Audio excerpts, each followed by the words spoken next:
The manhwa starts amid a relentless rainstorm, where a swordsman and his band of soldiers stood their ground, surrounded by the lifeless bodies of their comrades and enemies. The swordsman grew increasingly frustrated as the ruthless assailants, clad in dark attire and masks, relentlessly chipped away at their defenses. The cold-blooded killers launched another coordinated attack, their powerful momentum and exceptional blade skills swiftly dismantling the soldiers' formation. After dealing with the vanguard, the killers wasted no time shifting their attention to the swordsman, who was the leader of their group. Unfazed by the sight of his fallen comrades, the swordsman maintained unwavering focus on the enemy's blade. The young student displayed impressive creativity in his approach, strategically choosing the most effective way to defeat multiple enemies at once. His swift strikes left a trail of blood on the ground, showcasing his fierce determination. Despite their best efforts, the battle appeared to stretch on indefinitely. The swordsman embraced the challenge of making his last stand, undeterred by the overwhelming odds he faced. He expressed his anger towards the attackers, calling them heartless individuals.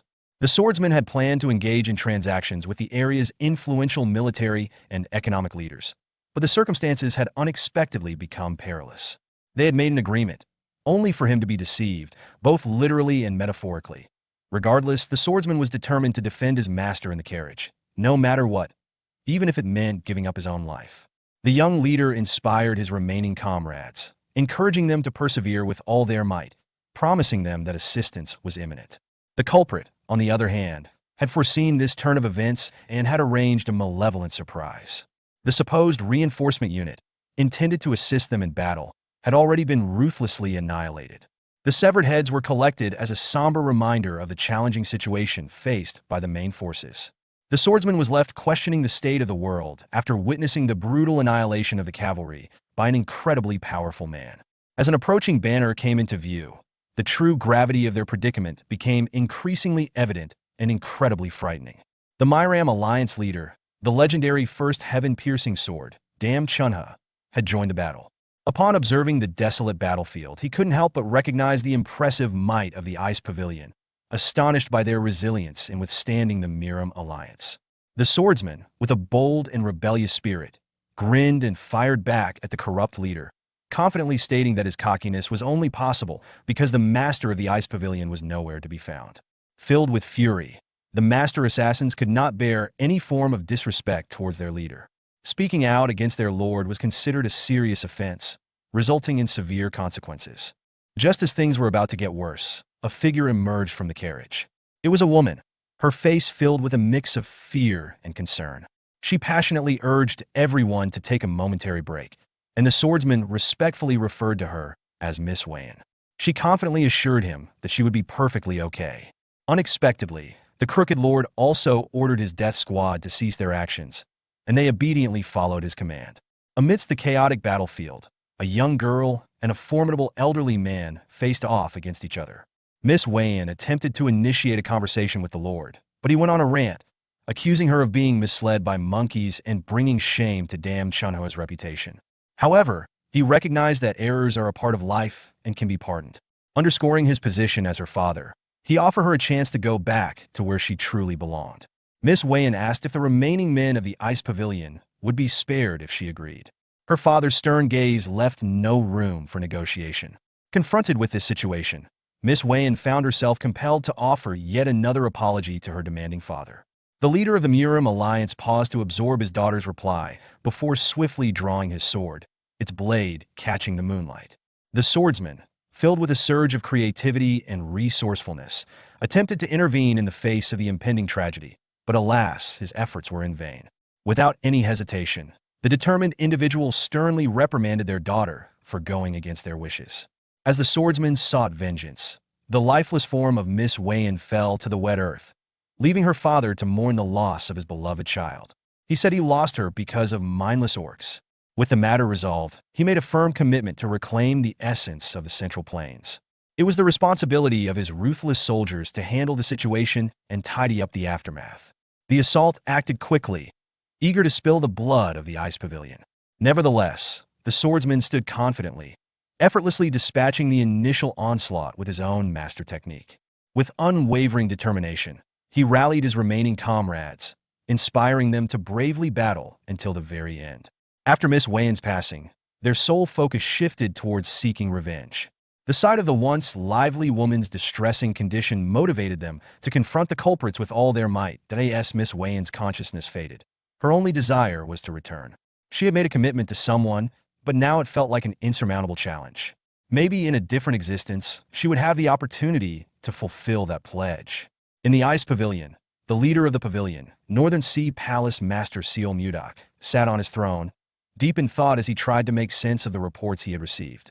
The ice pavilion, along with Lord Bai Muyue, who was on a diplomatic mission to negotiate with the Martial Alliance, fell victim to a surprise attack by the Murim Alliance and suffered a devastating defeat. As the messenger repeated the report, Seal Mudak's composure finally broke. A powerful storm erupted from the throne, casting a brilliant light across the room. The messenger and his loyal aides stood in silence, witnessing their master's fury taking shape. Seal Mudak stood up from his throne, driven by a burning desire for revenge. With unwavering determination, he set his sights on the Murim Alliance, determined to eliminate every single member and ensure their complete eradication, no matter the cost.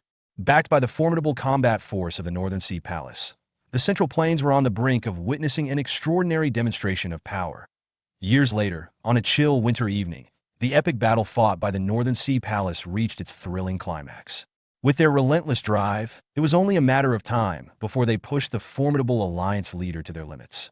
Amidst the chilling landscape of crimson snow and fallen comrades, Lord Dam Chunha pondered the devastating defeat that had befallen them.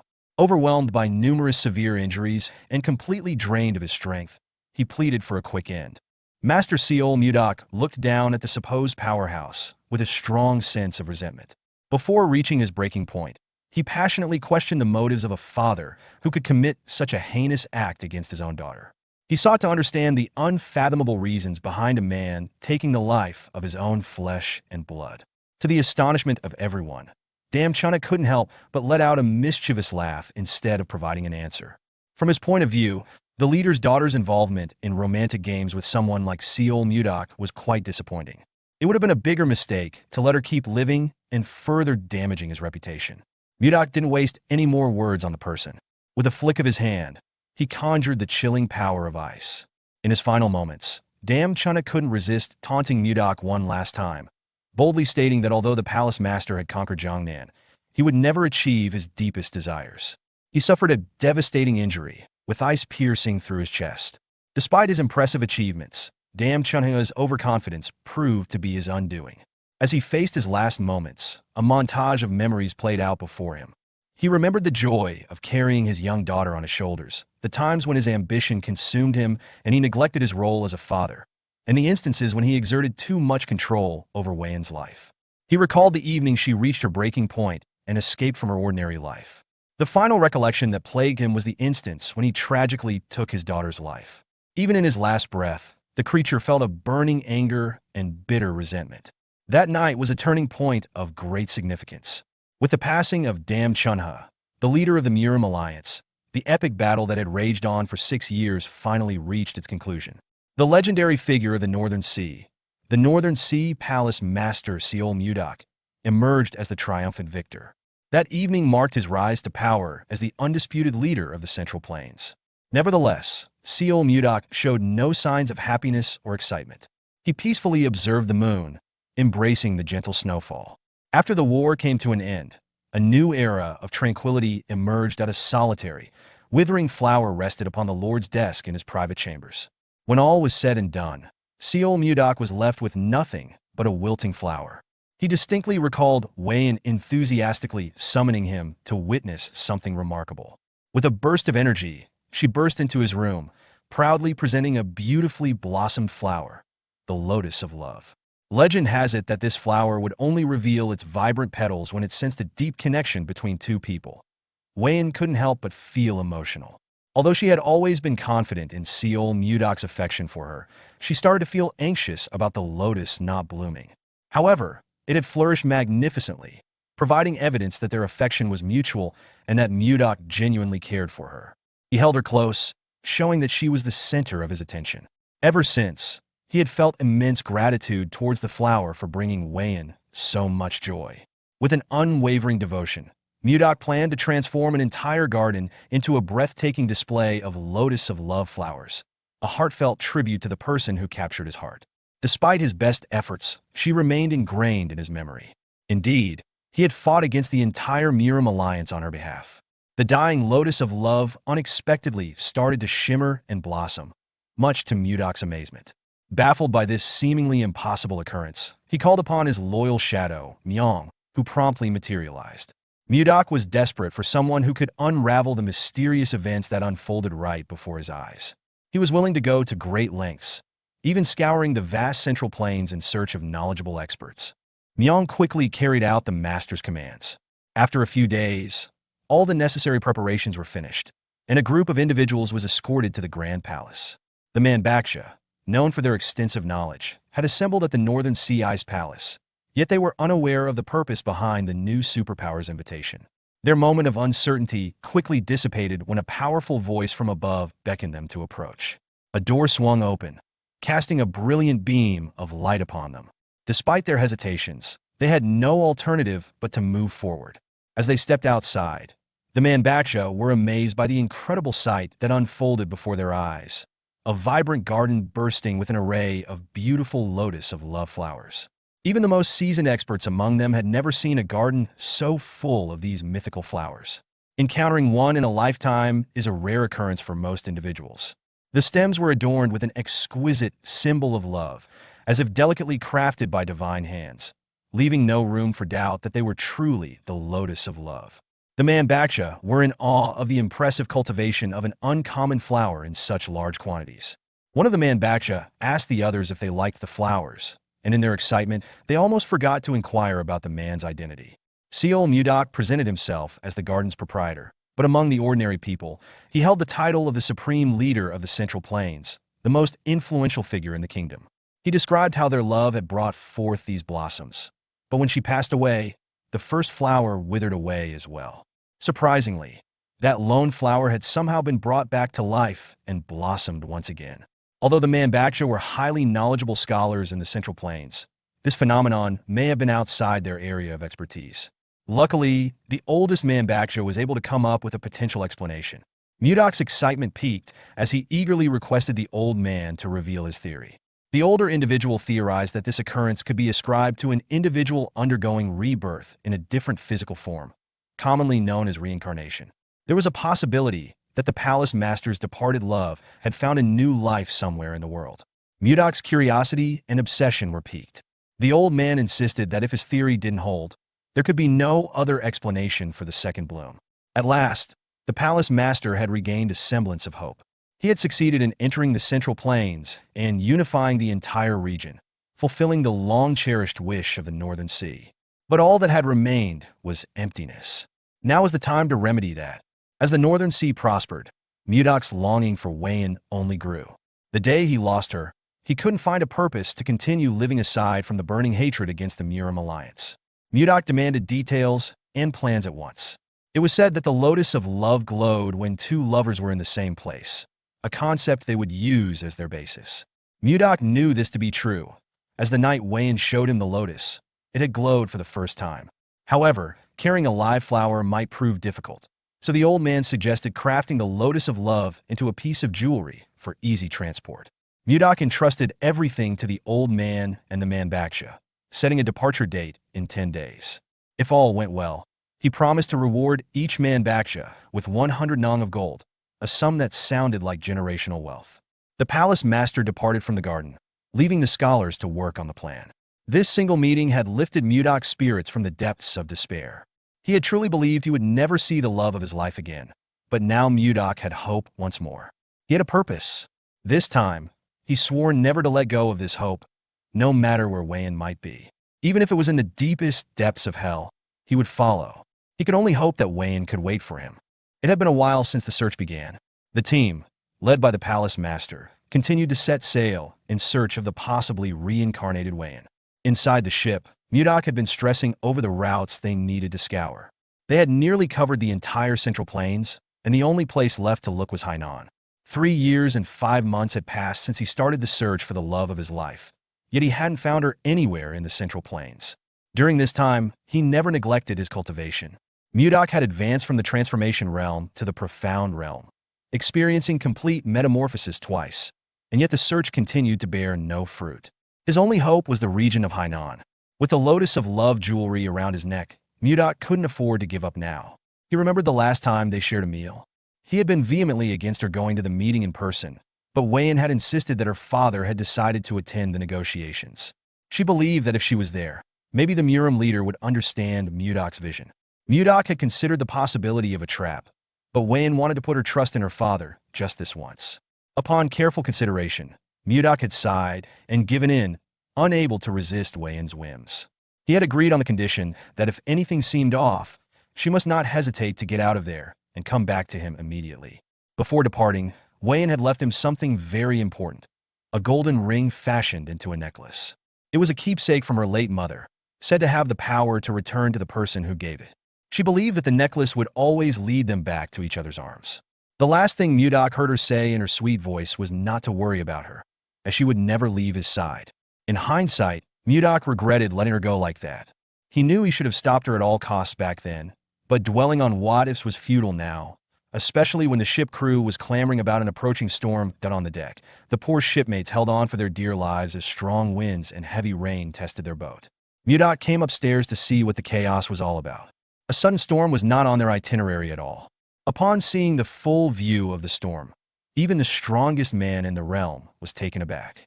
Looking to the side, a tidal wave as high as 3 times their ship was moving closer at an alarming speed. Mudok stood his ground and activated his protective key, coupled with the 1,000-pound hammer technique. He braced himself for impact as the waves swallowed the ship whole. Most of the crew were knocked out of the ship, left to fend for themselves in the choppy seawater in the middle of a catastrophic storm. No one was safe. Everyone on the deck was vulnerable to getting swept away. At this rate, this could be everyone's final voyage. Mudok couldn't let that happen on his watch. He activated his telekinetic grasp, conjuring multiple beams of intangible light that swiftly headed for the water. The telekinetic lights dove into the surface to look for any survivors who had been knocked out of the ship. This should be a good start. Mudok was confident that he could rescue everyone in time, but that might not be the case as another tidal wave loomed upon them. This time, it looked a lot bigger than the last one. The remaining crew were frozen in fear of what was about to come. They couldn't survive something like that wave at all. Mudok reached for his blade. He knew that the ship couldn't take much more of this cursed storm, so there might be only one viable option left. He wanted to use his blade and ice manipulation in conjunction with each other to confront the force of nature directly. The temperature around the area suddenly plummeted, sending a chill through the remaining crew. It was only natural, as the Palace Master had a plan to freeze the waves using his freezing ice wind technique. As he prepared his blade for the strike, the Lotus of Love necklace began to emit an unprecedented glow. The brightness of the light was so intense that it cut through the approaching wave with a piercing glow. The attack was abruptly halted when Mudok found himself temporarily blinded by the intense glare of the lights. Being pulled out of the ship, he found himself losing control of his body as he was drawn toward the captivating light in the distance. Following the storm, the ship emerged unscathed, standing strong. The crew was astounded by what they saw. The light was unlike anything they had ever seen before.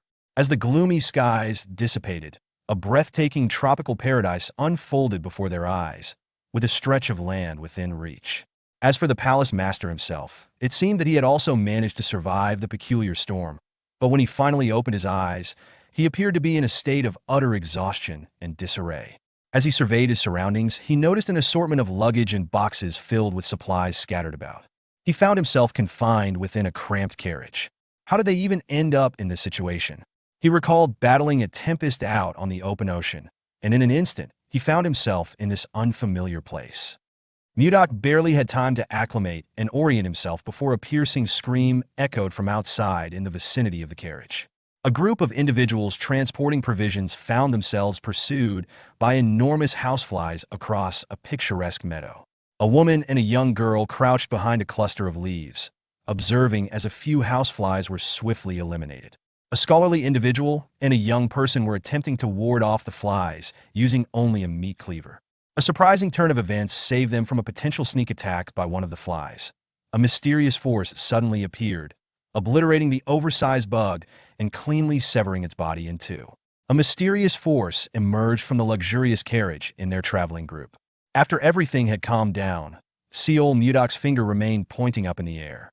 He thought that he must have ended up in a forest somewhere in the Central Plains. However, there was a peculiar energy emanating from this place. From his perspective, these individuals appeared to be from another country. It seemed like he had drifted quite a distance from the mainland of the Central Plains. Then there were these repulsive bug monsters freely soaring through the air, making it impossible to look away. Flies were disgustingly repulsive. Mudok had the ability to eliminate the Miram Alliance leader and claim ultimate power in the realm. However, even he couldn't escape the feeling of revulsion. His grand arrival may have been a bit excessive, causing the first-class carriage to shatter, but there were more urgent matters to attend to. Foreigners and oversized flies swarmed around him, creating a chaotic scene. What on earth was going on with his Central Plains? Mudok's lightning-fast reflexes foiled the fly's attempt to catch him off guard with its sudden burst of speed. In a display of ingenuity, he swiftly unleashed a powerful spell, freezing the bothersome fly within a solid shard of ice. Without even glancing back, the method used was rather harsh, causing the frozen crystal to collapse and shatter the fly's body into tiny fragments of ice shards. Mudok despised the audacity of a wild creature daring to harm humans simply due to its slightly larger size. To him, this was an unimaginable transgression. These sky flies needed to learn their boundaries. Seol Mudok unleashed his creativity and went all out, taking on these insects with a burst of energy. His incredible speed and unmatched skill with a blade set him apart from the rest. His method effortlessly preserved numerous creatures simultaneously through the process of freeze-drying. After gracefully wielding his blade, a mesmerizing ice sculpture of flies materialized before their eyes. Finally, he showcased the grand finale of his magnificent white ice palm, a breathtaking display of ice and snow that resembled a dazzling fireworks show. This should be more than sufficient effort for those insignificant pests. The foreigners were amazed by the incredible abilities of this unique individual. It was truly unimaginable that someone could accomplish such a feat after resolving the issues with the bugs. Seol Mudok shifted his attention to the visitors from another country. A senior gentleman approached him, appearing to introduce himself in a courteous manner, but due to the language barrier, it was challenging to comprehend his words. The elderly gentleman graciously expressed his gratitude to Seol Mudok for successfully eliminating the creatures that had assaulted the caravan. Seol Mudok couldn't comprehend the unfamiliar language that the elderly gentleman was using, yet he couldn't help but feel a deep sense of appreciation. He expressed his regret as he struggled to understand the foreigner's words. He attempted to inquire if there was anyone proficient in the language of the Central Plains, but it became evident that no one possessed that skill. To solve this, the elderly gentleman asked for something from the tall, intellectual guy. Mudok persisted in his attempts to communicate with him, but unfortunately, his efforts were met with no success. The elderly gentleman yearned to express his thoughts, yet he found himself unable to even make a single gesture. Handing Mudok the ring in his palm seemed like the most direct approach. As the palace master pondered the purpose of the ring, the old man suddenly emitted a vibrant, radiant glow. With a spark of imagination, he delicately cradled the ring in his hand, infusing it with a spell that would unlock its hidden meanings. To complete the spell, the elderly gentleman struck a pose reminiscent of a magical girl.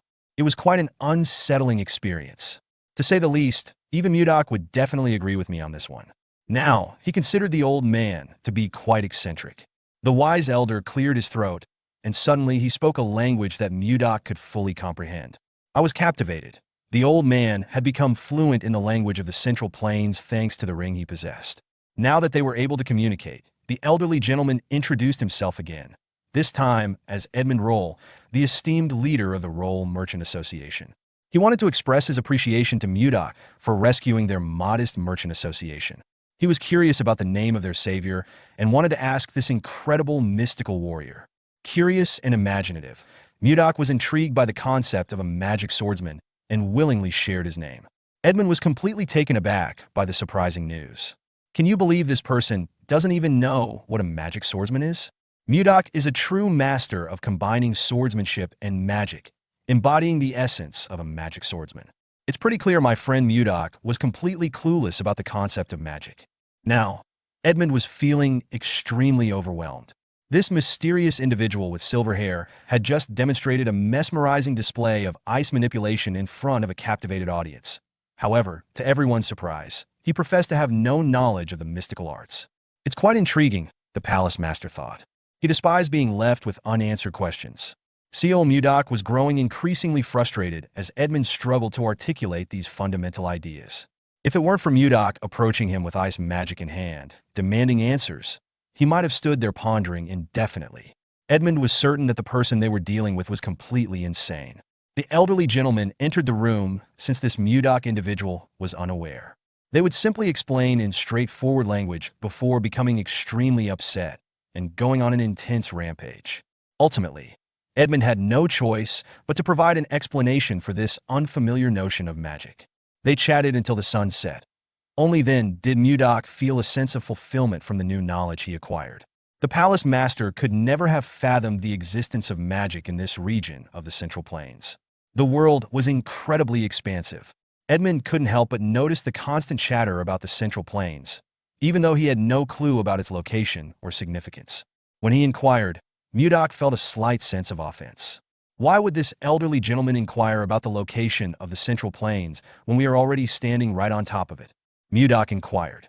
The elderly gentleman seemed to have misplaced his current whereabouts. He was simply inquiring because it seemed quite remarkable to be unaware of the Central Plains while residing in the very heart of it. Edmund dismissed this as nonsense, but he still held great respect for the formidable swordsman with extraordinary powers. He excitedly described their current location as a forest on the way to the capital of Drake Kingdom, Barhan. The determined lord was firmly committed to his beliefs. He confidently stated that he had never heard anyone refer to the Central Plains as Drake or whatever. He even claimed that Edmund was losing his mental faculties. Nevertheless, Edmund remained composed and maintained that he was merely 50 years old, with plenty of time before any decline in mental abilities. Instead, he was concerned about Mudak, as he persistently claimed they were in the Central Plains after being rescued. If we are unable to reach a definite conclusion, we could simply inquire with the individual who has been observing us from behind the nearby tree. Edmund was taken aback by Leo's unexpected eavesdropping on their conversation. Mudak asked the young man if they were in the Central Plains or Drake. When Leo did not respond immediately, Mudak gave the kid a stern look. Edmund made it clear that Leo might struggle to comprehend his words, but he assured Mudak that he would provide him with a translation ring. With a simple gesture and a powerful incantation, the world of communication would be unlocked before him. Despite the imprudence of entrusting a valuable artifact to an eccentric individual, Edmund refused to tolerate being dismissed as a feeble-minded elderly person, knowing full well that he was in the right. Mudak followed Edmund's instructions, and the ring quickly began to shine with a radiant light. Astonishingly, an array of intricate symbols in various languages swiftly formed into the accessory, leaving the palace master utterly amazed. After the lights dimmed, the true impact of the ring became apparent. He had developed an exceptional ability to comprehend and interpret unfamiliar languages. This was an incredibly innovative display of magic. Now that he could converse with the foreigners, he inquired about the child's name, and Leo introduced himself shyly. The next question was whether the land they were standing on was the Central Plains, or the kingdom that Edmund was talking about. Leo responded to the question by posing another question. What exactly were the Central Plains? Leo confirmed that they were in a forest on the path to Barhan, the capital of Drake Kingdom. Mudak adamantly rejected that response and accused the child of experiencing cognitive decline. The old man was convinced that Edmund and the child were plotting against him, but he firmly believed that no matter who Mudak asked from the Merchant Association, they would all give the same response. Based on Edmund's passionate reply, it appeared that he was being genuine. It turned out that this wasn't the Central Plains, as Mudak had initially believed. As he pondered the situation, he couldn't help but find the circumstances that brought him here rather peculiar. Recalling a fierce battle with a tempest while aboard the ship, an event unfolded. As he blinked his eyes open, he found himself confined within a small carriage. Wasn't the straightforward explanation for all this nonsense simple? Was it possible that he was transported to a different location? Master Seol Mudak was deeply perplexed and taken aback by the sudden realization that he had somehow traversed through space. Accepting the reality of his current location on Drake Kingdom soil instead of the Central Plains proved to be quite a challenge. Adding to the already dire situation, a sharp twinge of discomfort surged through his chest. It was a short-lived experience, but it brought a unique kind of discomfort he had never felt before. Mudak tried his best to hide this strange feeling he felt in his dantian just now while Edmund, the businessman, came over to ask if he was starting to believe now. He reckoned that this energy which was different from anything he had ever experienced, might have caused the sharp internal pain. Well, whatever it was that was lingering in the atmosphere and agitating his core, one thing was for sure: something was not right in this place. Mudok stood up and took off without saying another word to the caravan. They tried to ask him what was up, but he did not reply and just walked off with a grim expression. He needed to check something for himself. He scoured the woods while trying to attune to the energy in nature, and this confirmed that everything felt different from what he was used to. Mudok could sense pure energy swirling around in the air, confirming that this place was definitely different from the Central Plains. Maybe the woods were a little too restrictive, so the palace master decided to use a boulder as his launch pad into the air. Using his superhuman bounce, he took to the skies. He stayed up there for a bit while filtering everything he was sensing and comparing the atmosphere to the one he was accustomed to. Mudok then tried to compress pure energy in his hands. The seemingly simple process that he could do in his sleep in the Central Plains was a laborious job in this place. Still, he did not become the strongest man on the continent by giving up, even when put in an unfamiliar position. Mudok's supreme talent enabled him to manifest a complete technique. He had to scream, shout, and pour his all to do so. Though the strenuous task of compressing pure energy into his hands to be absorbed into his body was challenging, just one session basically doubled the amount of chi accumulated in his dantian. That was some good news at the very least. However, the problem and mystery of how he ended up in this foreign place still stood. Mudok's heart and mind were still focused on his goal, to find Wayan as soon as possible. While he was aimlessly flying through the air, he noticed the jewelry dangling around his neck. Could it be that this teleportation mumbo-jumbo was caused by the light emitted by the necklace back in the thunderstorm? Wayan had said that this special accessory had the power to return to the person who gave it. After all, maybe this was his chance. If he was sent here to these foreign lands, it must be for a reason. It must be to look for the love of his life. In the event that this idea panned out, then Wayan must be in this place. Back in the business caravan camp, Old Man Edmund was running out of patience for that strange magic swordsman who had just up and left. They couldn't really do much. That guy was utterly unpredictable, but also insanely strong, the most deviously dangerous combination there was. Old Mudok cleared his throat and reappeared in front of everybody. He was pleased to see that every one of the crew was there, as he was going to need a lot of information. He politely apologized for leaving so suddenly, stating that he had some business that needed attending to. Also, he had a few questions.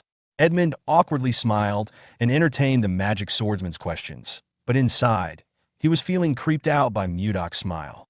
First, the palace master wanted just one more confirmation. If what that boy Leo had said was the truth, if they really were currently inside something called the Drake Kingdom. Edmund answered affirmatively. At the moment, the caravan was aiming to go a bit further on the trail to reach the capital city of this kingdom, the city of Barhan. Now, the magic swordsman wanted to know more about Barhan.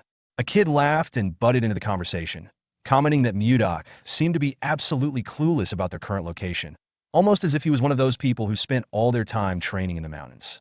The kid had heard stories about eccentric people, oddball geniuses, like this magic swordsman, but this was his first time seeing one in the flesh. Mudok just rode the wave and let them think that he was an expert training in the mountains and had only come out today to experience the world.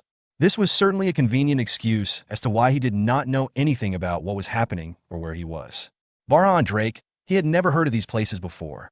Perhaps he could extract some more information from the cheeky kid. Seeing that some of them had different colored eyes, Mudok assumed that this must be a land of the Western barbarians he had only heard about. Fortunately, the kid seemed enthusiastic at the thought of teaching an expert magic swordsman about the world. It seemed like he even had something special prepared to maximize this lecture. Mudok followed the kid and asked what his name was. This cheeky little one was named Luffy. Little bro might just be the king of the pirates. Edmund watched as Luffy led Mudok to the campfire to share some info and stories, with a grimace on his face. He didn't like the magic swordsman's friendly act. He wasn't a fan of unpredictable people. That night, Luffy brought out a detailed continental map, and Mudok started learning about this place and the language the people used. As unbelievable as it was, as the lecture continued, he realized that this place was not a foreign land at all, but an entirely different world instead. The lay of the land was oddly shaped, to say the least, and the writing differed from any of the systems and dialects from the Central Plains.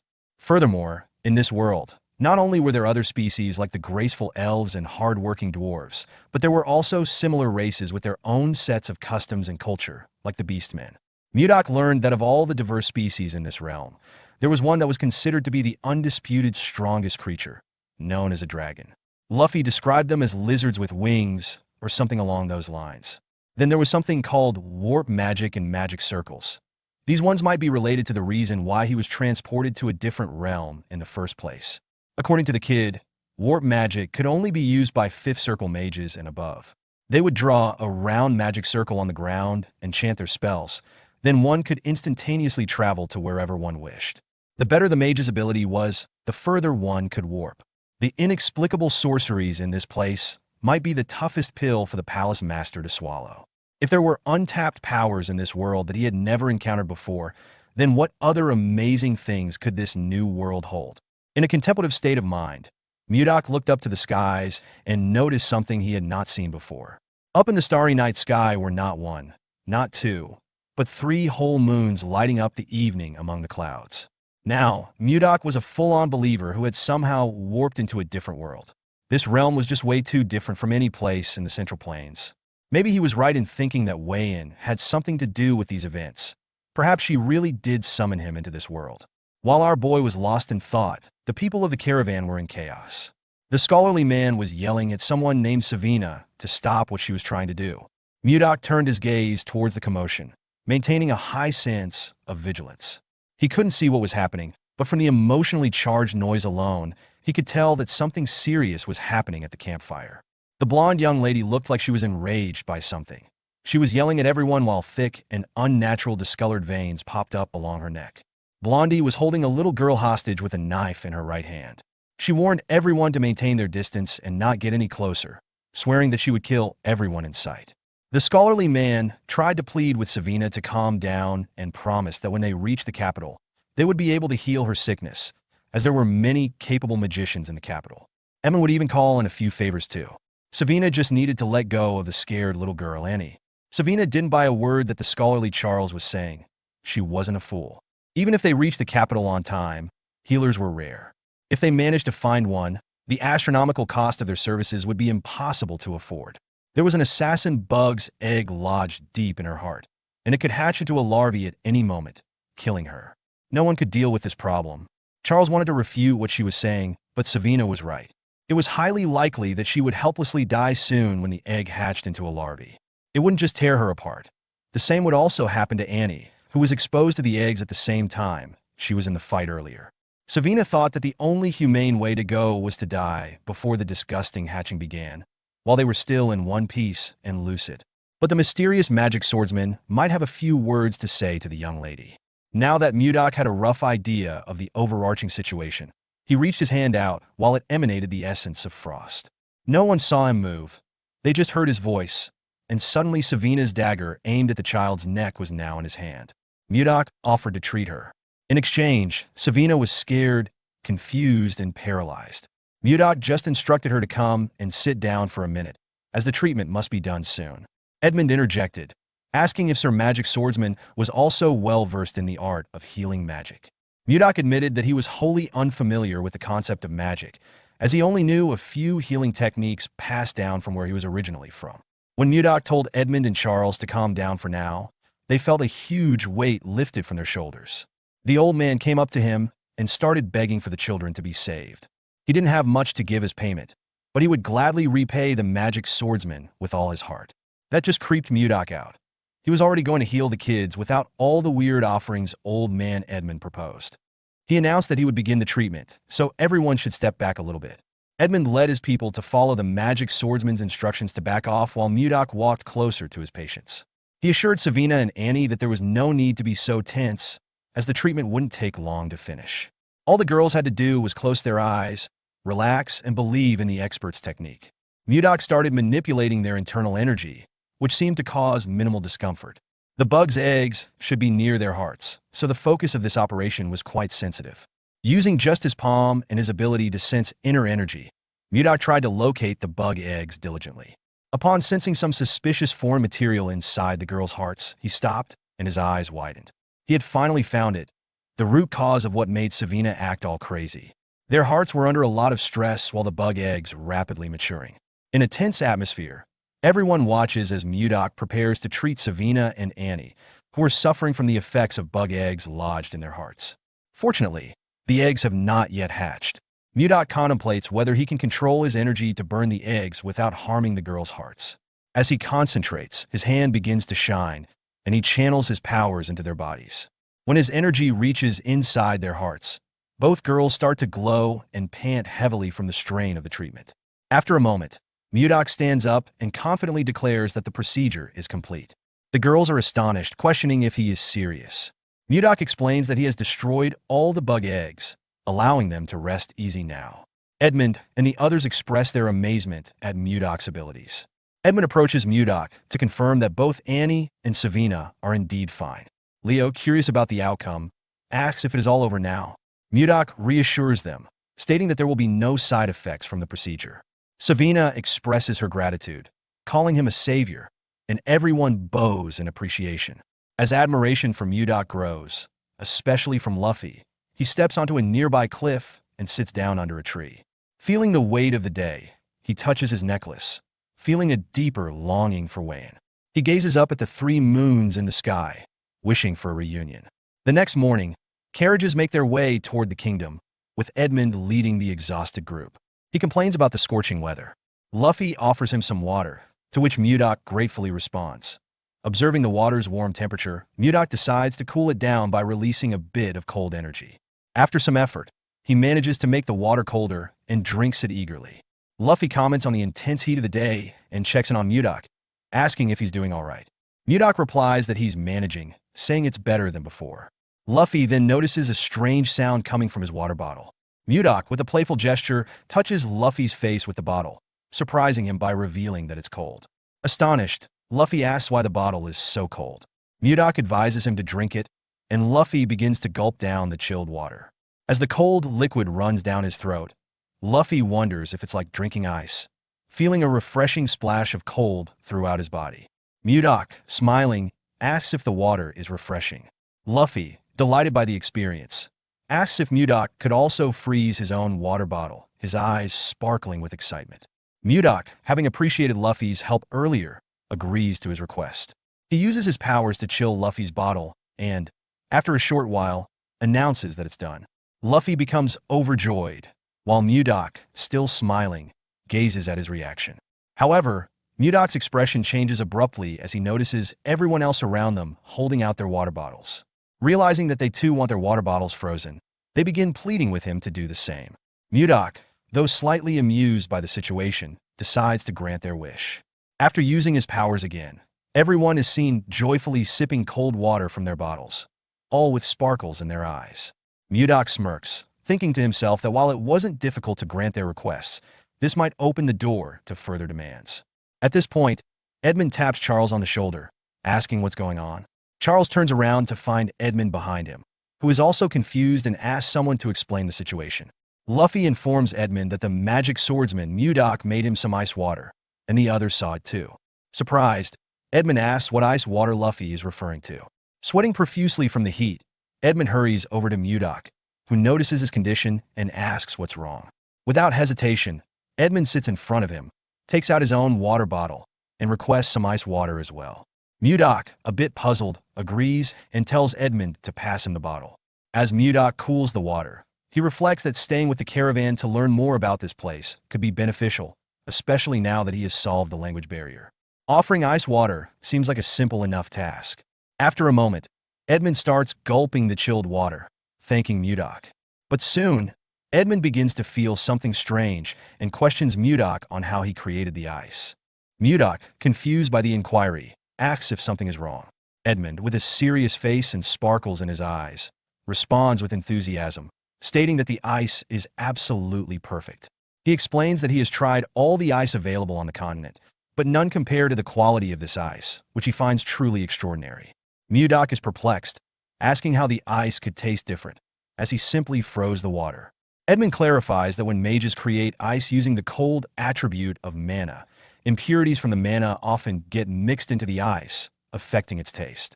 Each mage has a unique mana signature, so creating pure ice is rare and difficult. However, the ice Mudok created was exceptionally pure, which is why it tasted so good. Realizing this, Mudok now understands why everyone reacted so enthusiastically to something as simple as ice. He almost feels pity for them, but, in a good mood, decides to make more ice for the group. As he prepares to activate his powers again, Edmund interrupts him, raising his hand toward the sky. Curious, Mudok asks what's going on. Edmund then tells him that he has a proposal for him. A few days later, Charles directs the others to hold something tightly and bring it to the back of the store. Mudok, using his power, freezes water in buckets, turning it into ice, much to the applause of everyone around. They commend him for his ability, calling him Sir Magic Swordsman. As he hears someone shouting to move faster, Mudok becomes curious and asks Edmund what's going on. Edmund reveals that he plans to revive his merchant association by selling the ice Mudok creates. Mudok reflects on this, realizing that Edmund's praise for the ice and his insistence on him being a mage were all part of a hidden agenda. He recalls Edmund mentioning that the arrogant Fourth Circle mages produce poor quality ice, which opens a niche market for high-quality ice like Mudok's. Mudok, understanding that Edmund just wants to revive his struggling business without any ill intentions, considers negotiating terms for this new partnership, as he doesn't want to work for free. Mudok proposes a 70-30 profit split, with 70% going to him for making the ice and 30% to Edmund for selling it. Edmund is surprised and asks for clarification. Mudok explains that since he's the one creating the ice, he should get the larger share. Edmund thinks about it, and, recognizing that the ice will sell well, doesn't find the offer bad. However, he tries to negotiate further, pointing out that selling the ice will require wagons, workers to transport it, and mages to prevent it from melting, which adds to the upfront costs. Mudok, smiling, agrees to adjust the profit split to 60-40. Edmund, taken aback by Mudok's quick agreement, accepts the offer and suggests drafting a contract. Mudok reflects that he agreed to the negotiation because it seems like a good opportunity to learn more about the world, but the business quickly booms beyond expectations. Suddenly, Charles bursts into the room, panting and urgently calling for Sir Edmund. He tells him that he needs to come outside immediately. Domak and Edmund become curious after seeing Charles, wondering what is going on outside the store. They notice a large crowd gathered, shouting and demanding some ice, claiming they know the ice candy is from the store. One of the men introduces himself as Arnold from Narrel City, stating he came to do business with the Roll Merchant Association. Edmund tries to calm the crowd, instructing everyone to form a line, but they don't seem to listen. Suddenly, a voice echoes, calling for silence, and everyone quiets down. A girl wonders if the voice is in her head. Edmund looks back and remarks, Sir Magic Swordsman. Mudok arrives and requests that everyone remain quiet in the store. His eyes glow, and he warns that if it gets noisy again, everyone will be put out without exception. The crowd, startled, flinches and responds, yes. Edmund explains to the crowd that their merchant association only sells in bulk. If they came to purchase a small amount, he apologizes, but they will have to leave. They might sell smaller quantities in the future, but it's not possible right now. The crowd becomes worried, with one girl questioning if they came all this way for nothing. A man pleads for just a small amount, but Mudok stares at them, terrifying the crowd into leaving, muttering about their wasted trip. Mudok smiles and remarks, off they go. Edmund then addresses the remaining people, asking them to line up. A man introduces himself as being from the Meiji Merchant Association. Another introduces himself as Benjamin Butler of the Count Slave family, and another from the Arista family. Edmund is pleased, reflecting on their good fortune.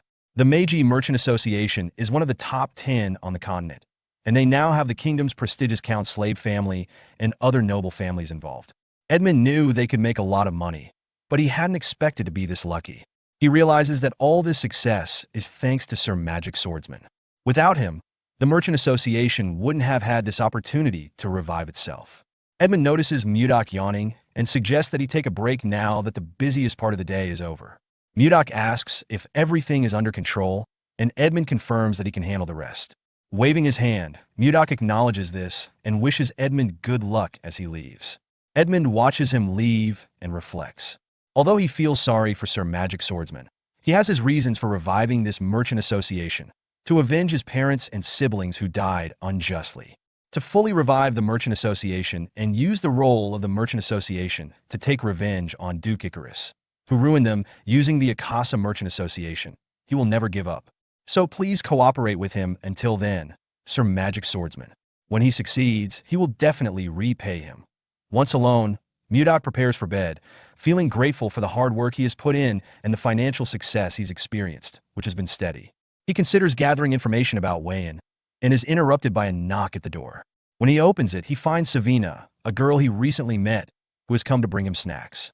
Excited about the arrival of his favorite treat, ice cream, Mudok invites Savina in. He remembers how she accidentally invented this delightful snack made from a mix of ice and fruit, and he expresses his gratitude for her bringing it again. As Savina encourages him to enjoy it, Mudok takes a bite and revels in its cold, sweet, and luscious flavor, reminiscent of something one might find in the North Sea. He reflects on the success of the Merchant Association and understands why it is thriving, attributing much of that success to the popularity of the ice cream. However, after quickly finishing one serving, Mudok realizes it isn't enough. He contemplates the hassle of going to get more himself, knowing that everyone else is busy. As he prepares to leave the room, he hears commotion outside. Peering out, he sees Savina trying to manage a group of people who are causing a disturbance. She urges them to line up properly, but one man challenges her, questioning her authority, while others mockingly snicker at her.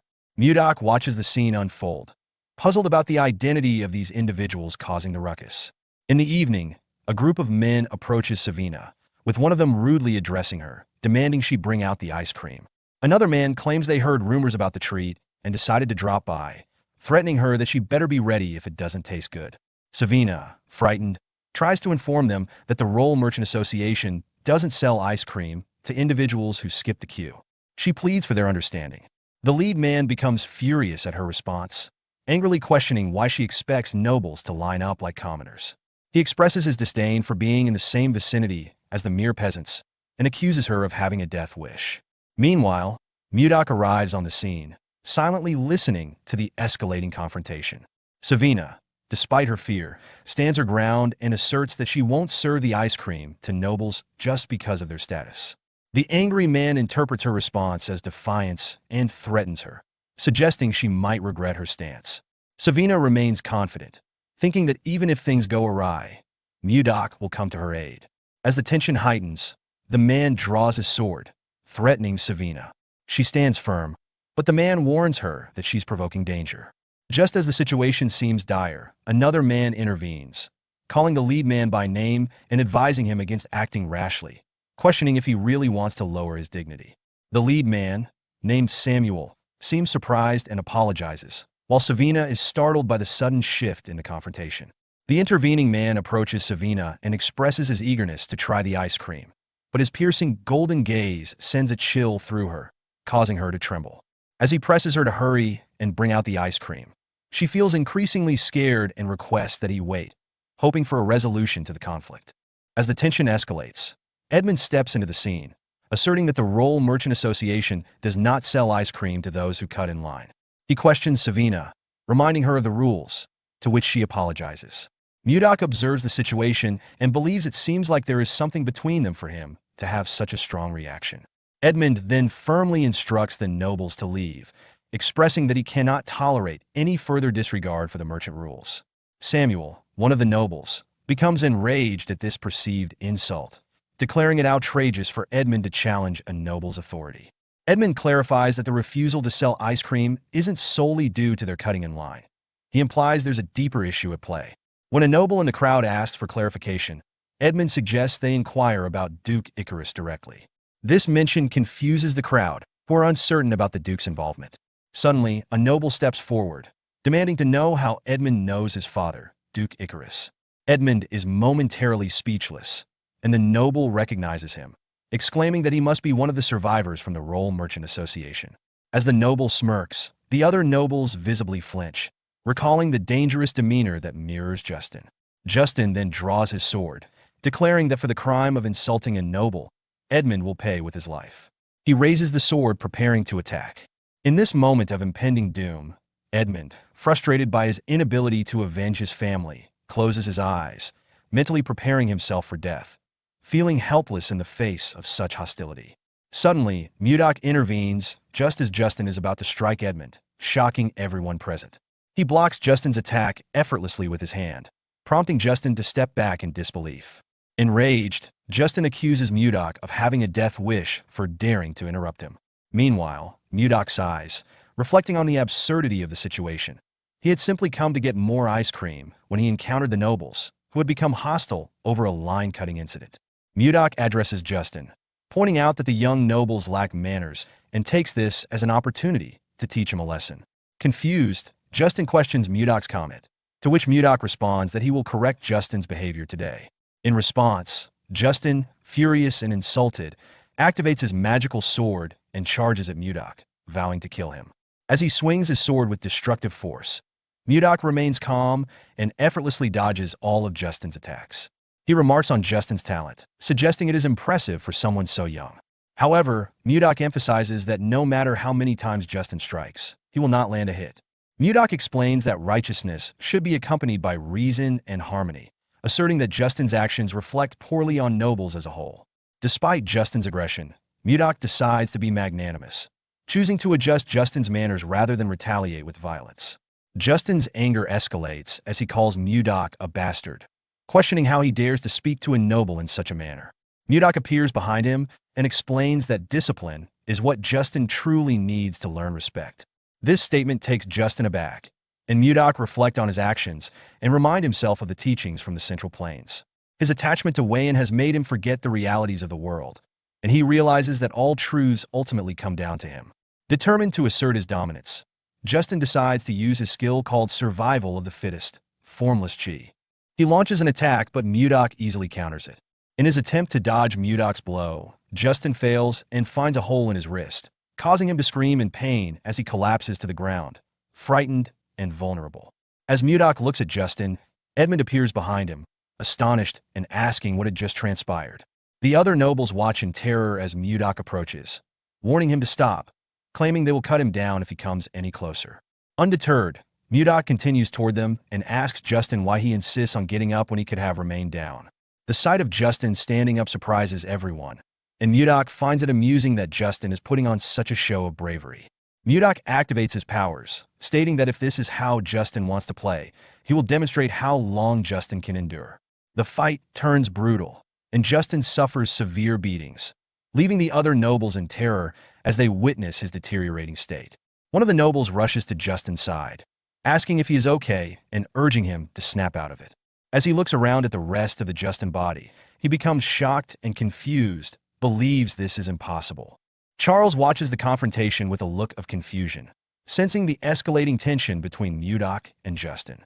Mudok contemplates that although he is only using the strength of a first-rate martial artist, Justin seems weaker than he anticipated. He debates whether to stop, realizing he doesn't have a complete understanding of this place and should avoid killing indiscriminately.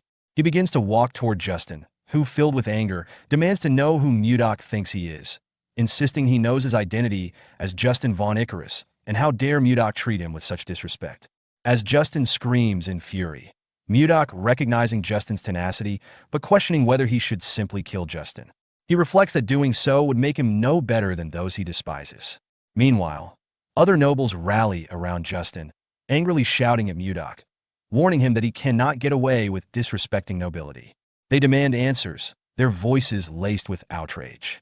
Instead of responding, Mudok notices a stick lying on the ground. He decides to use his telekinesis skill to grab it. This action leaves the nobles bewildered as they exchange confused glances. One noble, realizing what has just happened, asks about Mudok's abilities, while another mentions that he is a magic swordsman. Mudok then used his sword energy skill, exuding confidence as he steps closer to Justin. In response, Justin warns him not to approach, but Mudok's determination does not waver. He activates his sword chi while sporting a hysterical smile, sending shivers of fear through the onlookers.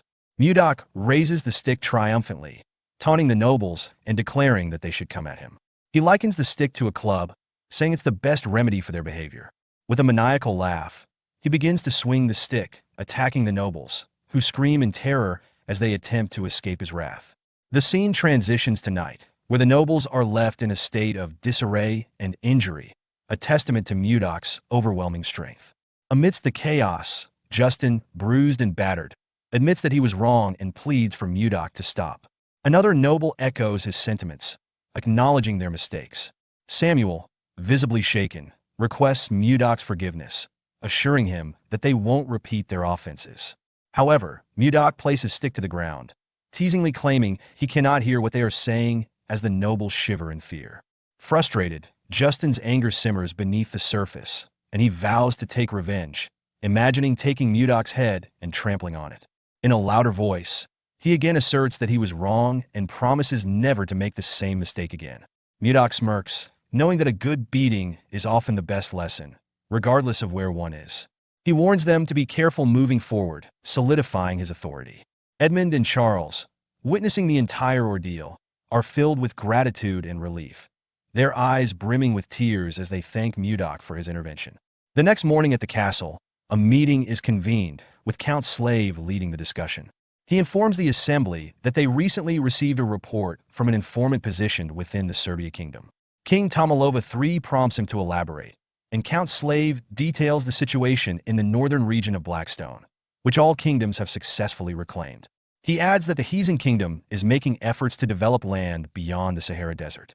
Duke Sergio von Icarus expresses skepticism about the feasibility of this plan, pointing out the dangers posed by monsters that inhabit the Sahara.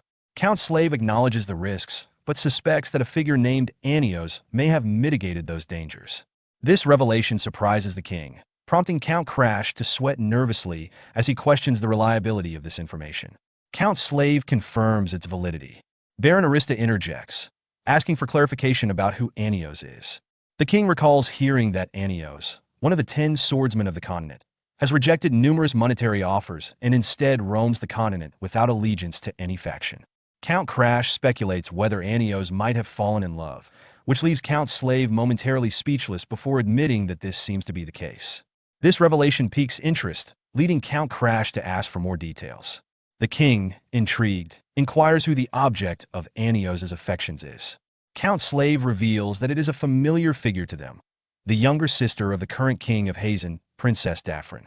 The king reacts with amusement, chuckling at the notion that King Laird II, known for his protective nature towards a sister, would have given her away.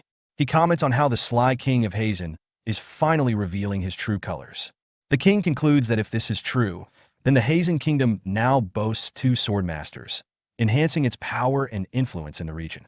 Count Slave agrees with the king's assessment that the Hazen kingdom is likely to attempt territorial expansion, a goal they have consistently struggled to achieve since the reign of King Laird II. The king highlights the dynamics in the region. To the east, the Hazen kingdom is expanding. To the south, the commercial Serbia kingdom is developing its lands. And across the Western Sea, the Jeva Empire is also making territorial gains. Recognizing the urgency of the situation, he asks the council for their opinions on how they should respond. Duke Icarus suggests that it may be beneficial for their kingdom to pursue territorial expansion as well. The king, however, counters this by pointing out that they lack suitable land for such an endeavor and questions whether Icarus is proposing they cross the Laser Mountains to the north. The duke confirms this, arguing that they have no other viable options. This suggestion surprises the other nobles present, as the king expresses doubt about the feasibility of expanding northward. He explains that even if they manage to succeed in this endeavor, the northern area is largely covered in ice, which would render their efforts ineffective. The king concludes that moving northward would likely lead to their displacement in the ongoing power struggle, causing the nobles to hesitate. The king announces that a delegation will soon be sent to the north to address the issue of territorial expansion. He then decides to conclude the meeting, suggesting they reconvene at a later date. As the council disperses, Duke Icarus grows suspicious of the king, sensing that he and Count Slave may be concealing important information. He watches them leave the hall, contemplating their potential hidden motives. At night in the king's study, the king and Count Slave, one of his trusted retainers, are engaged in a private conversation. The king begins by asking if Count Slave has made any mistakes lately, which the count denies. The king, seemingly aware of the politics surrounding his court, suggests that the Duke Icarus, which has a reputation for treachery, may be behind recent issues, as he has a history of banishing his opponents to the north over the past decade. Despite Count Slave taking the blame for these problems, the king reassures him by emphasizing that he is the only retainer the king can truly trust. Then Count Slave humbly accepting the king's praise. The conversation then shifts to a lighter topic as the king mentions rumors of ice being sold in the capital and asks Count Slave about it. Count Slave explains that the king must be referring to ice candy sold by the Roll Trading Company, which is distinct from ordinary ice due to its sweetness, a new or unusual delicacy gaining popularity in the kingdom. In this scene, the king continues his conversation with Count Slave, asking how late the Roll Trading Company remains open. Count Slave informs the king that the company operates until quite late, and he begins to think that the king is interested in trying the ice candy. Understanding the king's desire, Count Slave suggests they could visit the company during a secret outing. The king is impressed by Count Slave's ability to anticipate his wishes, remarking that Count Slave knows him well. Count Slave humbly acknowledges that it is his duty as the king's aide to understand his desires. The king, intrigued, asks when this secret outing is planned, signaling his interest in the adventure. The scene then transitions to the Roll Trading Company, where Savina, Annie, Luffy, and Leo gather with a magic swordsman, Mudok, to make a request. They ask Mudok to teach them magic, interrupting him as he eats ice cream. Surprised, Mudok questions their sudden request. Savina, acting as the spokesperson, apologizes for their unexpected visit and acknowledges the difficulty of learning magic, but insists that they must learn it. Annie supports Savina's plea, explaining that if the trading company were to face danger again, like it did in the past, it could lead to disaster. Annie promises to train hard, demonstrating their desperation to acquire magical skills to protect the company. Mudok, however, clarifies that while their determination is admirable, he is not a magician and does not know magic. Luffy recalls that Mudok had previously mentioned something similar to martial arts, prompting Mudok to explain that what he uses is called the Ice White Divine Palm, a form of martial arts rather than magic. When Leo suggests that they could learn martial arts instead, Mudok is taken aback. Savina and Annie quickly support the idea, and the four of them plead with Mudok to teach them martial arts. Mudok, surprised by their determination and sincerity, begins to reflect on his own past. He recalls a moment from his childhood when he, too, begged someone with silvery white hair to teach him martial arts, much like the children are now doing with him. In the present, Mudok is conflicted. He knows that his primary focus should be finding Warian, and he is aware that teaching the secret martial arts of the Northern Sea is against the rules. However, he is moved by the children's resolve and their desire to protect others. He recognizes that these children have been helping him, even though they know very little about him or his past. In this new world, he begins to reconsider the strict rules he once followed. As Mudok reflects on the children's request to learn martial arts, Savina approaches him again, pleading for his help. Moved by their sincerity but unsure of what to do, Mudok tells them to return the next day for an answer. The children, thrilled at the possibility, misinterpret his words as a commitment to teach them. Luffy excitedly asks if Mudok is really going to train them, while Leo expresses deep gratitude, even vowing to remember Mudok's kindness in death. Mudok tries to clarify, but the kids are already too excited and leave the room, eagerly talking about their future martial arts abilities. As they close the door and bid him goodnight, Mudok is left to contemplate how the situation spiraled so quickly. He humorously wonders if he had been as eager and persistent at their age, reflecting on how difficult it must have been for his own master. Suddenly, his thoughts are interrupted by the sound of metal clashing in the distance, indicating trouble nearby. He realizes there is no time for rest. Meanwhile, in a nearby forest, Count Slave is embroiled in a deadly ambush. After killing one of his attackers, who was in hoodie, he struggles to catch his breath. As he contemplates whether he can survive until reinforcements arrive, he bitterly thinks about how the ambush occurred just when they were on their way to eat ice candy. His thoughts are interrupted by the sensation of hot wind behind him. Turning around, he sees a mage preparing several fireballs, which are launched towards him. Then a massive explosion happened as the fire hits him. King, filled with worry, rushes to Count Slave's side after witnessing the aftermath of a violent ambush. Concerned, the king asks if Count Slave is all right, noticing that his arm is bleeding. Count Slave reassures the king that he's fine, but apologizes for any perceived rudeness, as the situation demands swift action. The king, understanding the urgency, tells him not to worry about formalities. In the midst of the chaos, Count Slave assesses the situation, realizing that he had overlooked the presence of a mage among the attackers due to their similar attire. Quickly regaining control, he rallies his soldiers, shouting for them to stay composed and reorganize their formation to protect the king. The soldiers respond, forming a defensive line around the king. Meanwhile, the leader of the attackers, Morian, orders his men to press the assault with the intent to kill everyone, sparing no lives. The attackers respond with bloodthirsty determination, eager to claim the heads of the nobles. As they charge toward Count Slave and his soldiers, two attackers argue over who will claim the prize of killing the nobleman. But before they can strike, Count Slave demonstrates his deadly prowess in combat. With a swift, precise movement, he kills one of the attackers instantly, showcasing his exceptional skill and decisiveness in battle. Enraged by their fallen comrade, Two more attackers charge at him, but he blocks their strikes effortlessly. Determined to uncover the truth, Count Slave asks one of the attackers who sent them. The attacker, dismissive and confident in their impending victory, taunts him, saying it doesn't matter since Count Slave is about to die anyway. As Count Slave surveys the battlefield, he realizes the gravity of the situation. The earlier magic attack had already decimated many of his soldiers, and the attackers clearly have no intention of leaving any survivors.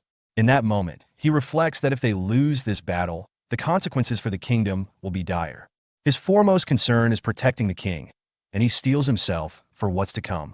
Suddenly, his attention shifts to the mage in the distance, who is preparing another fireball attack. Reacting quickly, Count Slave shouts to his soldiers, ordering them to gather around and protect the king from the impending magic strike. The attacker mage, confident in his timing, taunts them, claiming it's too late for them. Just as the mage is about to launch the devastating fireballs, he is unexpectedly struck down by an ice attack. The force of the hit kills the mage instantly, leaving Count Slave, the king, and the attackers in shock. Morian, the leader of the attackers, furious at the sudden turn of events, demands to know who is responsible for the unexpected ice strike. The attacker's question is soon answered as Mudok reveals himself, standing atop a tree branch nearby. With a playful laugh, Mudok casually remarks, "He has been caught?" In a swift and dramatic turn of events, Mudok vanishes from the tree branch and reappears behind Morian, the leader of the attackers, knocking out one of Morian's subordinates with ease. Mudok then casually addresses Morian, saying, "It's been a while since he wished to see the moon, but it was so loud here that he had to come." Morian, taken aback, quickly turns to face Mudok.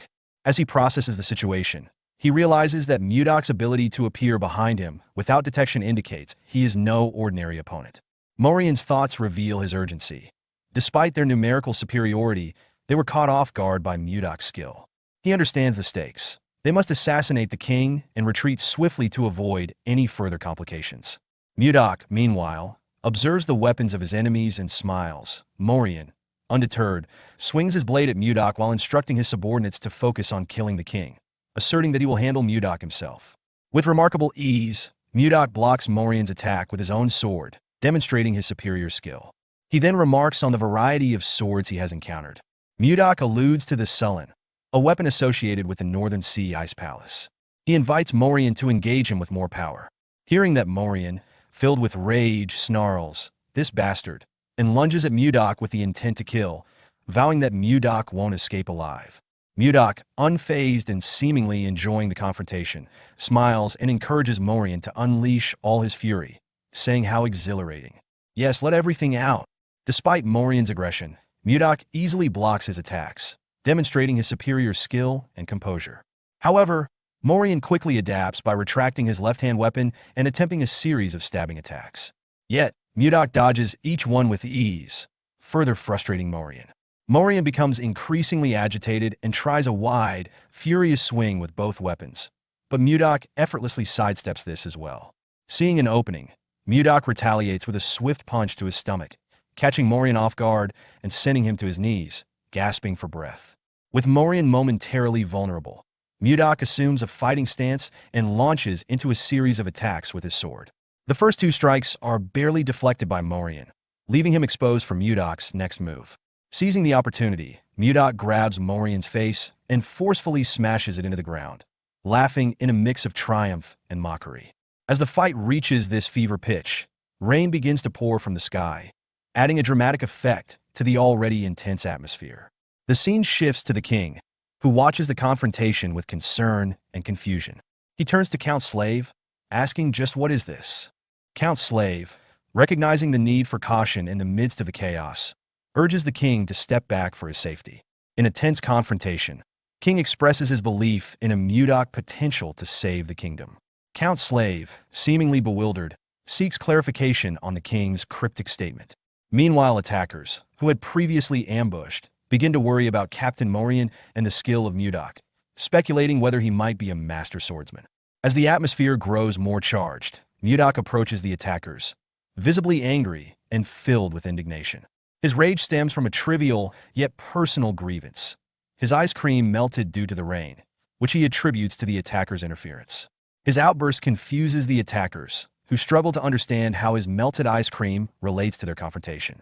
Mudok, still fuming, threatens the attackers, asserting that he will demonstrate the power of his anger, especially one ignited by something as trivial as ice cream. He declares that he will count to 3, implying that significant consequences will follow for those who remain after his countdown.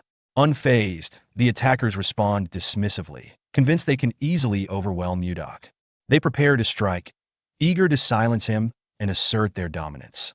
As Mudok begins his countdown, they charge at him, determined to prevent any further complaints from him. As the attacker's strikes poised to land, he reached the climax of his countdown. In a swift and unexpected maneuver, Mudok activated his protective chi, conjuring a shimmering barrier that enveloped him, effectively blocking the incoming attacks with ease. Seizing the moment, Mudok channeled his chi into his sword, channeling it into his weapon.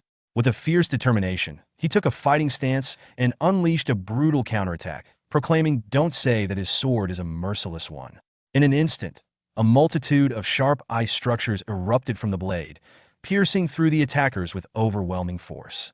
Both Count Slave and the king watched in astonishment as Mudok demonstrated his formidable skills. The raw power of Mudok's attack left them stunned, as they realized the depth of his abilities. After delivering his vengeance, Mudok making a graceful leap away from the scene at an incredible speed, leaving the attackers' bodies lying on the ground. Count Slave, recovering from his shock, remarked on Mudok's sudden departure. Meanwhile, the king's expression shifted to one of urgency as he acknowledged the necessity of securing Mudok's allegiance to him. Count Slave respectfully affirmed his loyalty by saying, "Your wish is my command, Your Majesty." Edmund learns that a group of children is studying magic.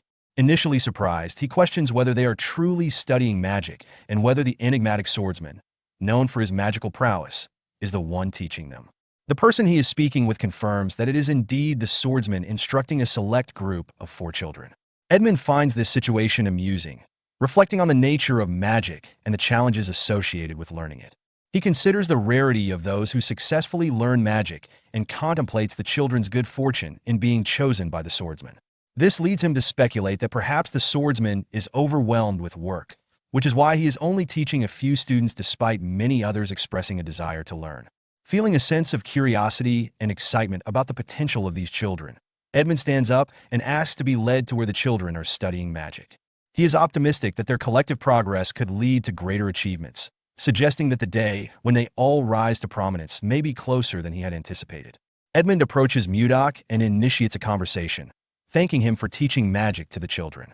Mudok, confused by Edmund's words, asks for clarification. Edmund cheerfully reveals that he knows about Sir Magic Swordsman teaching magic to their children and expresses deep gratitude, asking how he could possibly repay the favor. Mudok, suspecting that this was the matter the higher-ups had been discussing, remains silent. At that moment, Charles interrupts the conversation, informing Edmund that there is a guest for Sir Magic Swordsman. To everyone's surprise, the guest turns out to be the Chamberlain. With tears in his eyes, the Chamberlain falls to his knees and pleads for mercy, explaining that the king has ordered him to bring Sir Magic Swordsman back. He warns that if he fails, the king intends to retrieve him personally, indicating the seriousness of the situation. Mudok coldly tells the Chamberlain to leave, but the request makes clear the mounting pressure from the royal court. Mudok questions the Chamberlain's sincerity, asking why he should trust him. The Chamberlain, desperate, grabs Mudok's leg and pleads with him to meet with the king, continuing his emotional appeal. Edmund, witnessing this, is shocked and wonders if His Majesty truly refers to the king. The Chamberlain, undeterred by Mudok's cold demeanor, begs him not to refuse the royal summons, regardless of personal feelings toward the Chamberlain. Mudok, unimpressed, accuses the Chamberlain of harassing him daily, dismissing him and insisting he leave. Mudok, irritated by the Chamberlain's persistent pleas, distanced himself and muttered he is not sure if this is a lead-on weigh-in, but if things like this keep turning up. His thoughts shifted to a necklace in his possession, triggering a memory of a past conversation. In the memory, Mudok firmly refused a request from his subordinate, who was pleading with him. Mudok reminded the subordinate of the 3 years it took him to gain full control over Gangbuk and expressed concern about the impending arrival of people from the Central Plains. He questioned what kind of negotiations they could have with those slippery bastards. His subordinate advises that while sometimes strength is displayed, at other times diplomacy is key. He suggests showing restraint to highlight that the Northern Sea Ice Palace is not just about brute force, but if necessary, they can resort to power once again, and then he will take the lead. Mudok reflected on a past memory with his subordinate, deciding to let him handle the situation for now, but warned that if cooperation wasn't achieved, they would resort to force. His subordinate was unsure, but Mudok was resolute. He recalled meeting Wayan, whom he considered the woman of his destiny, reminiscing fondly about the best day of his life. Smiling at the memory, Mudok resolved to focus on Wayan rather than minor annoyances, but acknowledged that action might still be needed. Arriving at a place where his students are cultivating, Mudok observed his students practicing, with Luffy greeting him. He pondered carefully about the many issues at hand. Meanwhile, at the palace, the Chamberlain returned disappointed, informing the king that Mudok had refused the invitation again. The king, frustrated by Mudok's refusal, admitted he initially wanted to thank him for saving his life. The Chamberlain vowed to return the next day to persuade him. The king, frustrated and disheartened, asked the Chamberlain how many times have he done this?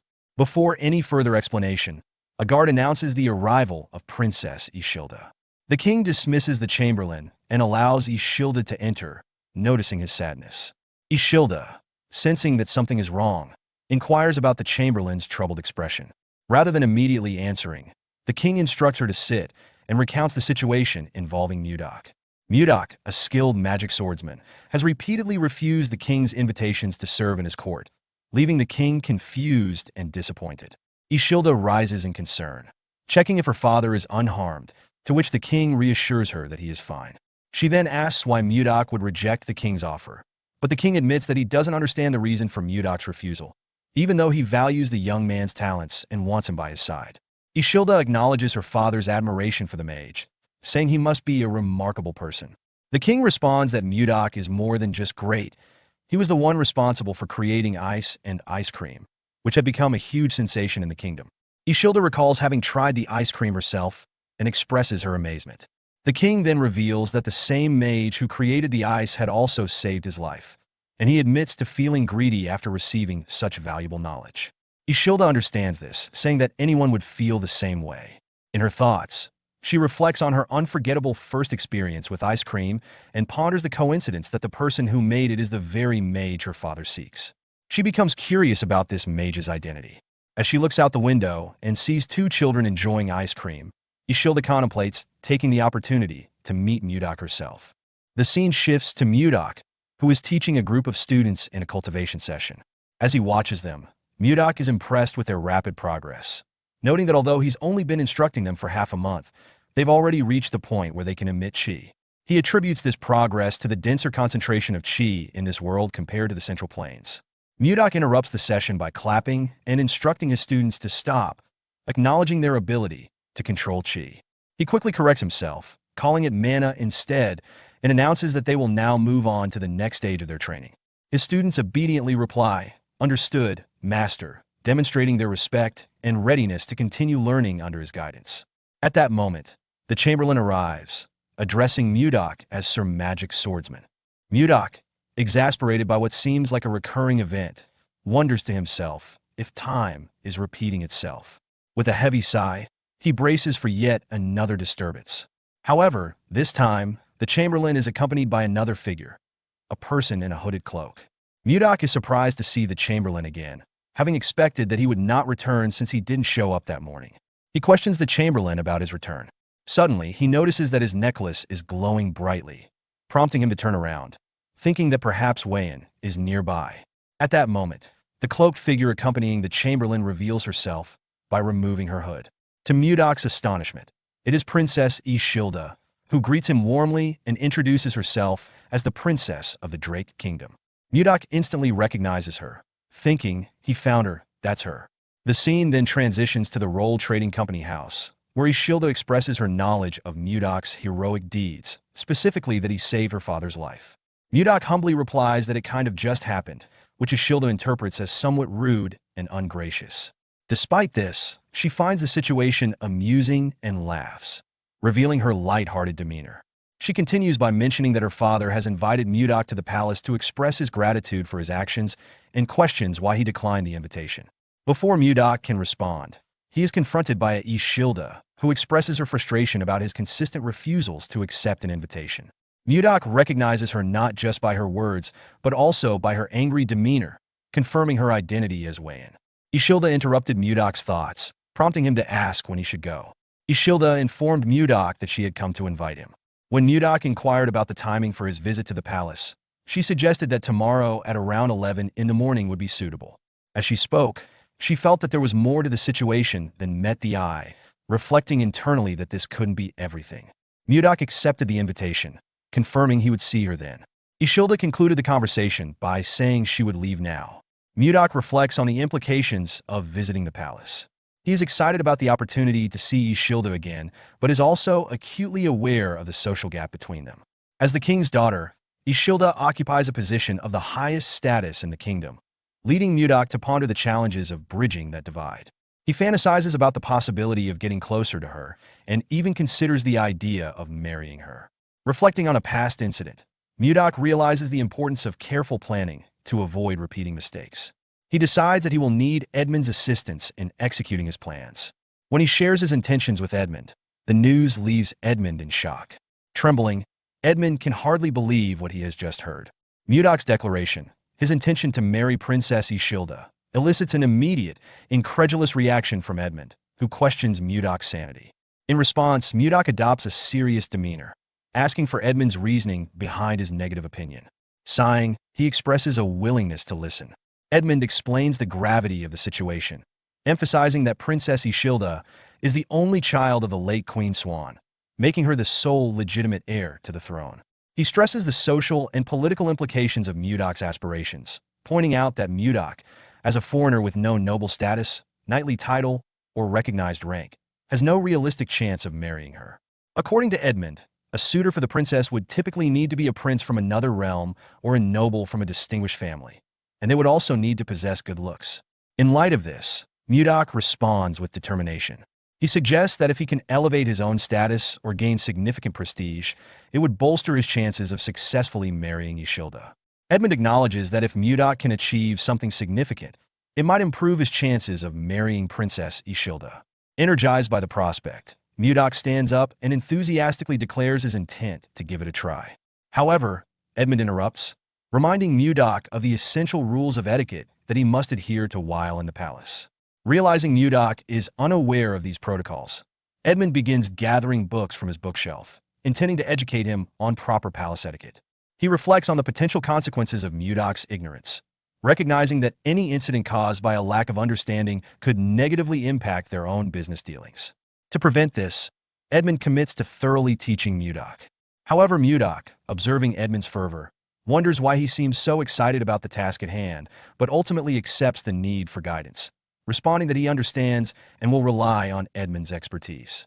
That night, their preparations begin in earnest as Edmund instructs Mudak on maintaining proper posture, emphasizing the importance of appearance and behavior. Seol Mudak endures a lengthy lecture, focusing on the nuances of palace life. The following day, Mudak dons an expensive outfit, signaling his readiness to embark on his journey. With a sense of determination and optimism, he stated that it was time to leave. Mudak arrives at the king's palace for a long-anticipated meeting. When he enters, he respectfully bows and greets the king, who chuckles and welcomes him inside. Although Mudak expected the meeting to be private, he's surprised to find many people present. Princess Ishilda discreetly apologizes, explaining she didn't intend for the meeting to fall on such a busy day, and Mudak believes her, noticing her genuine flustered demeanor. As Mudak settles in, he's interrupted by a sneer from Justin, a nobleman Mudak had beaten in a recent encounter. Justin openly expresses his distaste for Mudak's presence, calling him a miscreant. Mudak, recognizing Justin, smirks, which only infuriates Justin further. Just as Justin prepares to hurl an insult, his father, Duke Sergio von Icarus, intervenes, reprimanding him and reminding him not to embarrass himself in front of the king. Reluctantly, Justin complies, though it's clear he's still seething. The king observes this interaction and comments to Count Slave that Justin seems to have been through quite a lot recently, a sentiment Count Slave agrees with. The king then turns his attention to Mudak, asking why he finally accepted the royal invitation after so many refusals, expressing his disappointment at Mudak's previous delays. Mudak explains his reasons, citing the overwhelming workload at the Roll Merchant Association. Due to a labor shortage, he has been under intense pressure to produce ice, his primary task. Despite his best efforts, the constant influx of orders depletes the ice he produces almost immediately. His intention had been to complete his work before meeting the king, but each day's demands prevented him from doing so, causing the repeated delays until today. Mudok, having explained his delayed arrival due to work demands, is met with understanding from the king, who acknowledges how busy he must be given the popularity of ice and ice cream sales. Appreciating the king's open-minded response, Mudok silently compares him favorably to his previous father-in-law, Dam Chunhak, seeing the king as almost celestial by comparison. Curious about Mudok's identity, the king asks for his name, to which Mudok replies that he is known only by the title Magic Swordsman.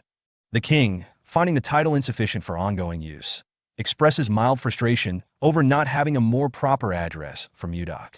Observing the exchange, Princess Ishilda suggests that the king could bestow a title upon Mudok as a reward for saving his life.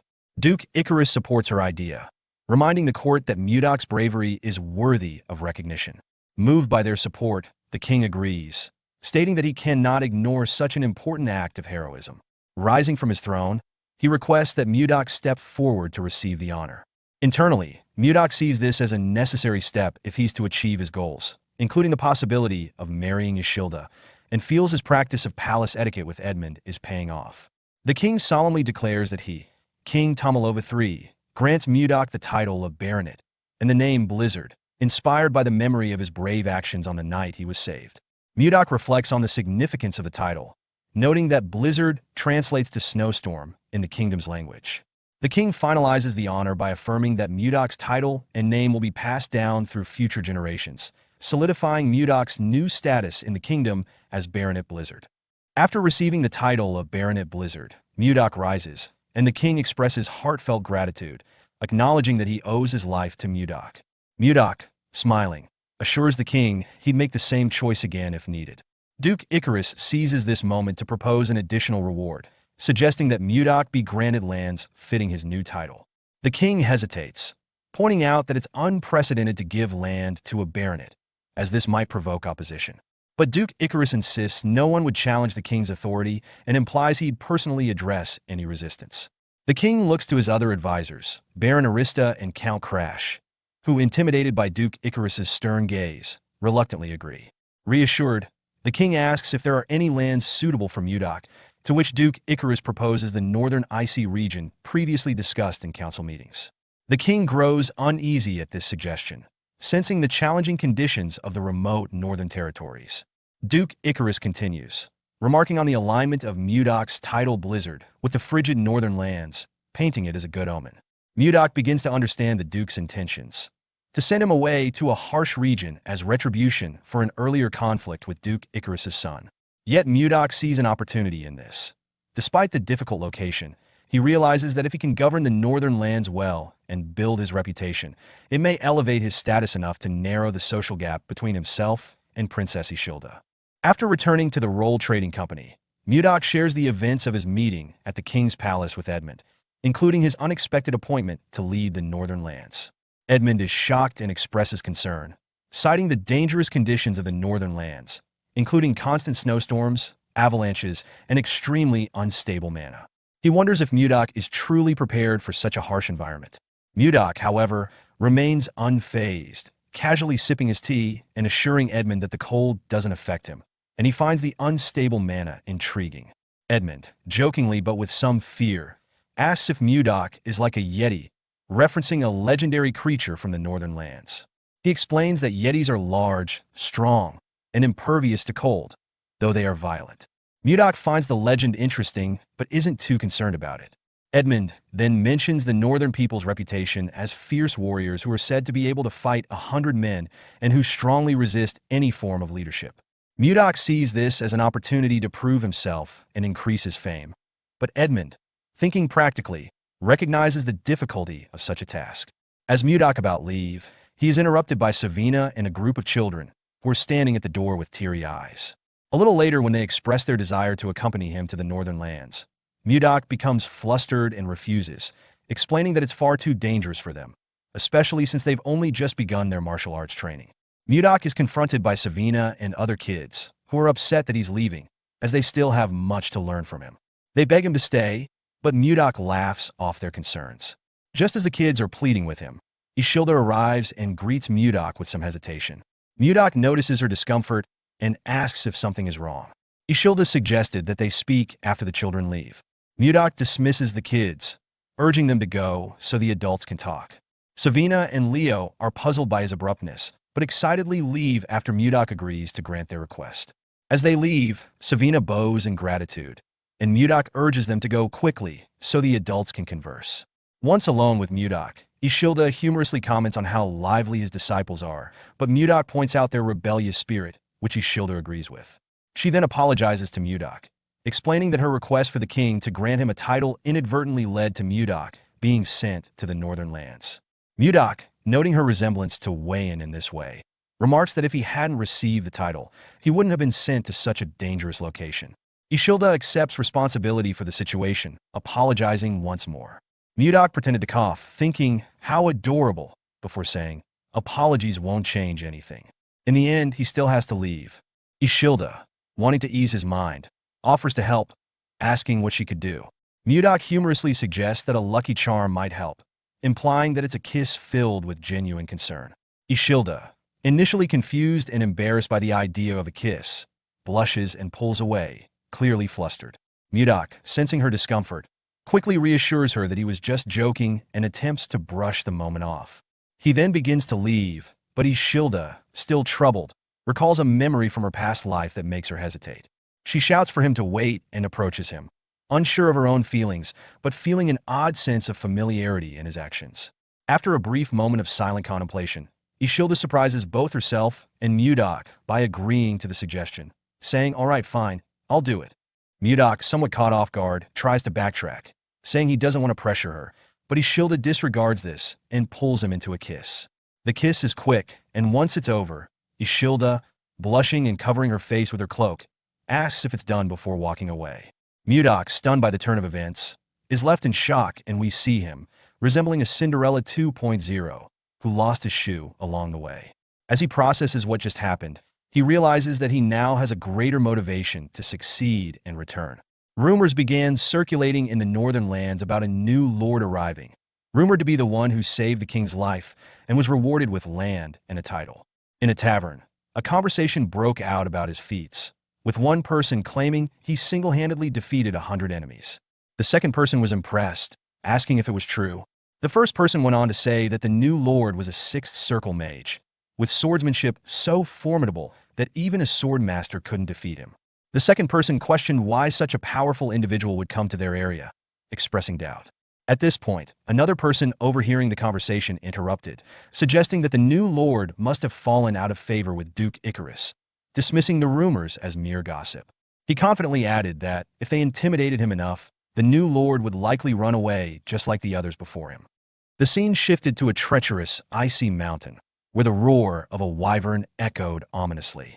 Jake and Luia, a man and a woman navigating the mountain, immediately became alert. Standing back to back, they scanned their surroundings with growing tension. Jake, nervous and unsure of the source, inquired, where the hell is that wyvern? Just as he spoke, Luia spotted the creature approaching from her side. She quickly alerted Jake and prepared herself to defend against the attack. Raising her axe, she attempted to block the wyvern's strike, but its immense power shattered her weapon. The force of the blow sent Luia flying to the ground, where she landed painfully some distance away. Jake, seeing Luia injured, panicked and shouted, is she okay?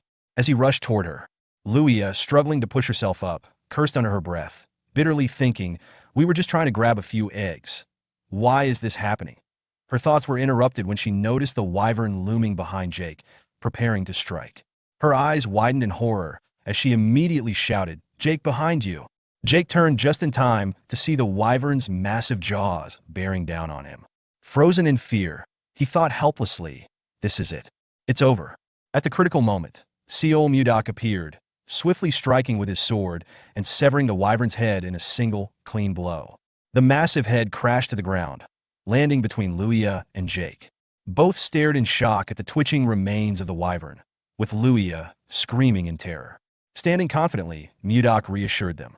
Luia, regaining her composure, expressed her gratitude, thanking him for his help. He was just doing what he had to do as a lord. Luia, puzzled by his words, wondered what he meant by lord, But before she could ask, Mudok turned to leave. As he walked away, he glanced back and said, "See them next time," before leaping away at incredible speed. Luia, astonished by his agility, muttered, "So fast, he's already gone." Meanwhile, Jake checked the wyvern eggs they had taken earlier, only to realize they were missing. Panicking, he informed Luia about it. Later, at Carolyn's lord's castle, perched among icy mountains, Mudok sat alone on the throne with a smirk. In that empty grand hall, the protagonist sarcastically reflects on the absence of attendees, questioning whether anyone is aware that it's the day of his inauguration. His servant nervously apologized, offering to resend messengers to the nearby villages. Mudok dismisses the idea of sending messengers again, confidently stating that even if they are sent, no one will show up. Mudok reflects on the situation, realizing that the cold reception he's receiving is likely typical for Carolyn's lords, explaining why they are often driven out. Despite the lack of support, he grins widely, confident that he has a plan to change things. A few days later, Max, the greatest warrior of Carolyn, was angry and frustrated. He had just learned of his fellow's warrior's defeat. In the midst of his frustration, Max questioned who could have possibly defeated them, the strongest warrior. Injured warriors around him, who had faced Mudok, spoke of his overwhelming skill. One admitted defeat reluctantly, acknowledging the Lord's impressive abilities, while another described the Lord's speed and the intense pain he caused with his powerful hand techniques, leaving them completely immobilized.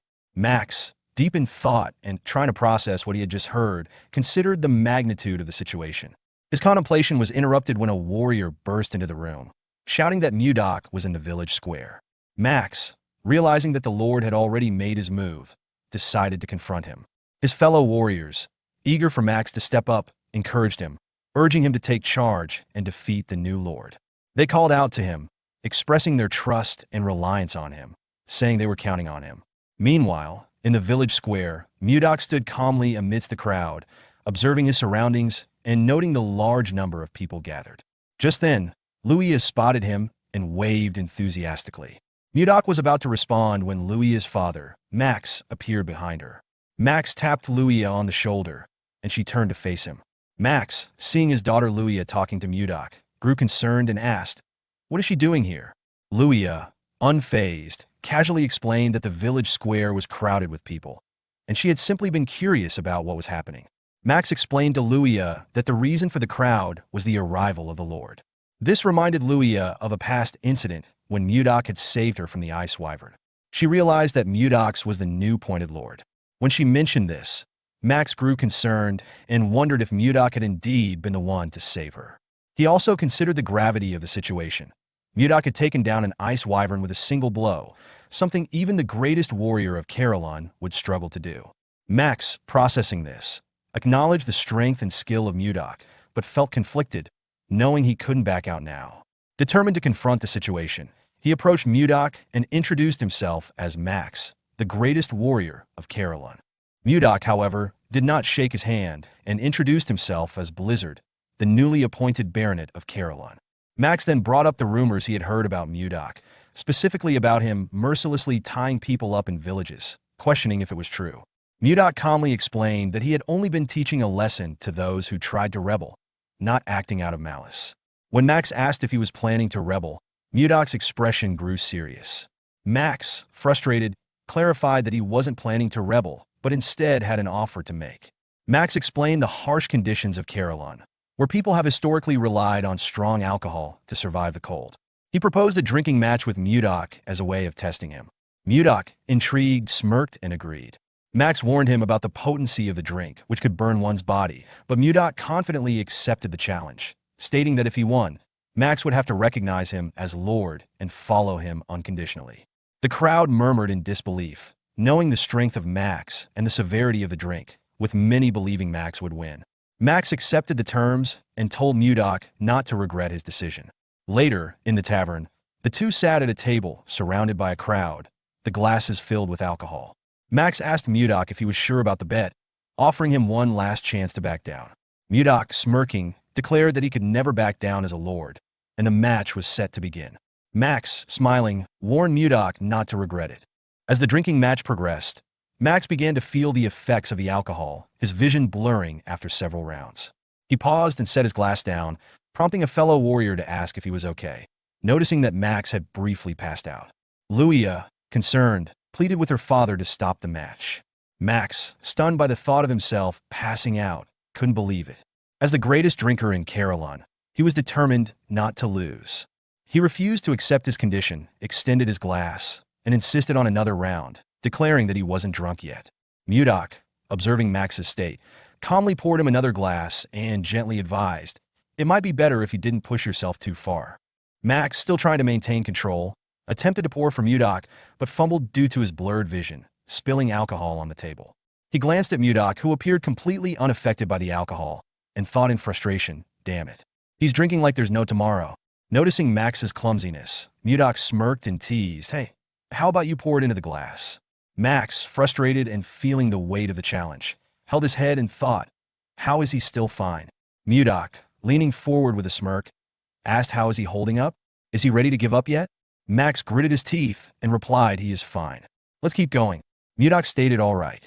Max gulped down his drink while Luia and Jake watched nervously. Across the table, Mudok effortlessly drained his glass, placing it on the table with a decisive thud.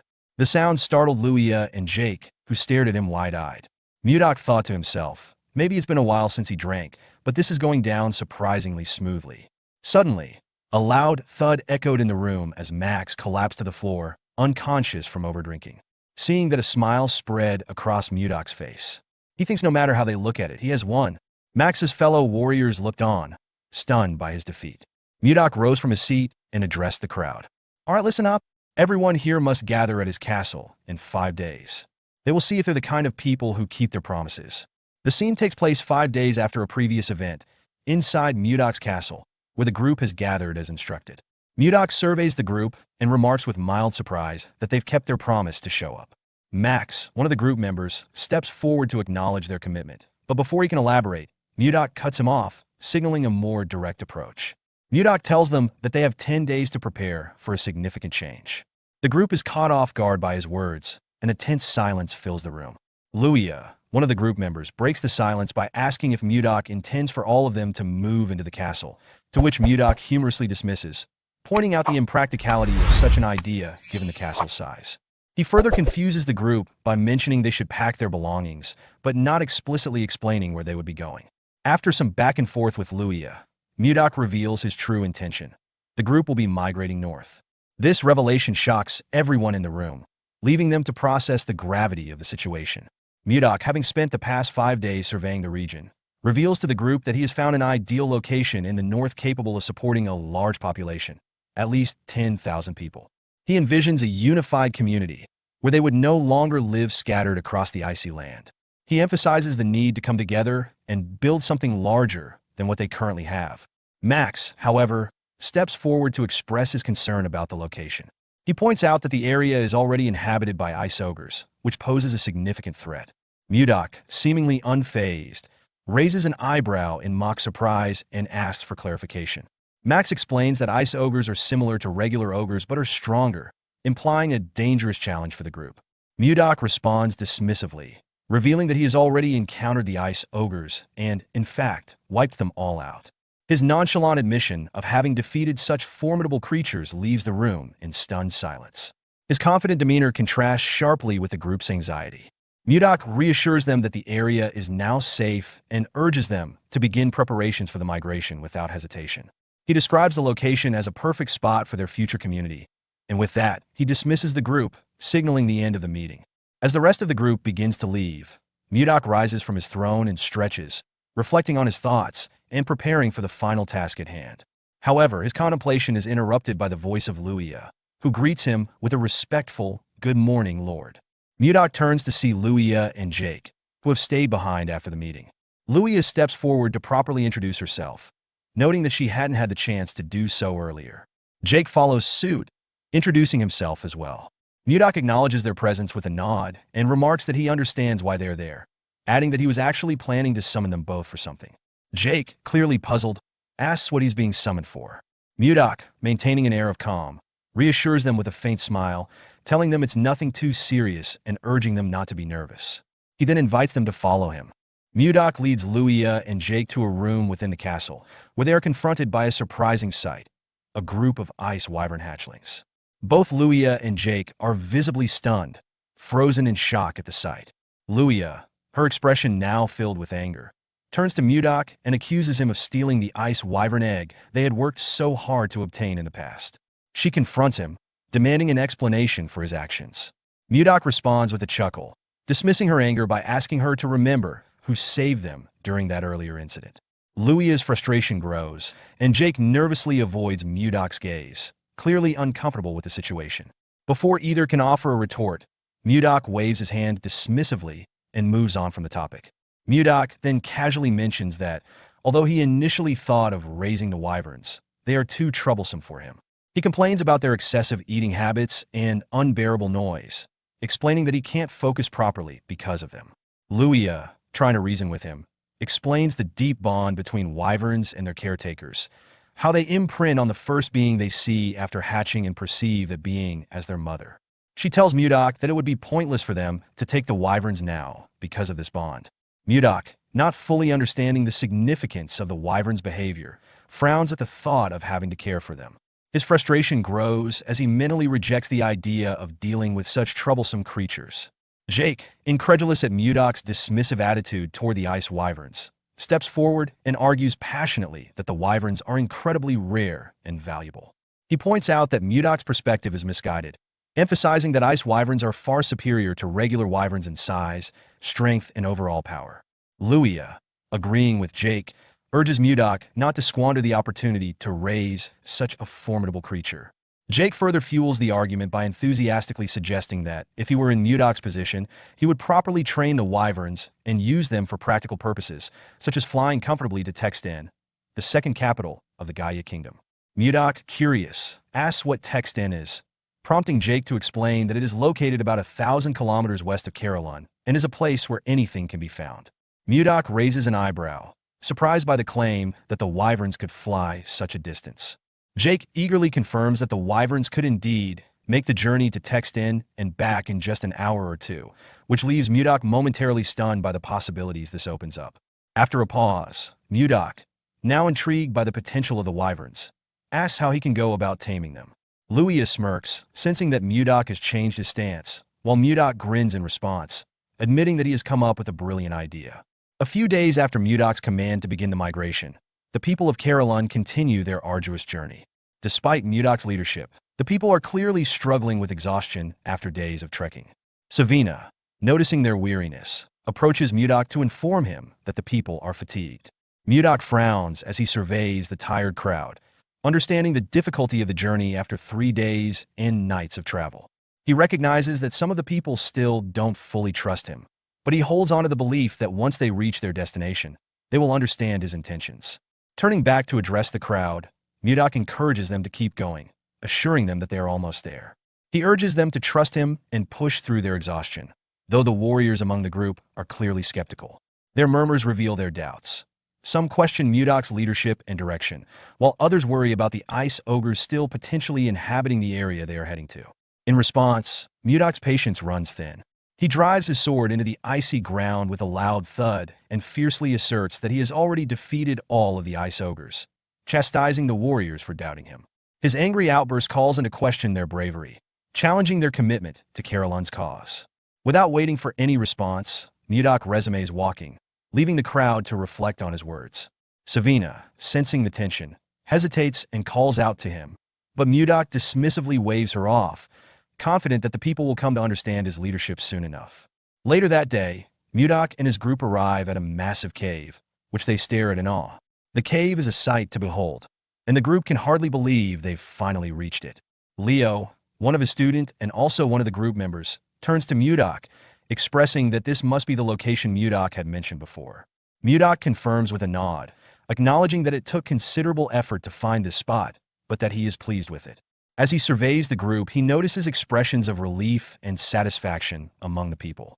Mudok then raises his voice to address the group, informing them that the cave once served as the stronghold of the ice ogres, but now it belongs to them. This marks the beginning of their new lives, and Mudok declares that from this moment on, the cave will be their new home. With that, he suggests they need a name for their new dwelling. Excitement stirs within the crowd, and they eagerly shout their agreement. Mudok takes a moment to think, recalling the name of his previous location, the North Sea Ice Palace, and considering something similar yet fitting for this new place. Suddenly, an idea strikes him, and he announces that from now on, the cave will be known as White Castle.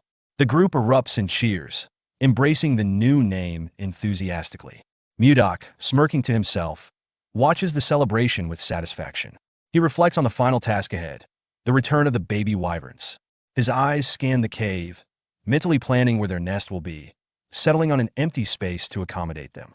A little later, as the group settles into their new home, a sudden, piercing scream echoes through the cave.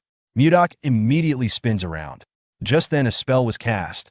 A lightning bolt struck the last baby wyvern, knocking it unconscious to the ground. The mage who cast the spell wondered to himself, "Why are wyverns here?" At that moment, Mudok appeared on the scene, his eyes burning with intensity. He demanded, "Why is there a mage here?" The mage, startled by Mudok's sudden arrival, quickly turned to face him, readying another lightning bolt spell. Without hesitation, Mudok springs into action, moving with lightning speed. In a flash, he disables the mage by blocking his pressure points and seizing his neck. With a single, forceful motion, he slams the mage against the cave wall, pinning him there. The mage gasps in pain, and Mudok growls with authority, his voice cold and menacing. "That you won't get a second chance. Who is he?" His tone makes it clear that he demands answers and that any further threats will be met with swift retribution. Mudok asked the man to tell him why he attacked his wyverns. The mage noticed that he couldn't move his body. He wondered if he was paralyzed. With a scary look on his face, Mudok told him that his mouth is not paralyzed. He asked him to start talking. The man was scared to see the look on his face. He said that he will talk. He introduced himself as Count Jerome von Kerwin. Mudok did not expect the man to be a count. He revealed to him that he is a baronet. The moment he heard this, Jerome realized that our boy is the man known as Blizzard, the person who saved the king's life and received a title and a land. Mudok did not expect him to know him. Our boy realized that something was off. He asked Jerome if he is the former lord who was appointed here and got kicked out by the people. The count told him that he has his circumstances. Mudok told him that it is none of his business. He pulled Jerome closer and told him that he has been talking to him freely for a while. The mage told him that he is now aware of his identity, and he knows that they are on the same side. Mudok did not respond to him. Jerome asked him if he said something wrong. Our boy grabbed his head and told him that he is wrong. The man screamed out in pain. Mudok told him that he does not care about equality. He reminded him that he failed to fulfill his responsibility. He told him that he should have turned down the title. Mudok told him that equality doesn't matter to him. The count begged our boy to spare him. Mudok told him that he would give him special treatment for once. He advised him not to think about fighting him again. The moment he said this, Mudok released the pressure on his acupoints. He told Jerome that he can now move his body. The man quickly went on his knees. He was breathing heavily with a terrifying look on his face. Mudok told him that he will seriously kill him if he says anything stupid. Jerome assured him that he won't do anything like that. Our boy pointed at his wyverns and asked Jerome to heal them. He told him that he can come out after healing them. Jerome was surprised to hear that he had to heal them. Mudok told him that he is excellent in judging people. He told Jerome that he has a lot of guts to use magic in front of the Lord. He asked him to do his best. The moment he said this, he turned around. Jerome tried to stop him, but our boy simply left him there. The count fell to the ground. He realized that something was seriously wrong. In the next scene, we see Mudok and Jerome in a tent. Our boy told the man that he wants him to send a letter to the king. Jerome was surprised to hear this. Mudok asked him about why he is so surprised. He asked him if it is really difficult to send a letter to the king. Jerome told him that the letter isn't the problem. He reminded Mudok that he asked him to send a letter asking for tax exemption. Our boy explained to him that he needs it because the people are doing their best to make a living and they don't have a lot to spare. Jerome revealed to Mudok that the other nobles will be against it. Our boy asked him about why they will be against it. Jerome said that it will seem unfair from the nobles' perspective. If this bill is passed, the nobles will threaten the king by telling him that they won't pay tax either, because their circumstances are also as bad as Mudok's own. Jerome told our boy that the king will refuse his request, no matter how much he favors him. Upon hearing this, Mudok became more certain that the nobles are the problem of the kingdom, and Duke Icarus is the one controlling them. He asked Jerome to suspend the idea. The Count was relieved to hear this. Mudok moved close to him and shared another idea with him. Jerome was surprised to hear his idea. He asked Mudok if this is possible. Our boy told him that it is not impossible. Jerome said that it might work because it is the same case. Mudok told him that they need to get ready without delay. In the next scene, we see the citizens gather in another part of the cave. Jake asked someone if he knows why their lords suddenly gathered them. Before the person could reply, Mudok asked if everyone is already gathered there. Everyone quickly turned to him. Luya told him that she came armed as instructed. She asked Mudok about why they are gathered there. Our boy said that he will explain now. He ordered everyone to hunt down ice wyverns. He told them that their goal is to get the eggs of the ice wyverns. The warriors were surprised to hear this. They knew that it wasn't easy to get the egg of an ice wyvern. Mudok explained to them that they will create groups filled with 30 people for the sake of their safety. He asked them to focus on getting at least one egg in each group. Jerome gave the warriors papers to show them which team they belonged to. Mudok announced that the team that brings back the largest amount of wyvern eggs will receive 100 gold. The warriors were shocked to hear this. An elf said that he has never imagined getting this amount of money in his life. Jake asked Mudok if he will really give them this kind of reward for the eggs. Max asked Mudok if he will really pay them 100 gold for the eggs. Our boy told him that he never makes a promise that he can't keep. He asked the warriors of Caroline if they are up to the task. The warriors began to cheer. They asked Mudok to leave it to them. While they were cheering, Mudok ordered Jerome to follow each team for 10 days and keep an eye out for useful people. He said that he will use these people for different tasks later. Jerome asked Mudok if he is thinking of creating a knight's order. Our boy turned to him when he heard this. The man wondered if he said something wrong. Mudok realized that Jerome is a very useful person. Even though he gave him a job when he just joined them, the man has been performing his tasks well. He was also able to see through our boy's intentions from the few things he said. Mudok told Jerome that he is right. He said that he heard that there should be one knight order for the Lord. Jerome told him that he is right. He told him that he needs it a lot because the Lion Knights of the Icarus Duchy are especially powerful. They are so strong that they wouldn't lose even if they fought against the Royal Knights. Mudok smiled when he heard this. He asked Jerome not to worry. He told him that they will soon be the best. Our boy decided to create a unit that is much bigger and stronger than the snow ice unit because he didn't want to lose weight in twice. With a smile on his face, Mudok ordered the warriors to begin the hunt. In the next scene, we see a group chasing a wyvern. Mudok ordered them to attack now. Immediately he gave the order. Luya, Jake, and the elf jumped down from a cliff. Luya fired her arrows at the monster. Jake used his axe to cut off its tail. Max covered his hand with his energy and used it to hit the monster's head. He asked the second unit to throw the net. The warriors quickly threw the iron net at the monster. The net covered the monster's head and dragged it to the ground. Mudok told Jerome that it is going pretty well. The man said that they have been hunting for days. He said that their hands and feet are already in a perfect sync. Jerome found our boy's idea to be bold. He never thought about stealing the eggs of the ice wyvern and taming it while it is still a baby. If everything goes well, they will be able to transport and sell hunting loots like leather and bones to distant cities with the help of the ice wyverns. Mudok asked his warriors to cheer up. He reminded them that they will be able to get a great reward if they bring back a lot of eggs. The warriors became motivated when they heard this. They decided to continue hunting. Jerome found it amazing that our boy united the uncontrollable Caroline warriors into one. He could not believe that they were hunting monsters together. While they were watching the warriors, they saw one of them behead a wyvern at a crazy speed. The monster didn't stand a chance. The man's teammates commended him for this. They referred to him as Gale. Our boy was also impressed by his skill. He asked Jerome about who the man is. Jerome opened his book to see his name.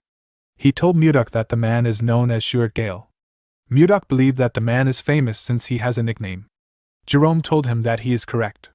He said that Stuart is the hero of the commoners. He raids evil noble houses and gives the raid loot to the poor. Mudok asked Jerome to tell him why a guy like this is here.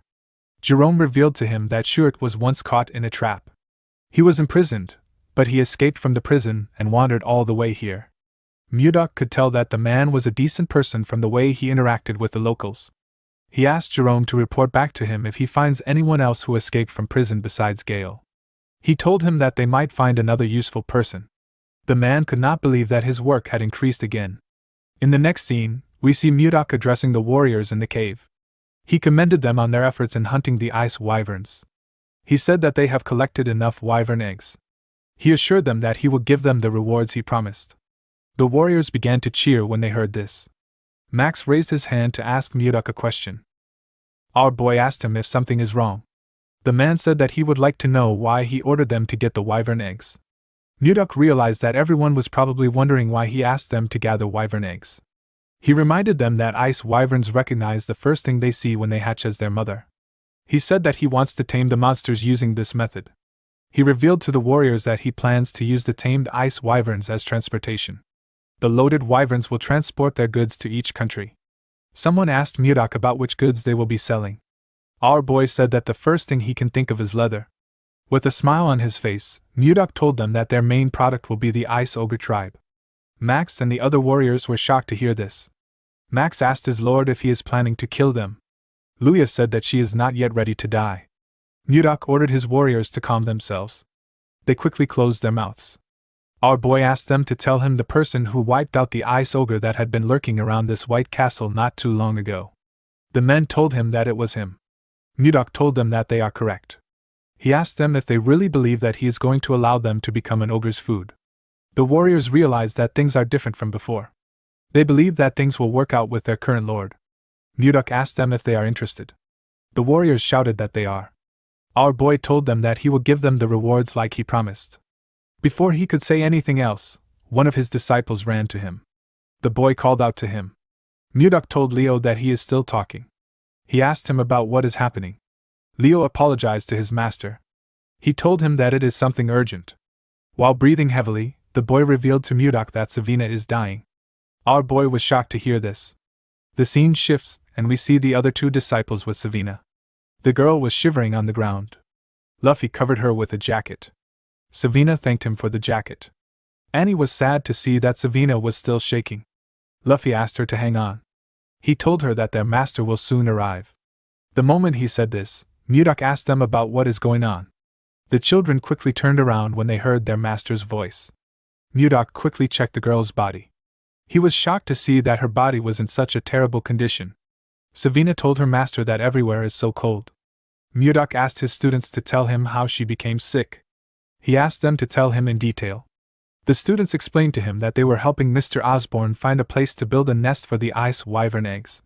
While they were looking around, they discovered a huge flower field full of glacial flowers that they had only seen in books. Savina wanted to show their master the flowers, so she took some from the ground. When they returned with the glacial flowers, Savina fell to the ground and began to tremble. The kids were shocked to see this. Leo asked their master about what they should do. He said that Savina might not wake up. Mudok patted him on the head and asked him to calm down. He told him that this won't happen. Our boy decided to take a look at the glacial flower. He was surprised to see the flower. He was certain that this was the snow ice flower. He could not believe that this was what they were calling the glacial flower. This flower is the one and only elixir of the North Sea and the Central Plains. Mudok wondered about how it was in this world. His students asked him to save Savina. Our boy decided to think about the flower later. He asked Leo to carry Savina and follow him. He said that they are going to the training ground. Leo quickly carried Savina to the training ground. Our boy asked him to put her down on a bed. The boy gently placed her down. Mudok commended him for this. He told his disciples that he is going to start treating her now. He asked them not to enter the room until he gives them the permission to step in. The students stepped out of the room. Before closing the door, Luffy begged his master to save Savina. Our boy assured him that he will. He looked at the snow ice flower in his hand. The glacial flower is known as a mysterious flower that endlessly emits cold air. However, in the Northern Sea Palace where Mudok lived, the fruit of this flower was a priceless elixir. The extreme cold of the flower makes it difficult to obtain the fruit. However, it is a different story for someone like Mudok who has mastered ice chi. Our boy blew some cold air on the fruit to refine it. Savina collapsed because her ice chi wasn't strong enough to withstand the cold. Mudok put the fruit into the girl's mouth. He poured his energy into her and called out to her. He asked her to open her eyes. The moment she heard this, Savina opened her eyes and raised her head. She was surprised to see her master in front of her. As our boy poured his energy into his student, he spoke to her through telepathy. He asked her to sit up straight and tried to circulate her chi. Savina accepted his order. She quickly began to circulate her energy. The cold energy went round her body. Mudok noticed that the cold chi in her body has completely stabilized, thanks to the circulation of her internal energy. While she was circulating her energy, Savina suddenly fell on the bed with her eyes open. Mudok realized that she has fallen asleep. He believed that she should have closed her eyes. He noticed that her internal energy has significantly increased compared to before. The fruit worked better than he expected. Mudok realized that he can increase the intensity of her training if her energy continues to increase. Before starting the training again, our boy wanted the girl to take him to the flower field where she found the snow ice flower when she woke up. He realized that he might be able to achieve his goal much sooner than expected. Later in the day, Savina woke up after sleeping for a while. After harvesting the ice wyvern eggs, the White Castle underwent a major reorganization. Mudok checked the list Jerome gave him and organized his own elite knight order, known as the Blizzard Knight Order. He promised to raise the warriors as powerful men that belonged to the Blizzard Knight Order. Schuert was appointed as the captain of the order. Mudok created a school and a hospital in this new place. He also created restaurants, bars, and clothing stores. Everything was going according to our boy's plan. The training facility was adjusted according to people's abilities. In the next scene, we see Mudok and Jerome talking. Our boy told the mage that he has to align people with the organization if he wants to improve it. The mage told him that he is right. Osborne was placed in the White Castle security forces, and Jerome was appointed as our boy's assistant. Jerome reminded Mudok that he still has to teach people magic. Our boy asked him if he doesn't want the position. The man said that he doesn't. Mudok called him a bastard and asked him to repeat his answer. He threw some paper at him. Jerome could not say anything. He felt like he should be given 1,000,000 gold for his work. Mudok said that he wants to create a patrol unit. The patrol unit will be in charge of guarding the exterior of the White Castle. It is also responsible for scouting Carolyn and bringing in scattered residents. Mudok said that he will be the captain of this unit. He decided to create another armed group called the Wyvern Knights. Jake begged Mudok to allow him to join this group. Our boy did not know if he was making the right decision. For now, there weren't any wyverns big enough to carry adults, so the group was put on hold. Once the number of Wyvern Knights is finalized, the remaining eggs will be used by the Carolyn merchants. Mudok told Luya that it is a secret that he is the chief of the merchants. He told the girl that she will act as his proxy. Luya accepted his offer. A few days later, we see Jerome running somewhere. He was carrying a briefcase. He remembered that Mudok told him that he will reduce his workload. He wondered about how troublesome things will be today.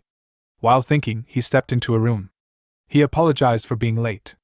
Max asked him not to worry. He said that the meeting just started. When Jerome looked around, he noticed something odd. Savina was also in the room. He remembered that the girl was unwell recently. He wondered why she was there. Mudok asked him to sit down. He asked Osborne to continue his report. Osborne said that the security unit hasn't been around for a long time, and yet they have already locked up 20 people in prison. The problem is that more than half of these people are fugitives who came from outside. Max stood up and told his lord that these people are criminals. He asked Mudok to keep them locked up so that they don't cause any trouble. Mudok asked him if they should start by locking him up. He reminded the man that he is the main culprit of the rebellion that drove out the former leaders like Jerome. Max said that this is different. He said that it was self-defense to protect Carolyn from the central nobles. Mudok asked him if he considers his actions as a noble struggle and Schuert's actions as petty theft. Max realized that he was being irrational. He apologized to Schuert for his actions. The man asked Max to not forget what causes the suffering of the commoners. He told him that they will discuss this later since they are in a meeting. Mudok did not expect Max to be so narrow-minded. He asked the others if they have another opinion to share. Savina asked him if she can share her opinion. Our boy asked her to go ahead. Savina told Mudok that the villagers must have a terrible view of fugitives for Max to react like this. Our boy agreed with her. The girl reminded him that they have to start ogre hunting tomorrow. Mudok asked her about what this has to do with anything. Savina suggested that they put the prisoners at the forefront of the hunt. Everyone was shocked to hear this. Mudok actually liked the idea. He asked Savina to keep talking. In the next scene, we see an ogre screaming in the forest. A man with some bandages on his face informed Schuert that they could have lost the ogre. This man is Lenin. He is a grade 1 escapee. There was a huge man holding an axe behind Schuert. This man is Gregor. He is also a grade 1 escapee. Schuert ordered the men to attack the ogre. Once they get far enough, he asked them to erase the monster's tracks and attack it. The men accepted his order. While the ogre was looking around, Gregor and Lenin charged at it from behind. They landed their attacks on the monster's back. The ogre screamed out in pain. It quickly turned around. Gregor asked Lenin to watch out. He told him that a counterattack is coming. The monster swung its huge club at Lenin. The man was surprised to see its club coming towards him. He realized that it was too late for him to dodge. Before the club could hit him, Schuert charged at the monster. He ordered Lenin to get down. Lenin quickly bent his head to dodge the attack. Schuert used the opportunity to land multiple attacks on the ogre. The monster screamed out in pain. While it was screaming, Schuert and the others charged at it. They used their weapons to tear the ogre apart. The scene shifts, and we are taken back to the time that Savina suggested that they put the escapees at the forefront of the hunt. Mudok really liked her idea. Osborne asked her if she wants to send them to the front lines and get rid of them. He told her that her plan is very extreme. Savina shook her head. She explained to the man that it will be much more humane than locking them up in prison. She reminded him that her master is going to join them. She told Osborne that her master is not someone who discards manpower so easily. With a smile on her face, Savina told the men that people's perceptions of the escapees will start to change once they fight with them. The scene shifts, and we are taken back to the present. We see the rest of the group arrive to the hunt. They were all looking at the ogre that Schuert caught with the escapees. Schuert asked Lenin if he is okay. The man said that he can still manage, even though it was close. With a smile on his face, a man told the captain that Lenin is bluffing again. Lenin told the man that he barely dodged the attack. He told him that it was like the time he threw his pickaxe at the prison staff and got slammed.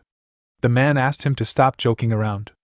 Gregor placed his hand on his friend's shoulder and told him that they got a hefty reward. He told him that they need to celebrate with a round of drinks. Lenin told his friend that they need to take this chance to make a fresh start. He told Gregor that he won't pay, no matter how he tries to sweet-talk him. Gregor laughed when he heard this. He told his friend that he got smacked too hard. Mudok smiled when he saw how they interacted with one another. He could tell that they have built up their teamwork through cooperation. He couldn't believe that his disciple thought of this idea. He realized that he made the right choice by accepting her as his disciple. While Mudok was watching the man, we see something watching him from the distance. The monster was carefully watching him as if it was cautious of him. In the next scene, we see one of the hunting groups tracking an ogre. A man asked another man with a mask to slowly fall back in the direction of the ambush. One of them heard a sound coming from the woods. He asked the masked man if he heard it too. The man raised his bow. He said that he will fire a few shots. He asked his teammates to get ready. The other men quickly took a stance. The man fired his arrows at some trees. He and his teammates waited for something to come out. Fortunately for them, nothing happened. The masked man was relieved to see this. The other man said that it must have been the sound of falling leaves rustling in the wind. The masked man told him that he must be right. He moved close to a tree to retrieve his arrows. He asked the other men to retrieve the rest of the arrows and search another area. Before he could take out his arrows, a huge monster came out from behind the tree. The men were terrified to see the monster. The scene shifts and we see Mudok outside with Jerome. He informed Osborne that the residents are no longer afraid of ice ogres. Osborne told him that they are all ready to hunt. Jerome told our boy that it is all thanks to his leadership. While looking at the corpse of an ogre, Mudok ordered Jerome to make sure that no one moves ahead without orders. Jerome accepted his orders.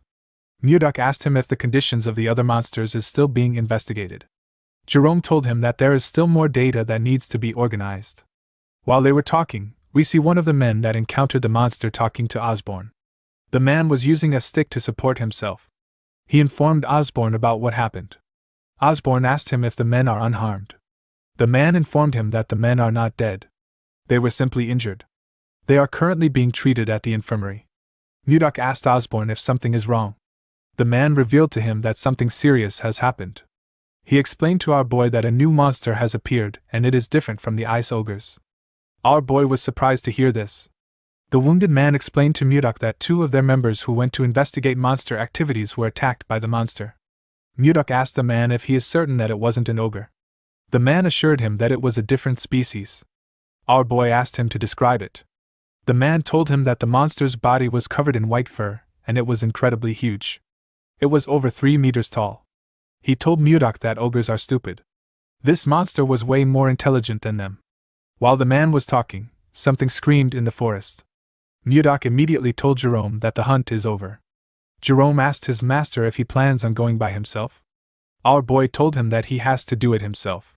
He asked Jerome and Osborne to follow him once the area is secure. The men accepted his order. Mudok ran into the forest at a crazy speed. He realized that he knew this monster that the man described. He was certain that he had heard an explanation from Edmund before. He remembered the time Edmund asked him if he was a Yeti. While Mudok was running, he activated a skill known as Mind's Eye and used it to scan the forest. He quickly found the monster he was looking for. Our boy landed on a tree. He took out his sword and charged at the monster. The monster became terrified when it sensed someone coming towards him. He quickly raised his hand to block our boy's attack. He was able to block it with his thick fur. Mudok was barely able to cut him. He noticed that his attack bounced right off the monster. He could tell that his body was very tough. Now that our boy was looking at it, he became certain that this monster is a Yeti. Mudok noticed that the Yeti that was roaring earlier was now frozen stiff like a scared wild cat. Due to the way the monster reacted, our boy realized that it could sense the weight of his martial power. The look in his eyes shows that he is scared. Mudok considered sparing the Yeti out of curiosity, but he couldn't keep someone who harmed his people alive. Our boy raised his sword and asked the monster to be born as a human in his next life. He jumped and charged at the Yeti. The monster was scared to see him coming towards him. He covered his hand with an unknown energy before Mudok could strike him. When Mudok's sword got close to the monster, it destroyed everything around him and cleared the area. Our boy believed that he had won the fight, but he was wrong. When he looked at the ground, he didn't see anything there.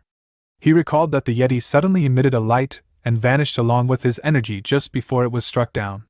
Our boy wondered about the kind of magic the Yeti used. He recalled that the light was green. He remembered that he heard something about this from Luffy when he first came to this world. Mages of the 5th circle or higher can use space travel magic called teleportation.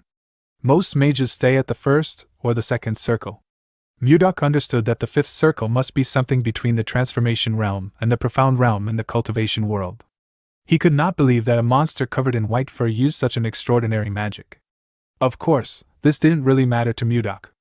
Even if it was spatial movement, our boy could still catch up to it. He turned around and fired his energy in the direction of the monster. He tore through the forest with his ice chi. Unfortunately, the Yeti still escaped. Mudok did not expect a big monster like that to run off like a rat. He could still sense the Yeti's presence nearby. Even though it was teleporting, it couldn't get very far from our boy. Mudok could tell that the monster was about 1.5 kilometers away from him. While looking around, our boy felt something.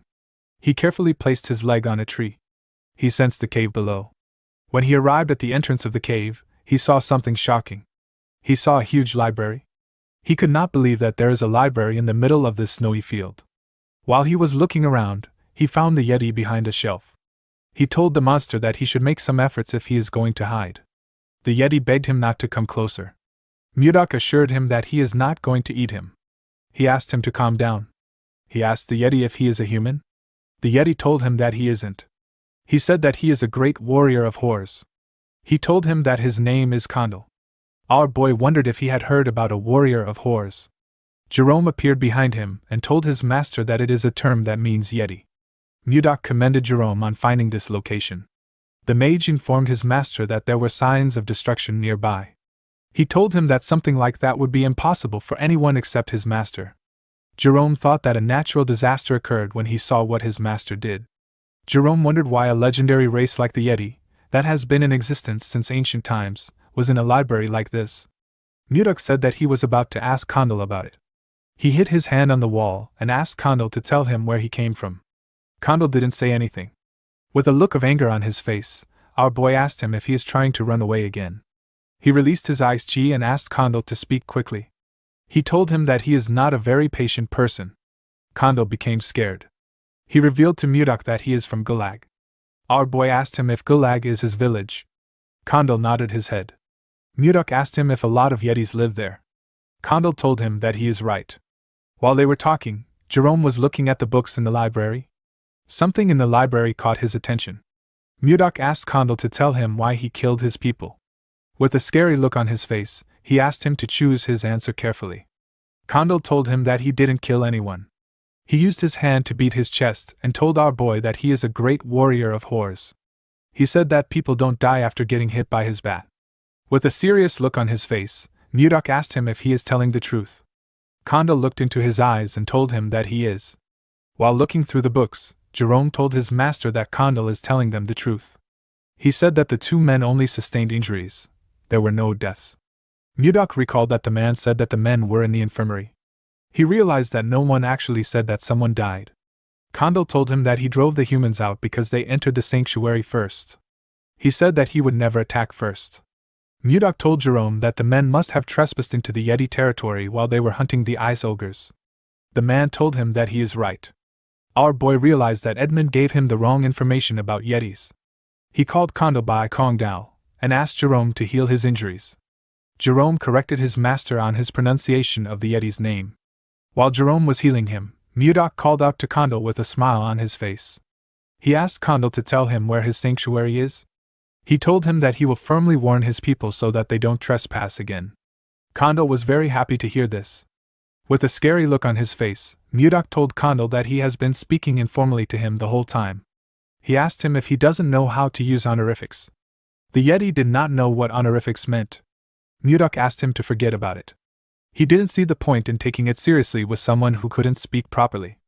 Jerome informed his master that the treatment is complete. Our boy told him that they need to return now. Jerome called out to his master. Murdoch asked him if something is wrong. Jerome told him that he has a request to make. The scene shifts, and we are taken to Barhan. We see Edmund ask Charles to tell him the amount of time that has passed since the promised date. The man told him that it has been 3 months.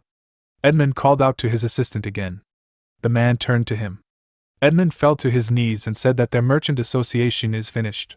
Murdoch made him a promise in his very stupid imagination. Murdoch held his beard and asked him to hold on for 3 months. He told him that he would send someone. Charles wondered if there was such a romantic mood in the air when Murdoch was speaking to his leader. Edmund began to cry. He told Charles that he had not received any word from our boy. Charles asked him to calm down. He told him that Murdoch isn't someone who would break his promise. While he was talking, he noticed that a huge shadow covered him and his leader. Edmund and Charles quickly looked up. They were shocked to see a wyvern coming close to them.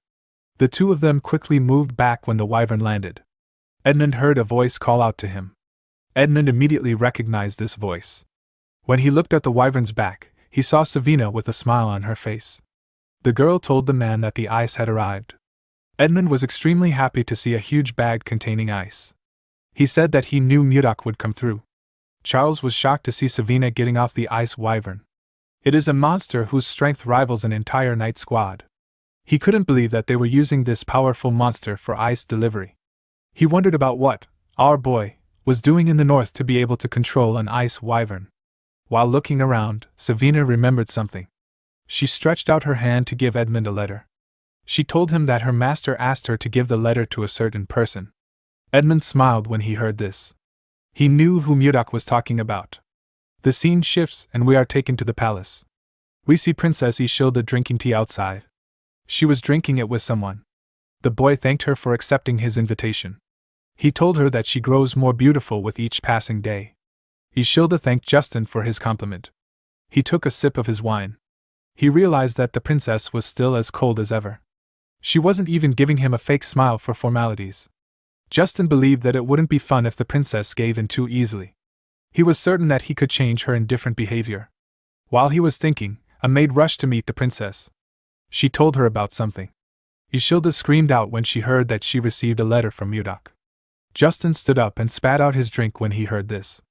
The maid informed Ishilda that the letter was in the study. Ishilda quickly stood up and asked the maid to follow her. Justin asked the princess if she was already leaving. He reminded her that he had rushed there in the morning to see her. With a cold look on her face, Ishilda told him that she heard he trained so much that even a day isn't enough. She asked him not to waste his time. She asked him to head back to his house. She turned around and asked the maid, whose name is Lenshia, to follow her. Justin grit his teeth when he saw this. When he saw how beautifully Ishilda's hair flowed, he became enraged. He slammed his hand on the table and called Mudak a bastard. The scene shifts and we are taken to Ishilda's study. We see her reading the letter.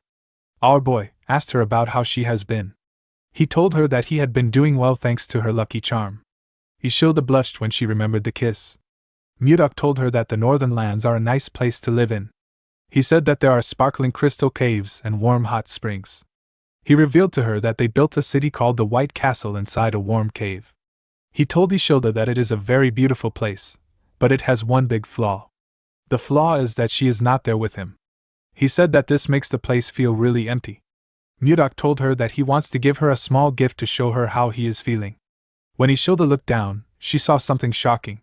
She saw a flower made from ice. She held the flower close to her chest. She wondered why she was always thinking about our boy. She took a look at the flower again and made a decision. She decided to meet Mudak directly. The scene shifts and we are taken to the White Castle. We see Mudak making an ice flower. He was wearing a white fur coat. The flower broke in his hand. He found it odd that he was good at smashing things, but it was difficult for him to make delicate items like this. While he was thinking, Jerome ran to him. He called out to his master. Mudak asked the mage to tell him why he was making such a fuss. He asked him to tell him what happened. Jerome told his master that he needed to come to the office right now. He said that he had made a huge discovery. He told Mudak that it was a once-in-a-lifetime event. Mudak asked him to calm down. He told him that he would follow him. He poured the broken ice shards onto the numerous other shards next to him. Those were from the previous ice flowers he had tried to make. At the office, Jerome revealed to our boy that the library he found belonged to an ancient mage. Mudak acted surprised. He asked Jerome to tell him what the big deal was. The mage told his master that his reaction was too poor. He explained that this was a huge discovery. He told Mudak that it was a relic of ancient humans, a key to reviving lost magic and a stepping stone to break past the fifth circle. Mudak didn't really care. He noticed something odd. He turned to Jerome and told him that he was sensing something intense coming from his waist. Jerome was shocked to hear this. With a shaky tone in his voice, he told Mudak that it was not important. He said that he didn't report it because it was worthless. Mudak used his chi to drag a bag out of Jerome's clothes. Jerome became scared. With a smile on his face, our boy told the mage that he needed to see it since he was trying so hard to hide it. When he opened the bag, he found something odd inside.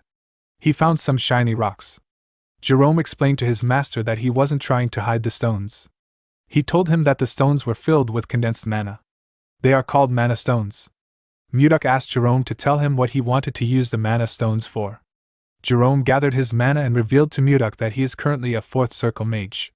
He has nearly reached the fifth circle, but he hit a wall that has been holding him back for a while. He told Mudak that he believes a mana stone might help him overcome it. Our boy understood that it wasn't easy for him to surpass his current level. He told Jerome that he understands how he feels. The mage thanked him for this. Mudak revealed to him that he would not allow him to use the mana stones. Jerome was annoyed to hear this. He explained to Mudak that increasing his power would benefit the White Castle. He begged our boy to allow him to use it. Mudak denied his request. He explained to him that he might be able to break through his wall with the mana stones now, but he asked him what he would do after that. He asked him if he would start searching for another mana stone again. Our boy told Jerome that this isn't important. When stepping into a new realm, the important thing is the effort one makes to gain true understanding. Mudak explained to him that growth comes from time and effort. It has no shortcuts. Jerome clenched his fist and released it. He realized that his master was right. He recalled that he reached the fourth circle with his own efforts. Jerome remembered someone telling him that magic isn't something he can learn in a hurry. The man told him that he would be able to understand what magic is as he slowly progresses. Jerome told Mudak that he had started forgetting his grandfather's words, without realizing it. Mudak was relieved to see that Jerome understood him. He was already ready to beat his intentions into him. He asked Jerome to tell him what they can use the stones for, apart from increasing his ability. The mage revealed to him that it can be used in almost every magic. It is extremely versatile. It can be used in mana amplification, barrier shields, and even communication spells. Mudak was shocked to hear this. He asked Jerome if a person can communicate without a mage with the mana stones. Jerome told him that he is correct. He explained to him that someone without magic can communicate with it, as long as he casts communication spells on the mana stone. He told Murdoch that this is a high-quality mana stone. They can use it to communicate all the way to the Jeva Empire across the sea. Our boy picked up a cup and asked Jerome if he knows the most important thing in governing a country. Jerome said that he is not sure. Our boy revealed to him that it is the speed of information. He told him that the country that gathers and delivers information faster can change the game. He ordered Jerome to turn all the mana stones into communication stones. The scene shifts and we are taken outside the White Castle. We see Murdoch, Jerome, and Osborne standing outside. Jake called out to our boy with the mana stone and asked him if he can hear him. Murdoch and Osborne were surprised to see this. Our boy told Jake that he can hear him clearly. He asked Jake about how far he has gotten while riding a wyvern. Jake told Murdoch that he is 10 kilometers above the plains from the White Castle. He told our boy that he can hear him perfectly. Murdoch was happy to see that the signal did not have any interference. He said that the communication stones test is a success. He announced that they will use the communication stones to stay in contact from now on. The moment he said this, he heard Jake saying that the wyvern is amazing. Jerome and Osborne became worried when they saw that the boy interrupted their master. He asked the wyvern to do a triple spin nosedive. Our boy was annoyed to hear the boy's voice. He ordered him to come back. He squeezed the communication stone and ordered Osborne to increase the training intensity when Jake returns. Jerome begged his master not to break the communication device. Before Murdoch could break it, someone called out to him. When he turned around, he saw some wyverns landing in front of the White Castle. The person who called out to him was Savina. The girl told him that she is back. Murdoch was happy to see her. He asked her to come in. In the next scene, we are taken to the meeting room. We see everyone seated. All of them now had new white uniforms.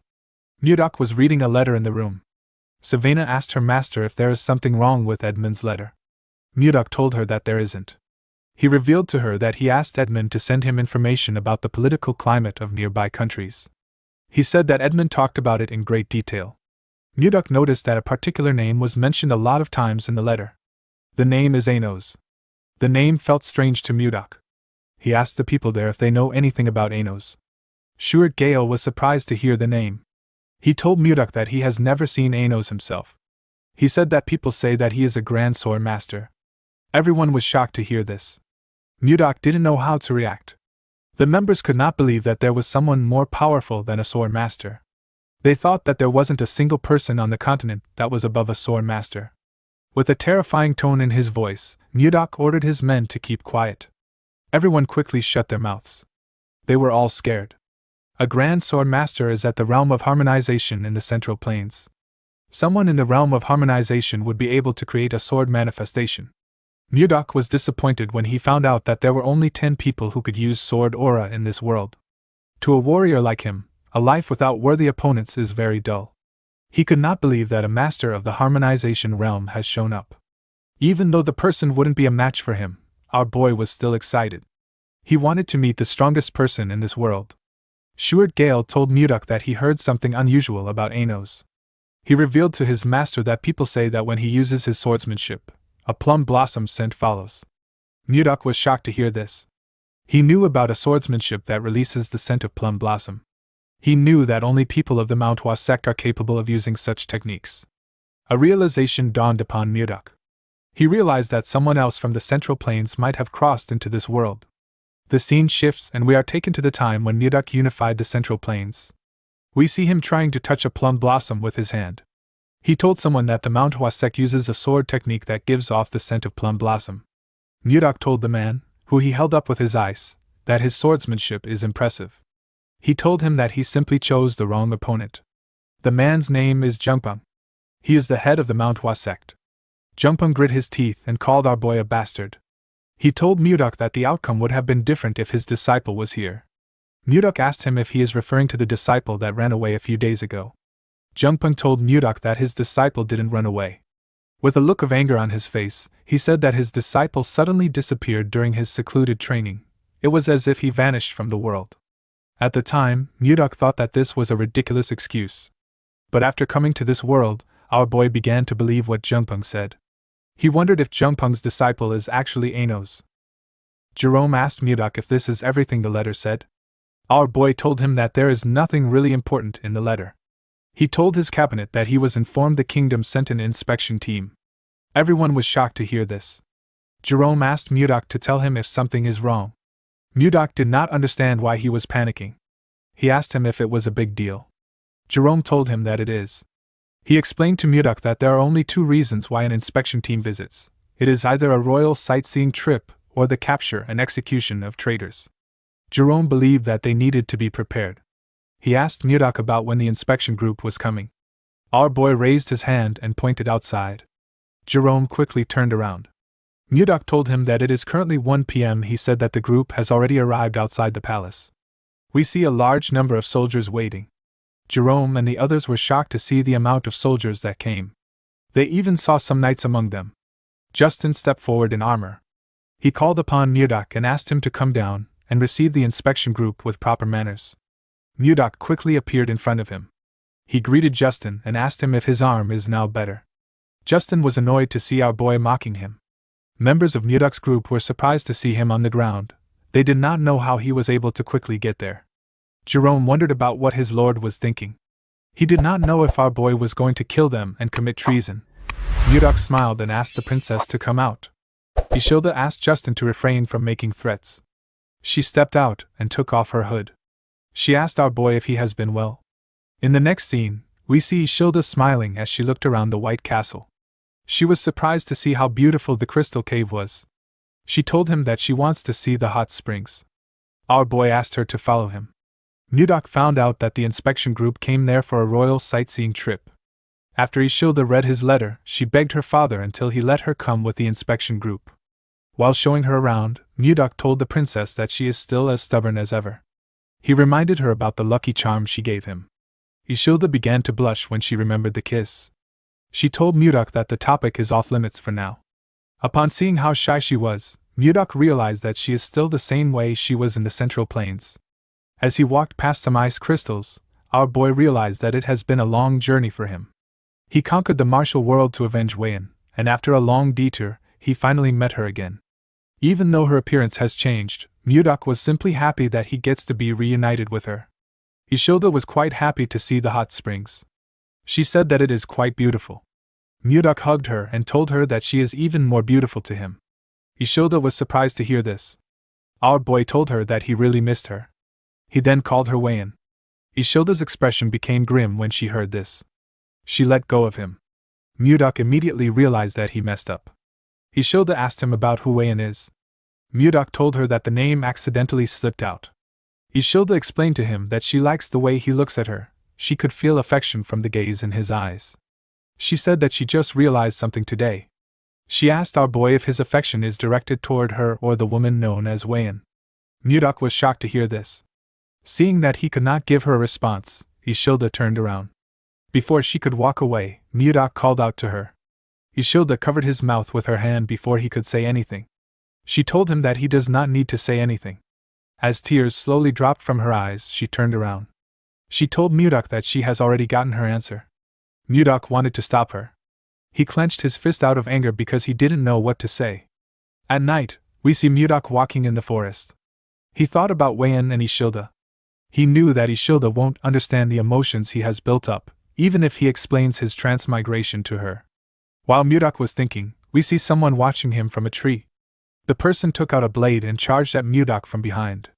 A large amount of blood splashed in the forest. In the next scene, we see Justin call out to someone known as Aruvan. Aruvan came out of his shadow and greeted him. Justin asked him about how the ambush went. Aruvan told him that it was a success. Justin smiled when he heard this. At the forest, we see Mudok's pendant on the ground. The scene shifts and we are taken to the White Castle's VIP guest quarters. We see two guards at the entrance. Inside the room, we see Ishilda crying. She told herself that she is pathetic. She could not believe that she was crying her eyes out after a breakup. While resting her head on her table, she remembered the look that Mudok had in his eyes. She told herself that Mudok is so foolish. She wanted him to try holding her back. At the entrance, we see someone walking up to the guards.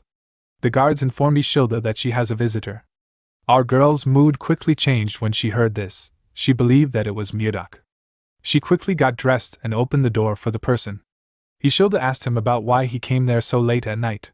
She asked him if he came to apologize for earlier. The moment she said this, Ishilda saw something shocking. The person in front of her was holding a sword covered in blood. The person had used his sword to stab Ishilda's guards. The person turned out to be Justin. With a creepy smile on his face, the sadistic bastard asked Ishilda to pardon his late-night visit. Our girl was shocked to hear this. She quickly rushed to grab the handle of the door. Before she could touch it, Justin used his sword to cut it off and destroy the door. Ishilda was sent flying. She could not believe that the door got torn apart so easily. She realized that this was a sword imbued with magic. She asked Justin to tell her the reason for his rude behavior. She asked him to tell her why he attacked the royal guards and entered her chambers without her permission. Justin told her that anyone who dares stand in a noble's way must be ready to face the consequences of their actions. He moved close to Ishilda and told her that she is the one being rude. He told her that she ignored his feelings and held on to some guy who appeared out of nowhere. Ishilda asked him to repeat what he said. She could not believe that he did all this over something so petty. She told Justin that Mudok won't sit back and let him do as he wishes. Justin found it funny that she still thought of Mudok even in her current situation. He told Ishilda that our boy is dead. The girl was shocked to hear this. Justin revealed to her that he sent an elite assassination squad after our boy. He told Ishilda that the ambush was successful. He said that she won't even find Mudok's corpse. He raised his hand when he said this.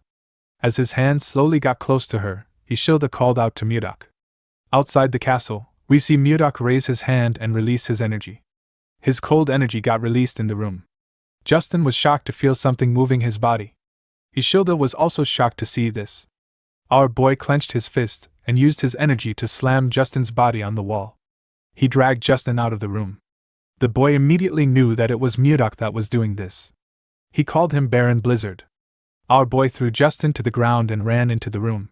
He covered Ishilda with his jacket and asked her if she is okay. He gently smiled at her. Ishilda was quite happy to see him. She told him that she is fine. She asked him if he is okay. While they were talking, we see Justin's sword releasing a dark energy in the room. Our boy was able to sense this energy. He quickly raised his hand and used it to block the attack of the sword. He realized that the sword was being controlled with chi. The sword moved past him and went outside. We see someone grab the sword outside. Mudok pulled Ishilda up and called Justin a bastard. He saw the boy wearing an armor that released an ominous energy. Our boy realized that Justin has planned this entire thing thoroughly. The scene shifts and we are taken to the past. We see Justin telling his father that he wants to take Mudok down. The armor he is wearing was in his father's room. Justin asked his father to lend him his personal assassination squad. He knew that the assassination squad was strong enough to kill anyone. Duke Icarus grabbed the sword which was on the armor. He told his son that his personal assassination squad won't be enough. The armor disappeared and went into the sword when he said this. The Duke told his son that he will need to prepare thoroughly if he wants to kill Mudok. The scene shifts and we are taken back to the present.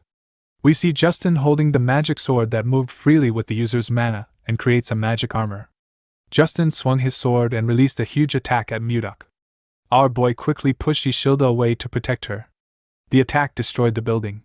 Justin believed that he could defeat a grand sword master with this sword.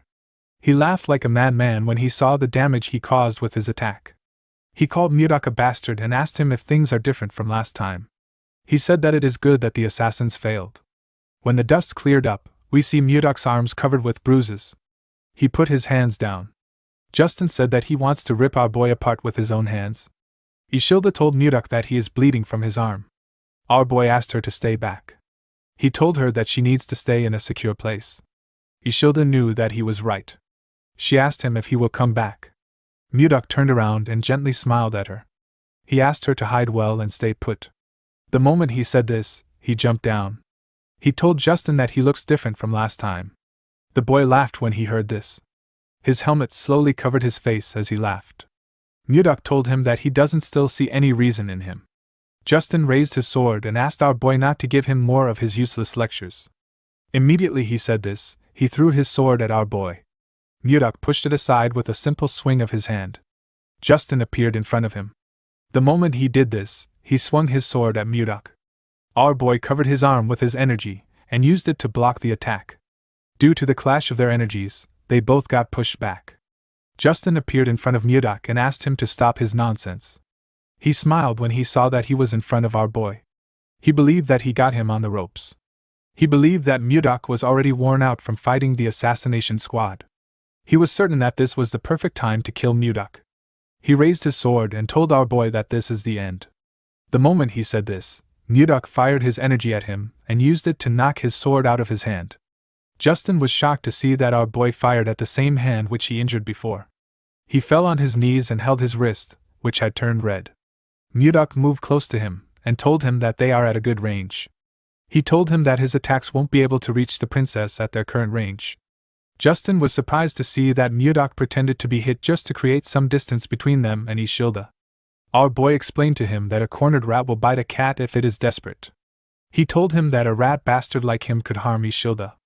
Justin grit his teeth out of anger when he heard this. He stood up and quickly put the armor together. He told Mudok that he has underestimated him.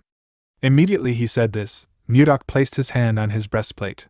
He told Justin that he was actually just being cautious. He told the boy that he does not want to lose her again.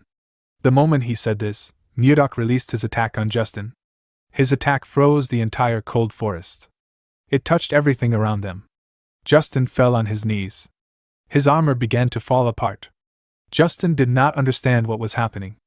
While shivering, the boy realized that something was wrong with his mana. He could not gather his mana. Mudok advised him not to waste his time trying to gather mana. He revealed to him that he destroyed his dantian, which is also known as the energy core.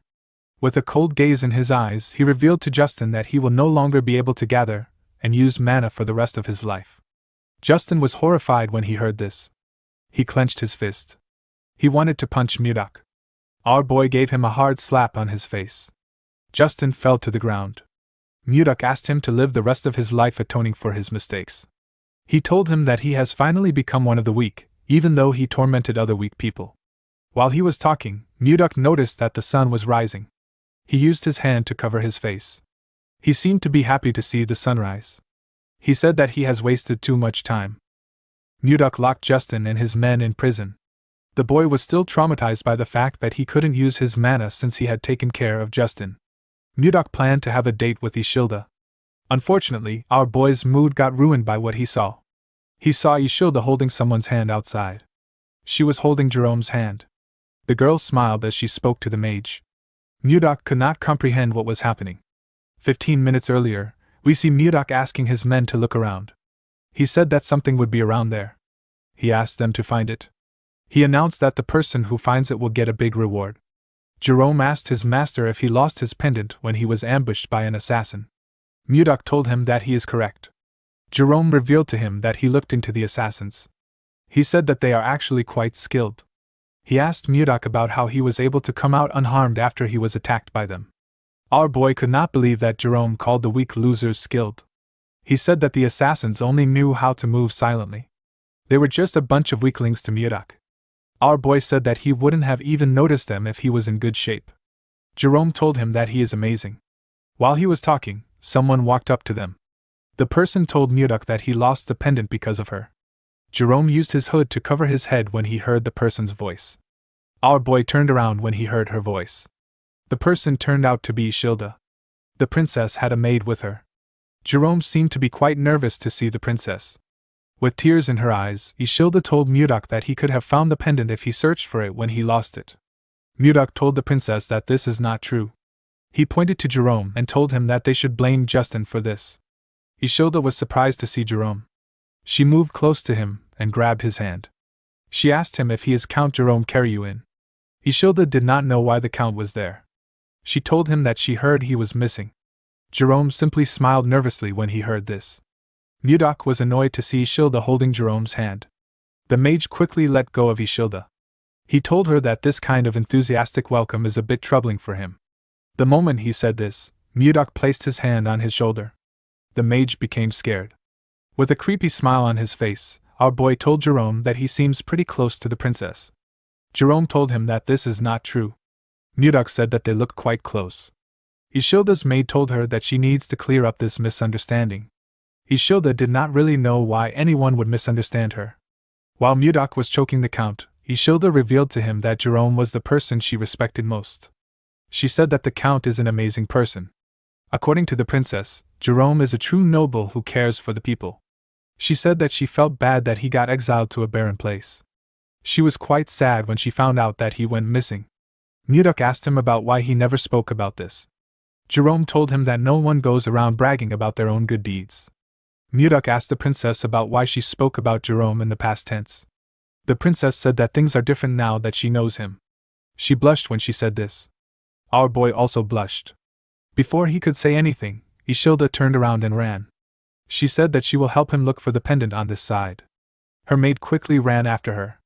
After separating herself from Mudok, Isilda stopped to catch her breath. While breathing heavily, Isilda looked down. She saw the pendant buried in the snow. She quickly bent down to pick it up. Her maid caught up to her when she went down. Isilda called out to the maid whose name is Renica. She said that this is the pendant that Mudok is looking for. The maid did not expect her to find it. She said that she will tell Mudok immediately. While looking at the pendant, the princess remembered the look on our boy's face when he mentioned Wayan. She was certain that this pendant had something to do with Wayan. Renica called out to the princess. She told her that she has the same expression as Mudok.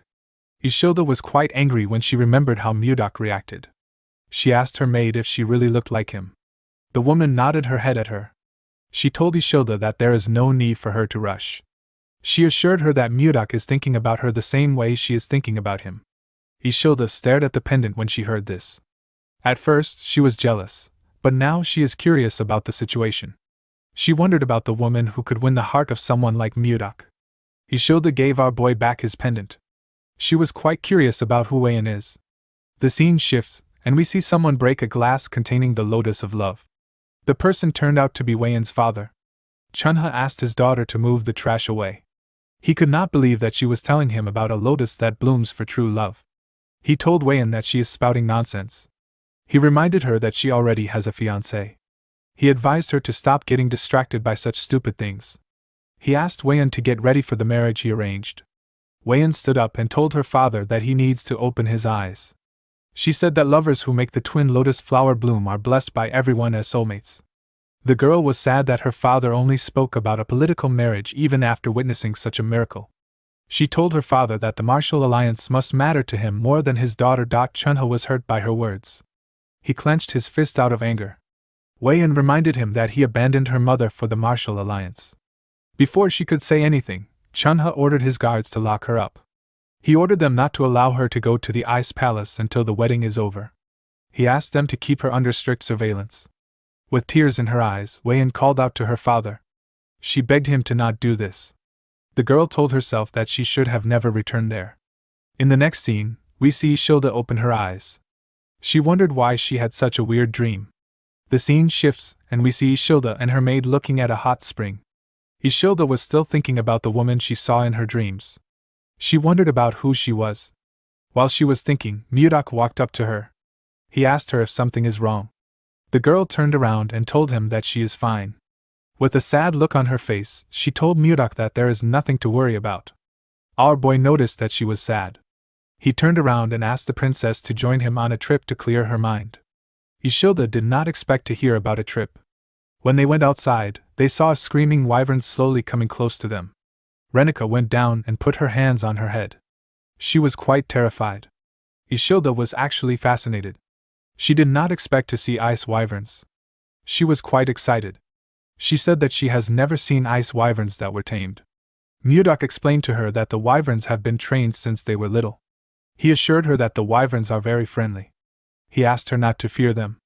The moment he said this, he saw some people walking towards them. It was Jerome and Jake.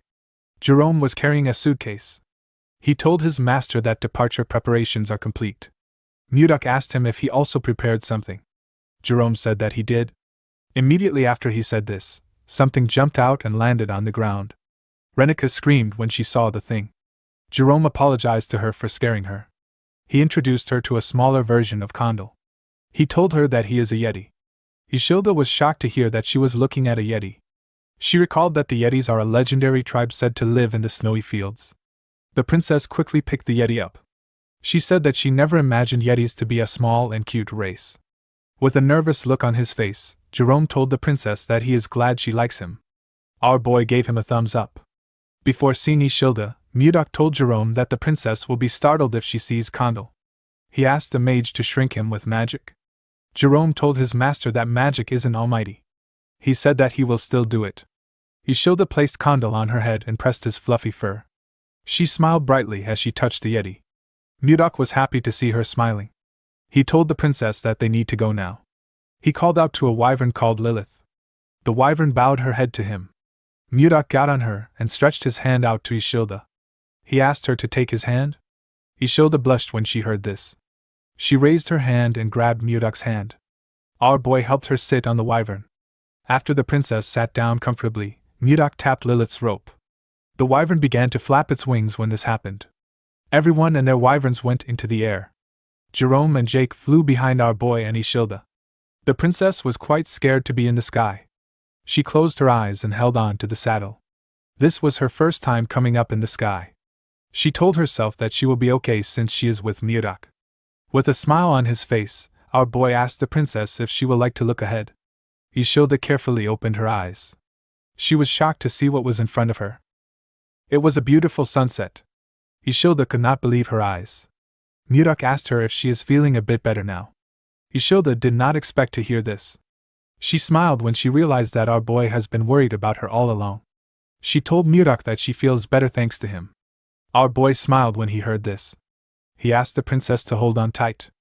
Ishilda did not know why he said this. Mudok made his wyvern speed up and pierce through the clouds. The scene shifts and we see the group arrive at their destination. Luya welcomed them. She told Mudok that he should have at least sent word to her in advance. Our boy reminded her that they are far away from each other. He asked her how they were going to contact her. He told the girl that she can report the trade matters to Jerome. Mudok told the mage that he is counting on him. Jerome was shocked to hear this. He told his master that he is basically doing everything. He asked Mudok what he will do. Our boy said that he will be dining with Ishilda at a nearby restaurant. He asked the mage to finish everything before he returns. Luya told him that she understands. Jerome asked our boy if he doesn't get to have a say in this case. In the next scene, we see Ishilda looking at the beautiful town from a balcony in the restaurant. Mudok told her that he prepared the place for her. He asked her if she likes it. Ishilda replied that she loves it. While looking around, Ishilda realized that she has seen the flower inside Mudok's pendant before. She quickly recalled that this was the lotus she saw in her dreams. While she was lost in thought, Mudok called out to her. He asked her if she is all right. The princess apologized to him. She said that she was just thinking about the strange dream she had last night. Mudok asked her about what happened in the dream. Ishilda revealed to him that there were people wearing strange clothes and living in houses that she has never seen before. In her dream, she was a woman in her early 20s, a woman with pale skin, brown hair, and black eyes. Ishilda said that she always had a sad expression on her face because her father wanted to force her into a political marriage, even though she already had someone that she loved. The princess laughed and said that it was such a strange dream. Mudok grabbed his pendant and laughed with her. Ishilda revealed to him that she desperately called out to someone in her dream. She called out to someone known as Gaga. Our boy was shocked to hear this. There was only one person that called him Gaga in his entire life. This person is Wayan. Ishilda noticed the look on Mudok's face. She asked him if he is all right. Our boy tightened his grip on his pendant. He said that he was simply lost in thought. He let go of the pendant and asked the princess to eat before the food gets cold. Ishilda told our boy that she wants to make a request. She explained to him that she feels like there is a distance between them every time he calls her princess. With a smile on her face, the girl asked him to call her Ishilda if it is okay with him. While looking at her, Mudok remembered Wayan. He smiled when he remembered his lover. He told Ishilda that he can do this. Later in the evening, we see Mudok and Ishilda finish their food. While our boy was cleaning his mouth, Jerome called out to him. He asked him if he enjoyed his meal. He revealed to him that he has finished the work with the 10s10 firm. Ishilda was surprised to hear the name of the firm. She asked Jerome if there is a place in the Drake Kingdom called 10s10. Mudok realized that he messed up. He revealed to her that 10s10 is not in the Drake Kingdom. It is actually in the Gaia Kingdom. Ishilda was shocked to hear this. The Gaia Kingdom is a powerful nation in the northwest of the continent. It is ruled by queens. It is also known as the country for women. The Knight Order of the Kingdom is composed entirely of women. They are known to rival the Wyvern Knights of the Zeba Empire in strength. Ishilda knew that she was far from the White Castle, but she did not think that she would be in the Gaia Kingdom. She hoped that her arrival wouldn't cause any diplomatic issues. While she was thinking, Jerome cleared his throat to remind her that he is still there. Ishilda apologized to him. She asked him to continue. The mage told her that it is fine. He revealed to his master that the ice ogre leather they are currently supplying the kingdom is quite popular. He said that Luya made a suggestion today. She asked if the Karelim firm could build a factory here to make and sell leather goods directly. Mudok asked him if there is a need to sell products too if the leather is already selling. Jerome explained to him that the queen and most titled nobles in this kingdom are women. If they are able to make clothes and bags that the royals and nobles like, it will become a trend. This will allow them to earn a lot more money than before. Jerome revealed to Mudok that Luya knows a famous craftsman from Karelim. The girl said that they can start immediately if they get Mudok's approval. Our boy was happy to hear this. He realized that he made the right decision by making Luya in charge of the firm. He told Jerome that he will provide all the leather they need. He asked him to start production. The man bowed his head and accepted the order. He revealed to Mudok that their leather is so popular that it sells out the same day it arrives. The moment he said this, he and Mudok heard a loud sound. Jerome raised his head and our boy turned around. They saw a building burning far away from them. Jerome was shocked to see the building burning. He revealed to our boy that their firm is in that area. He said that the fire can ride the wind and spread to their building. Our boy said that he will check it out. He asked Jerome to stay with Ishilda. Jerome asked his master if he is going alone. He told him that it is too dangerous. Ishilda told our boy that she will follow him. Mudok told her that it will only take a moment. He assured her that he will be back soon. Immediately after he said this, he jumped down from the balcony. After Mudok left, Ishilda told Jerome that they need to go. The mage was surprised to hear this. Ishilda said that they can't just sit around like this. She said that they need to follow Mudok. Jerome could not believe what he was hearing. Outside the burning building, we see a woman crying about her shop. She could not believe that the shop she devoted her life to was on fire. Other vendors were also crying. When our boy arrived there, he was surprised to see the scale of the fire. It was much bigger than he thought. While he was looking at the building, someone called out to him. When Mudok turned around, he saw Ishilda and Jerome. The girl apologized to him for following him. She said that she couldn't just sit around and wait. She said that she was very worried. Mudok couldn't scold her for this because he would also make the same choice if the roles were reversed. While he was looking at the princess, he heard someone call for help. He quickly turned to the burning building. Ishilda did not know why Mudok was looking at the building. She called out to him. Mudok jumped before she could say anything. He found a window at the top floor. He broke into the building through the window. The moment he landed inside, he used his ice-white divine palm to freeze the ground and reduce the heat. The ice clashed with fire and released a large amount of cold air. Mudok used his hand to cover his head. When he looked down, he saw something shocking. He saw a woman lying on the ground. He quickly checked her pulse to see if she was still alive. Fortunately, she was still breathing. Mudok picked her up and placed her on his shoulder. He believed that the woman was exceptionally lucky to survive in a massive fire like this. Before he could leave the building, the wood holding the ceiling collapsed. Before the wood could touch our boy, he released his energy and froze everything around him. He didn't just freeze the top floor, he froze the entire building with his chi. Jerome was shocked to see the precise control and scale of his master's power. He was certain that this level of magic was at the 9th circle. While he was looking at the top floor, someone walked out of the building. Ishilda was quite happy to see the person. The person turned out to be Mudok. Our boy froze the ground with each step he took. The scene shifts, and we see a man and a woman having a meeting near a fireplace. The man poured the woman some liquor. He referred to her as princess, and told her that there were signs of rebellion. The princess wasn't pleased to hear this. She asked the man to tell her who dared to try it. The moment she said this, the princess began to feel dizzy. She saw the man reaching out to her. He was smiling. The next person the princess saw was Mudok. The princess opened her eyes when she saw our boy. She found herself in a different room. She raised her head to look around, wondering where she was. When she looked at the door, she noticed it was open. The princess decided to step out of the room. When she opened the door, she found herself in a dining room with Mudok and the rest of the group. Luya stood up and asked the princess if she was feeling better now. The princess crossed her arms and looked around. She asked Luya to tell her where she was. The woman told her that she was with the Karellum merchant group. The princess recalled that this was the merchant group that had recently become famous thanks to the leather trade. She could not believe that no one in the group could recognize her. She asked Luya if there was no one from the Gaia kingdom in their group. The woman revealed that they were from Karellum village, a place in the northern part of the Drake kingdom. She said this was why they were known as Karellum merchants. The princess asked Luya to tell her who saved her. Luya pointed to her master and introduced him as the Lord of Karellum. She told her that Mudok was the one who saved her. The princess's eyes shined brightly when she saw her boy. She moved close to Mudok and told him she had to thank him for saving her, with a confident look on her face. The princess introduced herself as Sylar MacMahon. Ishilda and Jerome were shocked to hear her name. Even Luya could not believe what she was hearing. Jake asked Luya to tell him who Sylar was.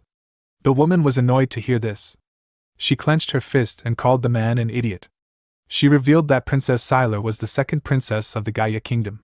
At the age of 25, she had reached the realm of Sword Master. She was the captain of the Royal Knights, and the most famous person in the kingdom. Luya pushed Jake's head down and bowed her head. She apologized to the princess for their rudeness. Sylar told her that it was fine. She said she would forgive her because they were not from the Gaia kingdom. Ishilda began to tremble. She couldn't believe that she had run into a princess of another nation. She knew she might cause an international issue if Sylar found out who she really was. Mudok noticed that Ishilda was shaking.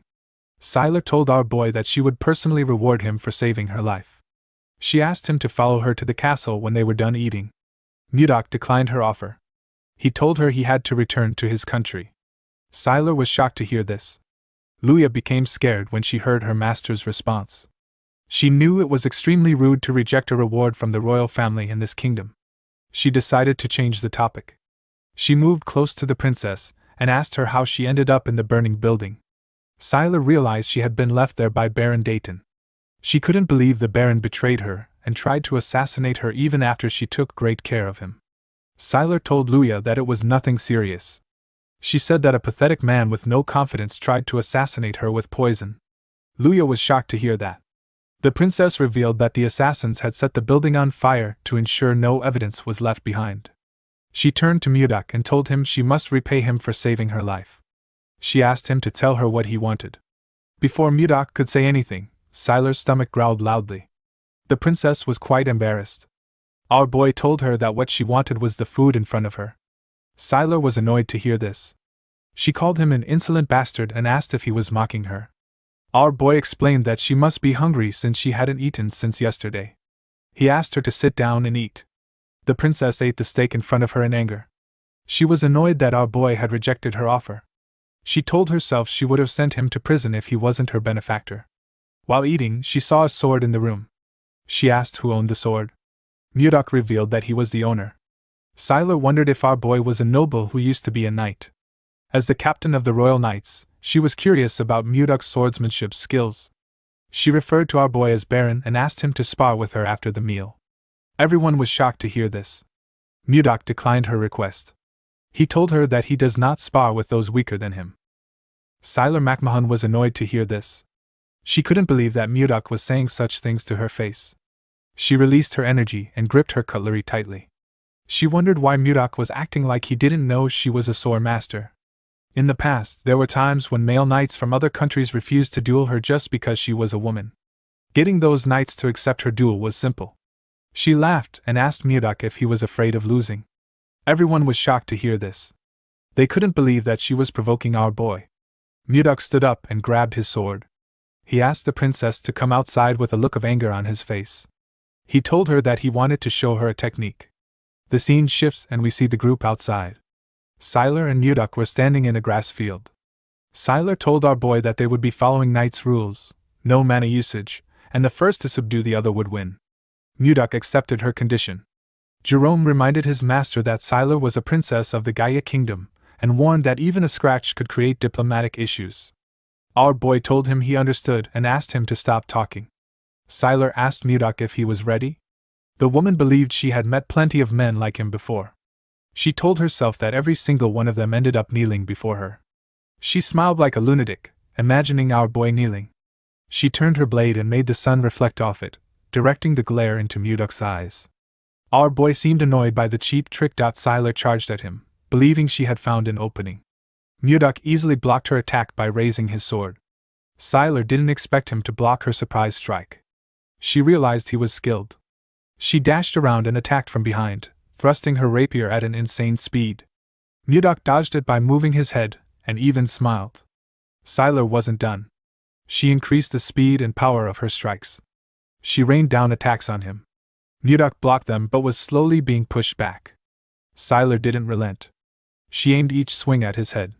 Yet Mudok seemed unfazed, blocking each strike with minimal movement and no real effort. Sylar noticed this and couldn't believe it. She had to admit, Mudok was skilled.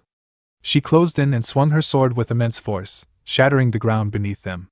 Our boy leapt back to dodge. Sylar followed and kicked at him midair.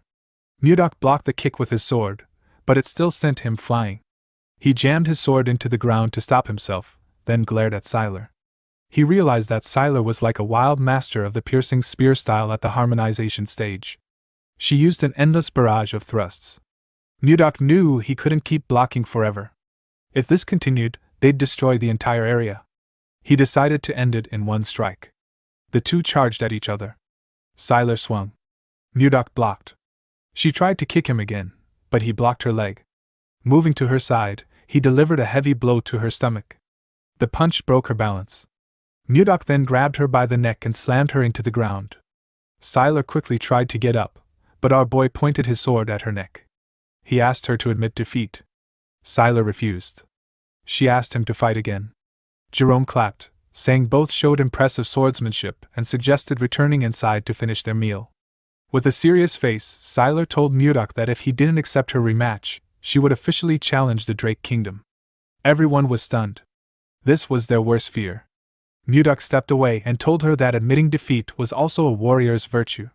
He said her behavior was childish, especially since she was a princess. Sylar stood up and demanded he repeat what he said. Gritting her teeth, she cloaked her hand with energy and charged at him in anger. She demanded to know what he thought he knew about her to speak like that. Before she could reach him, Mudok pointed his sword at her face. She froze. Her knees buckled, and she collapsed. She realized she had lost. She hadn't even seen his sword move. Mudok asked if this was how they treated their saviors in this kingdom. He questioned if her tiny brain couldn't realize he had held back because she was royalty. He told her to think carefully about who was wrong in this situation. Sylar couldn't understand why she couldn't win.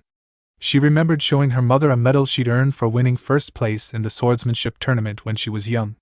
Her mother had told her she was amazing, and that one day she would be strong enough to protect her and her sister. The queen had asked her to become the Sword of Gaia. Sylar had lived her whole life by those words.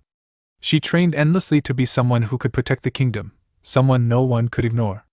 She wondered who Mudok really was. While our boy was watching her, Ishilda walked up and called out to him. Mudok advised Sylar to choose her opponents wisely next time. Then he turned to Ishilda and wrapped an arm around her waist, smiling. He told her they were returning to Karellum tomorrow and needed to finish their sightseeing. Ishilda nervously walked off with Mudok. Our boy tapped Jerome on the shoulder and asked him to tell Jake to buy a few swords for him. Jerome said the swords would be ready before he returned. After Mudok left, the princess called over Jerome and Luya. Both became nervous. She moved close and asked if Ishilda was Mudok's wife. Jerome replied no, she was a noblewoman from a respected family. Sylar seemed relieved that they weren't married yet. She turned to Luya and asked her to fetch a carriage. She said she was returning to the palace. Luya obeyed. Ever since she became a sword master, this was the first time she'd met someone stronger than her. Sylar wondered if her life would have been different if someone like Mudok had been by her side. After returning to the palace, Sylar sent her closest aides out to find Baron Dayton. He was found dead in his basement. There was a letter in the Baron's hand. The Baron wrote that his family had been taken hostage. The letter was already torn, so this was the only thing Sylar could find out. The torn part probably had the name of the mastermind on it. The killer tore the letter after taking out the Baron. Sylar continued searching for the person who attempted to kill her. She couldn't find any clear evidence or information. There was only one person that Sylar strongly suspected. At the castle, we see a maid announce to someone that Sylar has arrived. The person asked the maid to let Siler in. Siler stepped into a greenhouse. She saw a young woman drinking tea inside the greenhouse. This person is the first in line to the Gaia Kingdom throne and the person Siler suspects the most. Her name is Lewin McMahon. Siler sat with her sister in the greenhouse. Lewin seemed shocked to find out that Baron Dayton tried to kill her sister. Siler revealed to her that the Baron drugged her and set the building on fire. She said that she would have died if someone hadn't saved her. Lewin stood up and asked if someone was at the door. She asked someone to bring the Baron to her. Siler asked her sister not to bother herself. She revealed that the Baron was already dead by the time she found him. She told her that the person who tried to kill her must have silenced the Baron. Lewin hugged Siler and referred to her as her beloved sister. Siler was surprised to see this. Lewin told her that she thought she would be fine because she is a sword master. She said that she was too careless. With a horrifying look on her face, Lewin told Siler that she is extremely happy to see that she is safe. Siler could tell that her sister was faking it. She could not believe that her own sister was this upset that she didn't die. Even though all the clues pointed to Lewin, Siler told herself that it wasn't true since there was no solid evidence. She wanted them to go back to the way they were before. The princess wondered about what Murdoch would have done at a time like this. The moment she thought of this, she grabbed her sister's shoulders. With a smile on her face, she asked Lewin if she is going to be part of the royal delegation for King Drake's birthday. Lewin said that she is. Siler asked her sister if she could go in her place. Lewin found this odd. She knew that her sister never attends events like this. She quickly got an idea. She asked her sister if the man that saved her is from the Drake Kingdom. Siler blushed when she heard this. Lewin asked her sister if she wanted to see him again. Siler stood up and told her sister that it is nothing like that. Lewin smiled when she saw how her sister reacted. 3 days had passed since Murdoch returned from Ten's 10. After Justin's attack, assets like the wyverns and the glacial flower were deemed at risk of being discovered by the enemy. Due to this, official exchanges and public activities were moved to the previous castle they used before they found the White Castle. While looking at his clothes, Murdoch realized that today is the day that he and Ishilda are leaving. While thinking, Murdoch remembered Jerome telling him that they needed to strengthen their forces in case Siler attacked them. Our boy stepped out of his office. He was relieved to see that everything was quiet today. The moment he closed his door, we see Jerome appear out of nowhere. Kondo was on his head. The mage moved close to his master and told him that Siler would be attacking them soon. He said they must execute their military reinforcement strategy immediately. The moment he said this, someone else spoke, saying she was also a little worried. The person turned out to be Ishilda. The princess told Murdoch that Siler is a princess of the Gaia Kingdom, and that she was worried the situation could escalate into a diplomatic issue. Murdoch understood everyone's concern, but he was not really worried. In the Central Plains, especially during his time with the Murom Alliance, our boy had often seen the proud gaze of a true martial artist. He knew that someone like Siler wouldn't carelessly reveal this matter to anyone else. Murdoch asked them not to worry too much. He explained that he was the one who was right and assured them that Siler understood his intentions. He put his hand into his clothes and took out a box. He asked Ishilda to contact him if anything happened to her. He opened the box and showed her what was inside. The princess was shocked. Murdoch revealed to her that she was looking at a communication stone made from a mana stone. He explained that it allowed a person to communicate over long distances without a mage. He told her it could even work from the capital of the kingdom. Ishilda was surprised to hear this. Murdoch asked her to contact him anytime. At the entrance of the White Castle, we see Ishilda and Murdoch talking. The maid standing next to the carriage told the princess that it was time to depart. Murdoch moved close to the princess and gently whispered that communication stones were not yet known in the world. He advised her to only use it when alone, to avoid exposure. He told her that Jake would follow them from the sky to watch over them. Ishilda smiled when she heard this. She could feel what Murdoch felt for her through his actions and words. She moved close to her carriage and turned around with a smile on her face. Ishilda thanked Murdoch. Our boy watched the carriage as it rode off. He realized that his current status was too low. There was a vast difference between him and the princess. It was like heaven and earth. To become a man worthy of her, Murdoch needed to raise his status. Our boy said that it was time for him to visit a certain place. Jerome followed his lord to the location he wanted to visit. He was shocked to see what was inside. He saw different unconscious bodies on the ground. He asked his master what had happened. He asked him to explain who these people were. Mudok revealed that they were the ones who had tried to kill him. Jerome asked if they were the assassins that Justin brought. Our boy said that he was correct. Mudok and Jerome walked past the assassins lying on the ground. The mage asked if Justin knew about them. Our boy replied that Justin probably thought they were dead. Mudok seemed dissatisfied as he looked at the assassins. He had locked them up without food to test how long they would last. He could not believe they were already in this state after only 10 days. Compared to the assassins in the Central Plains, these people lacked skill and survival abilities. While thinking, our boy noticed something. He saw 2 assassins who he considered decent. He ordered Jerome to bring food for them with Shuert. The mage accepted his order. Mudok let out a sigh when he realized that it was going to take a while to make these guys useful. In the next scene, we see the assassins shoving food down their throats. Shuert advised them to slow down. Jerome decided to question his lord. He asked him why he kept these people alive. Our boy revealed that he planned on raising them as his own assassination squad. The mage was surprised to hear this. He asked his master why he would need an assassination squad. The moment he said this, Jerome became worried. He wondered if his master planned to send assassins to the Gaia Kingdom before they attacked, or if he wanted both an Ice Wyvern unit and an assassination squad to start a rebellion. The mage did not know what his master was thinking. Jerome informed his master that having an Ice Wyvern unit and an assassination unit might be too much. He told Mudok that they were able to get through the inspection thanks to the princess's visit. He said that they might be accused of treason when the next inspection takes place. Mudok wasn't listening to a single thing that Jerome said. He was actually thinking of Princess Ishilda. Before leaving, the princess informed him that her father's birthday would take place soon. She asked him if he was also going to come to the capital. Mudok revealed to Jerome that he planned to use the king's birthday as a turning point for his territory. He said that he would be entering the central political stage. The mage screamed when he heard this. He didn't understand why his master suddenly became ambitious.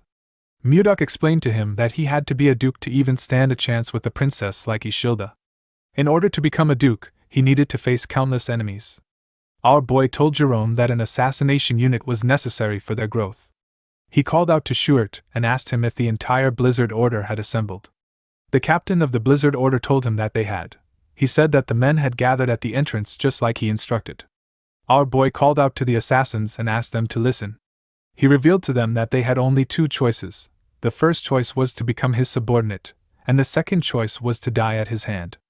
Mudok informed them that they couldn't actually become his subordinates because their skills were pathetic. The assassins did not expect to hear this. Our boy revealed to them that he had prepared a training program to whip them into shape. He asked them to choose one of the weapons placed behind them. He ordered them to go outside and kill any knight they saw. 3 weeks later, we are taken to the snowy forest. We see 3 knights backing each other. They held their swords and shields up, seeming to prepare to block someone's attack. While the knights were looking around, someone charged at them with a dagger. One of the knights blocked the man's attack with his shield. The other 2 knights grabbed his clothes and slammed him on the ground. The knight that blocked the attack raised his sword. The man screamed when he saw this. The knight took a badge off the man. Immediately after he did this, the other 2 let the man go. The knight was very happy to see the token. He said that he killed the man. His comrades were also quite happy to see the token. One of them said that he wouldn't have to skip dinner today. The knights asked the man to sit somewhere, but the man forcefully stood up. Mudok watched everything from the top of a tree. He held a cane in his hand. It had been 3 weeks since the joint training between the Blizzard Order and the assassins began. The rules of the training were simple. Each participant received a single badge. If it was stolen or damaged, the owner was considered dead. If one side lost all the badges, that side had lost the match. Although this training sounded simple, nothing spurred growth like competition. Since both sides needed to get some training, this was the best exercise for them. While Mudok was looking around, he saw a bright red light shining in the forest. Our boy said that something had started again. All the assassins were marked by Jerome's tracking spell. If they left the designated area, an alarm would go off. The assassin who ran out of the designated area was a young man with red and white hair.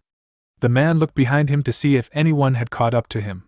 Before he could get far, someone called out to him and told him that this was his 10th time. The man was surprised to hear the person's voice. The man, whose name was Miller, quickly looked up to see Mudok on a tree. Our boy informed him that this was the 10th time he had deserted. He reminded him that he had said he would kill him if he caught him running one more time. Miller went down and took out a dagger, saying that he didn't have time for games. Before he could do anything, he got hit in the neck. The man fell to the ground and lost consciousness. He was hit by another man. The man who hit him went on his knees and apologized to Murdoch. He begged our boy to forgive Miller one more time with his great mercy. This man was Baker, the leader of the assassins. Murdoch asked Baker to tell him why Miller was so desperate to escape. Baker revealed to him that Miller wanted to avenge someone. Our boy asked him what he meant. Baker explained to him that Miller was different from the others who became assassins to make money. When he was a child, Miller's entire family was murdered. He was the only one who survived. Miller later found out that the killer would be attending a party in the capital next month. Murdoch realized that there was only one party that was going to take place in the capital next month. The scene shifts, and we are taken to the White Castle. We see Murdoch watching the sunset from the window. While he was looking outside the window, Miller woke up. Murdoch immediately informed him that the king's birthday party would be guarded by hundreds of mages and knights. He asked Miller if he really thought he could successfully assassinate his target in this environment. Miller realized that his leader had told Murdoch about his life. He explained to our boy that he had lived his whole life for revenge. He said that he didn't care about what would happen to him as long as he could kill his enemy. Murdoch assured him that he would never be able to get close to his enemy, or even get his revenge. He told him that he would die a pointless death without gaining anything. Miller knew that Murdoch was right. Our boy revealed to him that he would be attending the party as a noble. Miller asked him why he was sharing this with him. With a crazy smile on his face, Murdoch told the boy that he was proposing a deal. He promised to help him get revenge if he served him with complete loyalty. Miller was shocked to hear this. He asked Murdoch why he wanted him. He told our boy that there were many assassins who were better than him in the group. Murdoch told him that Baker had said he was the only one who became a top-class assassin at age 25. He told Miller that he held his potential in high regard. Although the man was still lacking in Murdoch's eyes, it was certain that he would still grow stronger. Our boy told him that he needed him in the assassination unit he was forming. He asked Miller if he would make a deal with him. The man remembered the bodies of his family members. He went on his knees and told Murdoch that he would do anything as long as he could get his revenge. Our boy walked past him and told him that they had a deal. He revealed to him that they would be traveling in a few days and asked him to prepare. The moment he said this, Savina stepped into the room. With a bright smile on her face, she told her master that the ice cream was ready. Miller was surprised to see the beautiful girl. Her beauty was captivating. He watched her as she walked out of the room with Murdoch. He placed his hand on his chest when he noticed that his heart was beating fast. The man wondered who Savina was. In the next scene, we are taken to a huge mansion. We see Duke Icarus sitting on his throne. The Duke was annoyed to hear that his son had lost his artifact. He called him a fool. Justin tried to explain himself, but his father asked him to shut up. The boy bowed his head in shame and kept quiet. The Duke did not like the fact that Murdoch had messed with him. He called out to a man known as Roxelin and asked him if he could handle the situation properly. With a smile on his face, Roxelin asked the Duke not to bother himself. He assured him that he would stop Murdoch. The scene shifts, and we see our boy having a meeting with his officials. He found out that they were supposed to relocate 6,000 new territory citizens from beyond Totosi City to Corellum.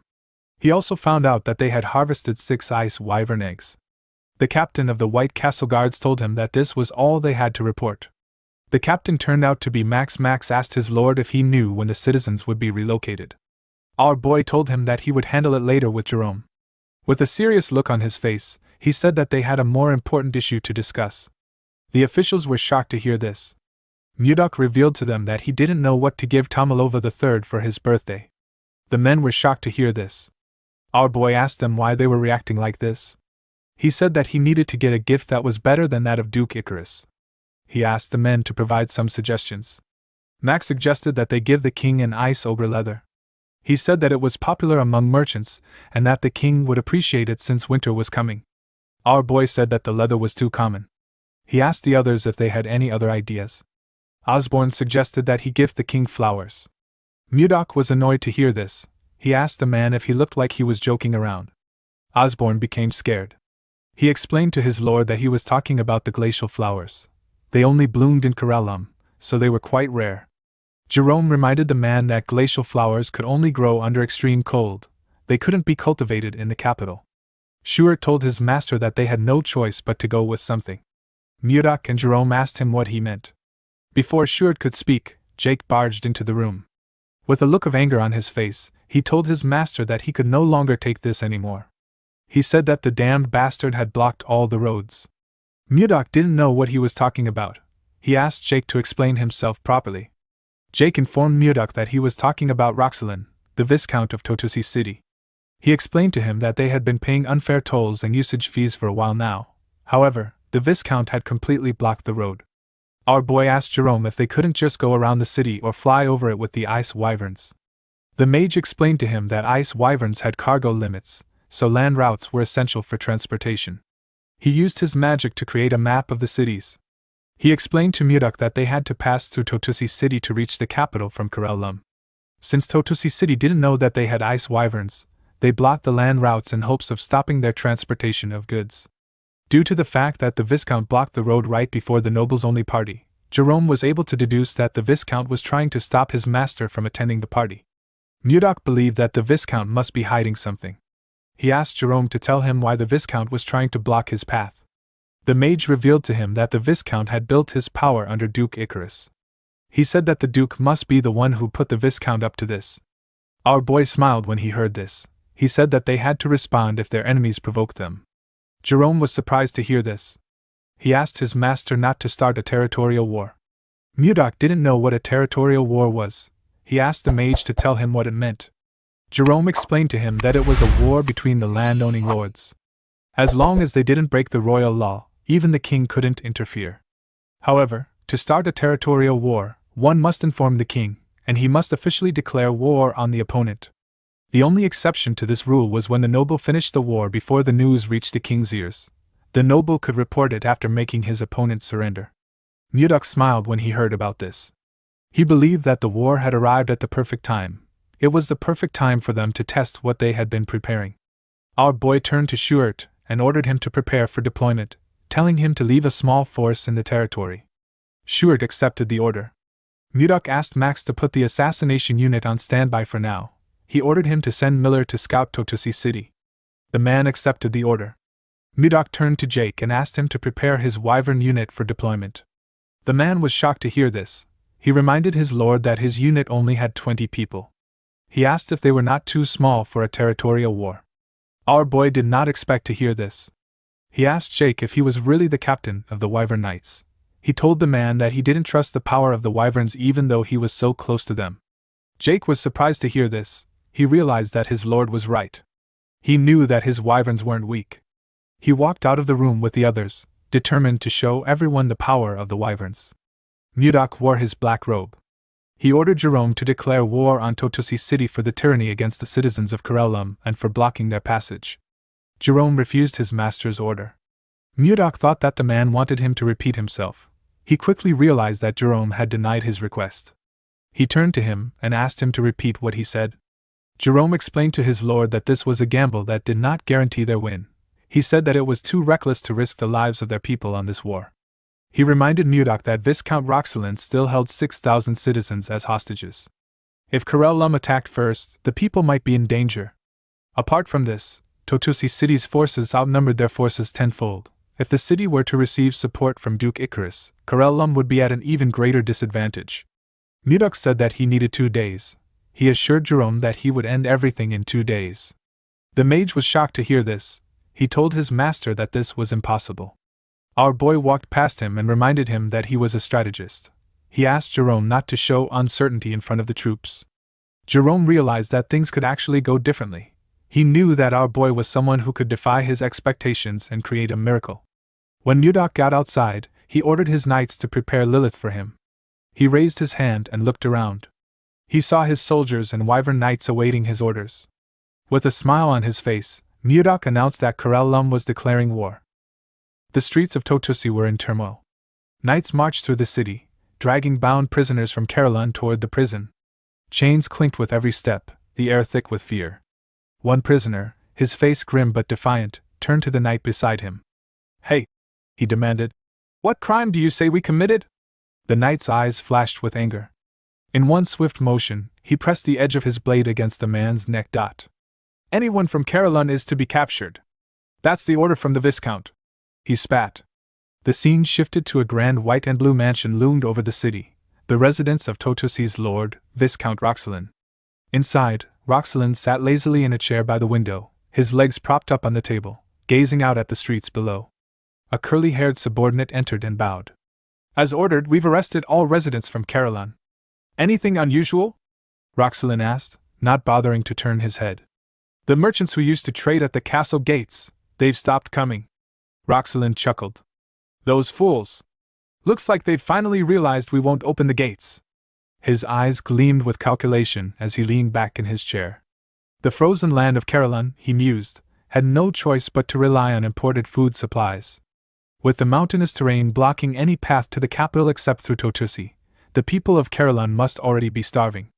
And with the royal gathering fast approaching, an event every aristocrat was required to attend, if Baron Blizzard failed to show up at the king's birthday banquet, his lordship would be revoked. At that moment, Roxelin could seize Caroline. A flawless plan. Defying Duke Icarus, whose influence eclipsed even the king's, was treason. But if Roxelin handled this right. Count? No, perhaps even Marquis. His ambitious thoughts were interrupted as the sunlight streaming through the window suddenly vanished. A massive shadow fell across the room. What is this? Roxelin muttered, frowning. Before anyone could react, a wyvern's enormous head smashed through the glass with a deafening crash, shards scattering across the floor. The beast's scales gleamed, its breath heavy and steaming. Roxelin's eyes widened in shock. A wyvern, here? Such creatures only lived beyond the Lazar Mountains. Heavy footsteps sounded atop the creature's back. Roxelin looked up to see a lone figure standing there, Mudok. Are you Roxelin? Mudok's voice cut through the stunned silence. Roxelin swallowed hard, sweat beading on his forehead. Who are you? State your name! I am the Lord of Caroline, Mudok declared. The color drained from Roxelin's face.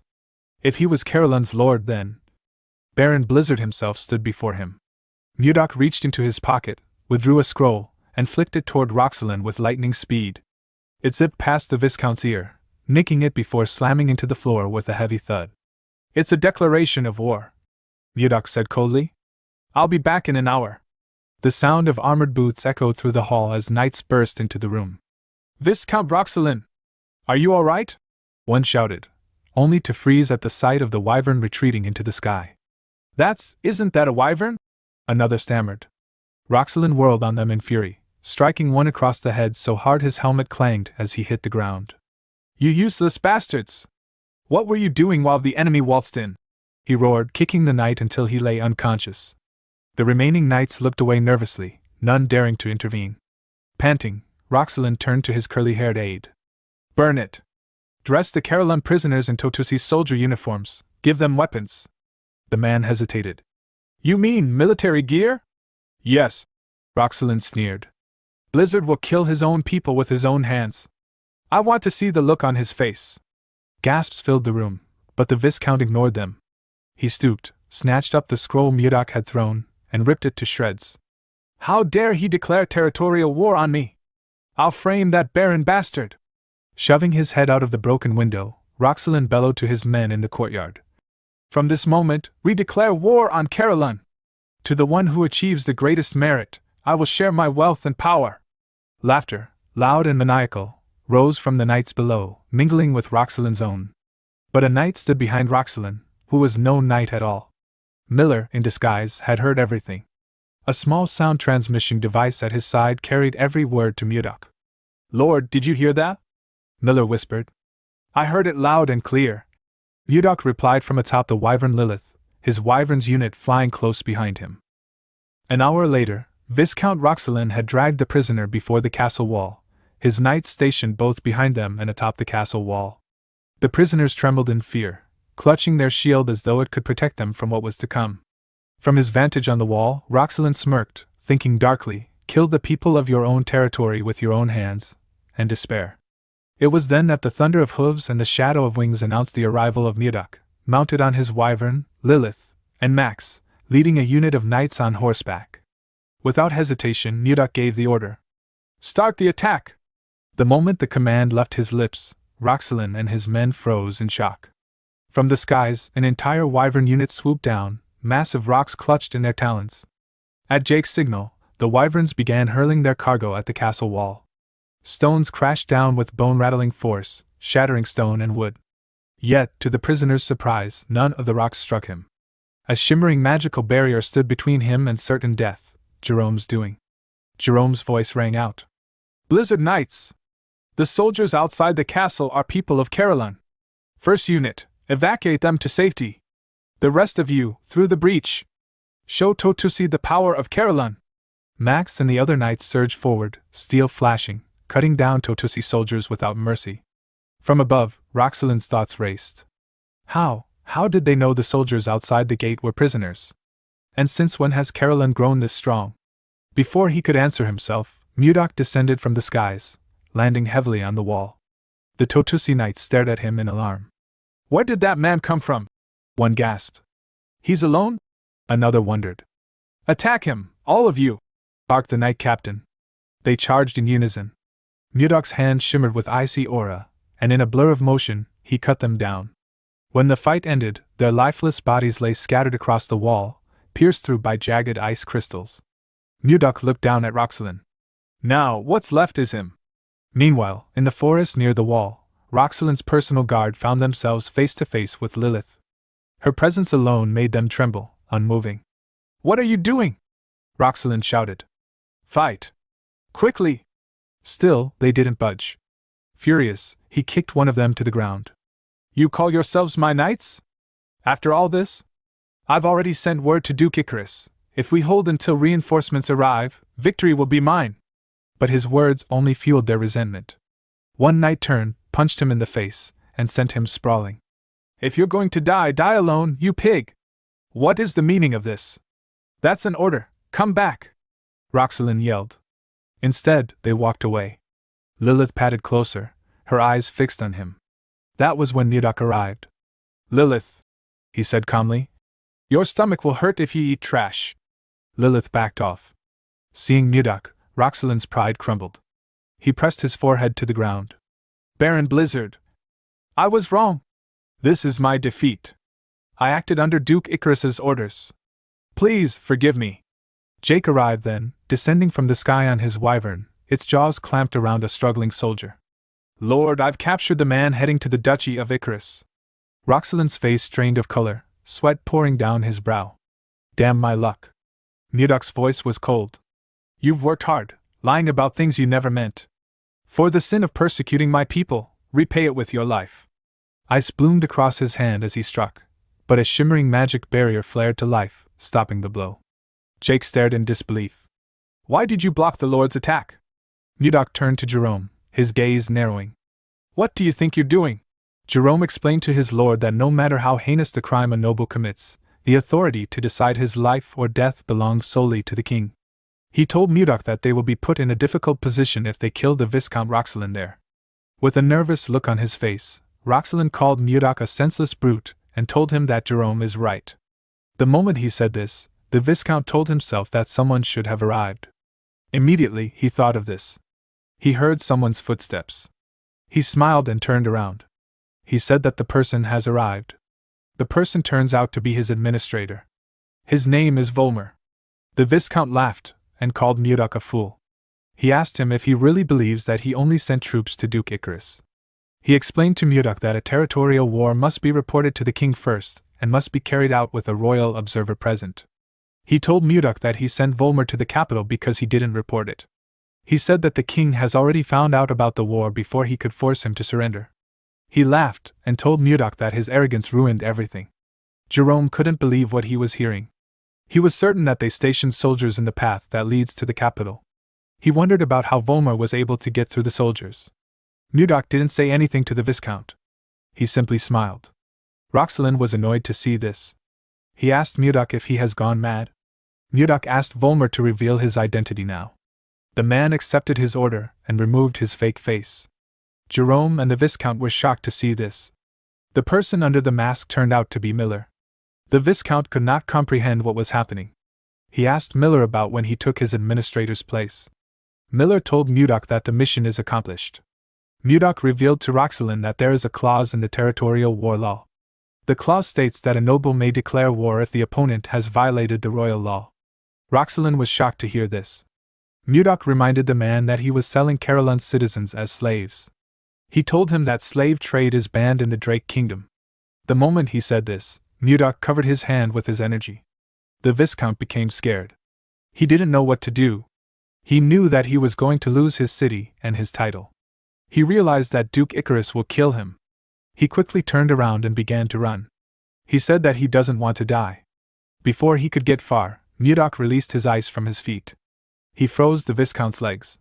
He charged at him and asked him to clench his teeth. Immediately he said this. Mudok gave the man a bone-shattering punch in his face. The attack sent the Viscount flying. He slammed his back on a tree and spat out some blood. He destroyed the tree with his body. After taking care of the Viscount, Mudok turned around and announced to his men that the territorial war is over. The men smiled when they heard this. In the next scene, we see Mudok announce to his soldiers that Totosi City now belongs to Carolyn.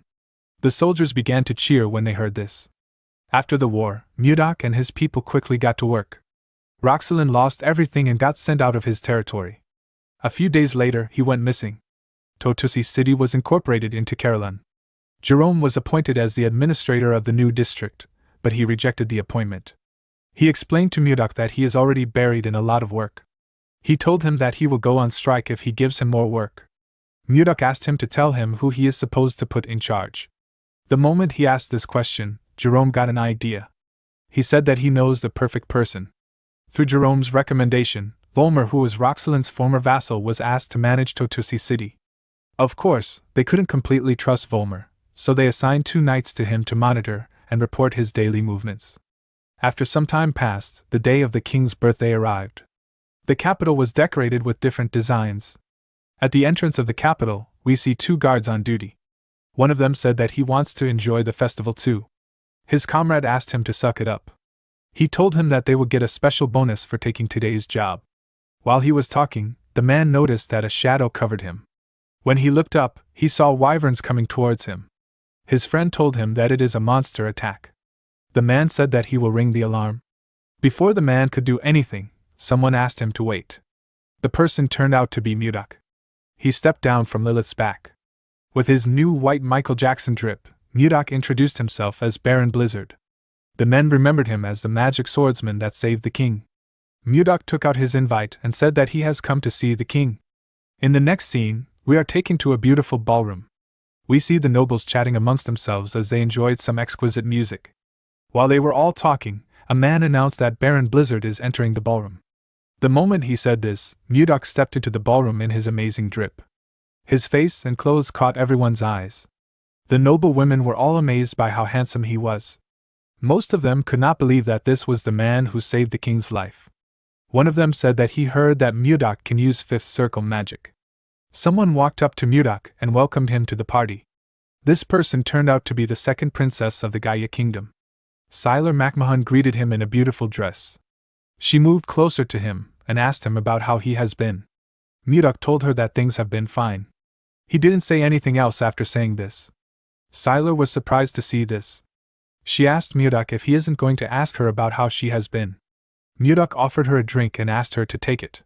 He confidently said that his aide told him that it is always ladies first in a party. The princess did not expect this. She didn't know how to react. She gently blushed and drank the wine. She thanked Mudok for the wine. The announcer with a cool mustache announced that Princess Daphne Laird of the Hazen Kingdom and the Honorable Count Anos have arrived. The moment he said this, a tall man and a beautiful blonde woman stepped into the ballroom. The man and the woman were quite beautiful. The nobles were blown away by Princess Daphne's beauty. They said that her beauty remains unchanging. They were also surprised to see Count Anos. They said that the princess and the count make a perfect couple. Mudok took a look at the count. He realized that he had heard about Anos before. Edmund wrote about him in his letter. This man is the one who is known as the Grand Sword Master. Sylar noticed that Mudok was staring at the count. She asked him if he knows him. Mudok could feel that Anos was not from this world. He told the princess that he doesn't know the man. Sylar told him that she has not seen the woman who was with him the last time. Mudok smiled and asked her if she is curious about her. Siler said that she is not. She told him that she is just asking because she doesn't know many people there. Mudok asked her to wait. He said that she is someone who naturally loves dramatic entrances. Immediately he said this. The announcer told the people that the main character of the party, King Tomalova, is now entering. The king majestically walked into the ballroom with his daughter and another woman. Siler was shocked to see this. She couldn't believe that Ishilda was a princess of the Drake Kingdom. While everyone was clapping, the woman asked Mudok if this is the dramatic entrance he is referring to. Ishilda and her father moved to their seats. Before sitting down, Ishilda saw something shocking. She saw Mudok standing next to Siler. Mudok gently waved at her. Ishilda sat down and glared at the woman. She didn't know why she was there. She heard that the first princess of Gaia Kingdom was the one who was going to be there. She did not like the fact that Siler was standing next to Mudok. A while later, we see the nobles bow their heads to the king to congratulate him for his 50th birthday. Tomalova thanked everyone for attending his party. He told them that he appreciates their presence. Everyone applauded him. The king raised his hand and asked the nobles to have a wonderful time. Ishilda turned to her father and told him that she is curious to see the kind of gifts he will receive for this birthday. She said that she is really looking forward to it. Tomalova smiled when he heard this. He told his daughter that they will start right away. Duke Icarus stepped forward and presented a small box to the king. The announcer told the king that this box is a gift from the duke. When Tomalova opened the box, he saw a ring inside. It was a gold ring with a blue crystal on it. With a smile on his face, the duke informed Tomalova that the ring will protect him from now on. He explained to him that the ring can nullify all offensive magic of the fourth circle and below. The king and the people were shocked to hear this. They realized that this was an artifact. They couldn't believe that such valuable things still existed. Mudok didn't know what an artifact was. Siler explained to him that it is an object with magic in it. She said that it is a very valuable item in this present age where there are no mages of the ninth circle, or higher. The value of an artifact with high nullification magic on it is immeasurable. The king thanked Duke Icarus for his valuable gift. The duke congratulated the king on his birthday again. He turned around and slowly walked away. The nobles in the ballroom were amazed by the duke. They couldn't believe that he brought something so valuable for the king. Some of them wondered if there was any gift that could even surpass that of Duke Icarus. After the duke presented his gift, other nobles presented their expensive gifts to Tomalova, but they were all overshadowed by the duke's gift. The last noble to present a gift was Mudok. He placed a box in front of the king and knelt before him. He asked Tomalova if he has been well. The king told him that he is relieved to see that he is healthy. Mudok told him that it is all thanks to his grace. The announcer opened the box to show the king what Mudok brought. The king took out a long leather material from the box. Mudok told Tomalova that he brought the leather of an ice ogre that he personally hunted. The king smiled when he heard this. He asked Mudok if he is talking about the savage monster that lives in the northern lands. Mudok told him that he is correct. He asked Tomalova to accept his sincerity even though it is lacking. Tomalova thanked him for the gift. He said that he will make a winter coat from the hide and wear it in winter. The duke could not believe that Mudok offered this kind of gift to the king. He said that a pathetic gift is expected from someone of commoner origins. With a smile on his face, Mudok told the king that he brought another gift because the leather alone seemed lacking. A man carried a box into the ballroom and gave it to the king. When Tomalova opened the box, he saw some eggs inside. He asked Mudok to tell him what he is looking at.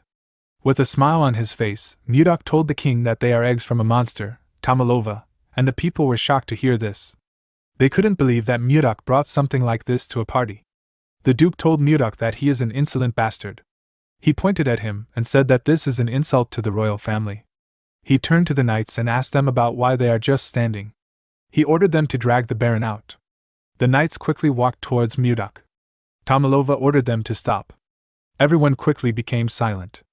With a scary look on his face, Tomalova asked Mudok to clarify his intentions. With a confident smile on his face, Mudok revealed to the king that he is holding an ice wyvern's eggs. The king and the duke were shocked to hear this. An ice wyvern is a wyvern that can only be found in Caroline. It is 1.5 times larger than a normal wyvern. Since ancient times, there have been constant attempts to tame ice wyverns, but their fierce nature made it hard to obtain their eggs, and raising them was extremely difficult. Taming this monster has long been considered impossible. Just ordinary wyverns would provide tremendous military power if they are tamed well. The small nation of the Zeba Kingdom led its wyvern knights to conquer surrounding countries and rose to become the Great Zeba Empire. This story is well known on the continent. Taming an ice wyvern would mean that the military power of the Drake Kingdom would skyrocket. Tomalova completely understood this. He thanked Mudok for his gift. He asked him if he knows that raising an ice wyvern is even harder than acquiring its egg. Mudok assured him that he is well aware. He said that it is not easy to raise an ice wyvern to adulthood. He put 2 fingers on his lips and gently whistled. He called out to Lilith. The moment he did this, the nobles in the hall began to scream. They couldn't believe their eyes. They saw a wyvern standing outside the hall. Mudok revealed to the king that Lilith is an ice wyvern that he has tamed since she was a hatchling. He told Tomalova that he will teach the royal breeders how to raise an ice wyvern. He explained to him that they will imprint his face on the wyvern when it hatches. This will allow the hatchling to recognize him as its parent and obey him faithfully. Tomalova was surprised to hear this. Ishilda was simply happy to see Lilith again. She had to pretend like she was also shocked. Mudok bowed his head and told the king that the other 2 eggs are for his daughters. He said that the ice wyverns will become the steadfast guardians of the royal family. Tomalova was shocked to see that Mudok thought of his daughters as well. He told him that he is quite thoughtful. He raised his hands and said that their kingdom is destined to become as powerful as the Zeba Empire. He announced that this was the greatest gift he has ever received in his lifetime. He thanked Mudok for the amazing gift. He told Tomalova that he is honored that the gift pleases him. Ishilda gently smiled when she heard this. She remembered that Mudok asked her to expect something when they spoke a few days ago with a communication stone. Duke Icarus was extremely angry to see how things were progressing. He wondered about how Mudok got his hands on an ice wyvern's eggs. He decided to drag Mudok down with his plan. He called out to the king and told him that he has something urgent to report. He moved close to the king and asked him if he knows that Mudok sent troops into Viscount Roxalin's territory 2 days ago. Tomalova was surprised to hear this. He asked the Duke to tell him why the Baron would send his forces into Totusi. Duke Icarus revealed to him that Mudok initiated a territorial war. Tomalova was shocked to hear this. The nobles couldn't believe what they were hearing. They all knew that it was a crime to start a territorial war without reporting it. While screaming at the top of his voice, Duke Icarus asked the king to give Mudok the harshest punishment for daring to start a territorial war without reporting it to him. The nobles began to murmur. They all turned their eyes to Mudok. Tomalova did not like this situation. He didn't want to punish the person who saved him. Ishilda wondered about what she should do. She knew that Mudok's reputation will suffer if this continues. Duke Icarus gently smirked. He was certain that he has taken Mudok out. Then Mudok called out to the king and asked him if slave trading is legal in the Drake Kingdom. Tomalova said that it isn't. He told Mudok that slave trading is prohibited in his kingdom. Mudok put his hand into his clothes and took out a document. He announced that he is holding a ledger containing the Viscount's slave trading records. Duke Icarus and the king were shocked to hear this. They couldn't believe their ears. Mudok explained to the king that Roxalin has been capturing people from his territory and selling them as slaves. He threw the document to the ground and asked the king to tell him if there is any lord who wouldn't be enraged when his own subjects are being sold as slaves. The nobles could not believe that the Viscount engaged in slavery. They were all shocked. Duke Icarus couldn't believe that Roxalin got involved in slavery behind his back. He called him a filthy, greedy pig. Ishilda reminded her father that those who violate the royal laws can be challenged to a territorial war without reporting it to the king. She smiled and asked him if she is correct. Since Mudok had a valid reason, Tomalova decided to grant him a special exception and not hold him accountable for the territorial war. With a smile on his face, he announced that Totusi will now become part of Carolyn's territory. Everyone began to cheer when they heard this. Count Slave suggested that Mudok should get a title now that his territory has expanded. The king told him that he is right. He asked Mudok to move closer. Mudok moved close to him and went on his knees. Tomalova placed a golden scarf on his neck and appointed him as Viscount of Carolyn. Mudok stood up and thanked the king for his new position. Duke Icarus watched them as they spoke. He glared at Mudok with eyes filled with hate. He promised himself that he will bring him down no matter what it takes. He turned around and walked forward. On the way out, we see Count Anos resting on the wall. He seemed to be annoyed about something. In the next scene, we see Mudok in the balcony. He seemed tired. He felt bad that he couldn't talk to Ishilda because of the nobles swarming him. He smiled when he realized that he had finally gotten this far. He remembered the things that happened when he first came to this world. He remembered how he fought, how he took over Caroline, and how he got a kiss from the princess. He believed that he and the princess will soon be together. Immediately, he thought of this. Someone came to the balcony. Mudok turned around and asked the person to tell him who he is. He saw that the person was Count Anos. Count Anos referred to our boy as Seol Mudok and told him that he has finally found him. Mudok was shocked to hear his name. He couldn't believe that the man was speaking to him with the language of the Central Plains. The Count closed the door and referred to Mudok as the enemy of his master and his sect. He carefully drew his sword. His sword released a pink energy. Anos told Mudok that he has been looking for him for a long time. He placed his hand on his sword hilt. His sword released a scent. Mudok immediately knew that this was the plum blossom fragrance. He now knew who this man was. He remembered the conversation he had with the Manhwa sect leader. While breathing heavily, Zhang Pungjin told him that the outcome of their fight would have been different if his disciple was there. Mudok realized that this was the disciple the man spoke of before his death. This man was known as the greatest prodigy in the Central Plains. His name is Li Jinqing. Jinqing covered his sword with his energy and took a step forward. Jinqing charged at Mudok at a crazy speed. Mudok easily matched his speed and blocked his sword strikes. Jinqing made his attacks faster, but Mudok was still able to match his speed. The two men grit their teeth out of anger. Jinqing made a huge swing and pushed Mudok back. He gathered his energy in his hand and charged at Mudok. He hit Mudok with his palm. His energy pushed Mudok back even more. He hit his back on the wall. When he raised his head up, he saw Jinqing in front of him. The man swung his sword at him with a large amount of force. Mudok dodged it and appeared in the air. He carefully landed behind the man. Jinqing turned around to see him. Mudok said that the rumors about him being the greatest disciple in the Central Plains weren't a complete lie. The man was annoyed to hear this. He asked Mudok not to get cocky. With a look of anger on his face, Jinqing revealed to Mudok that he has been searching for him for 3 years. He was successfully able to get on the same boat as him after he found Mudok's location. He watched Mudok's movements on the boat and waited for an opportunity to kill him.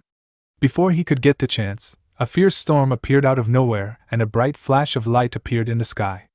When Jinqing opened his eyes, he found himself in this strange world.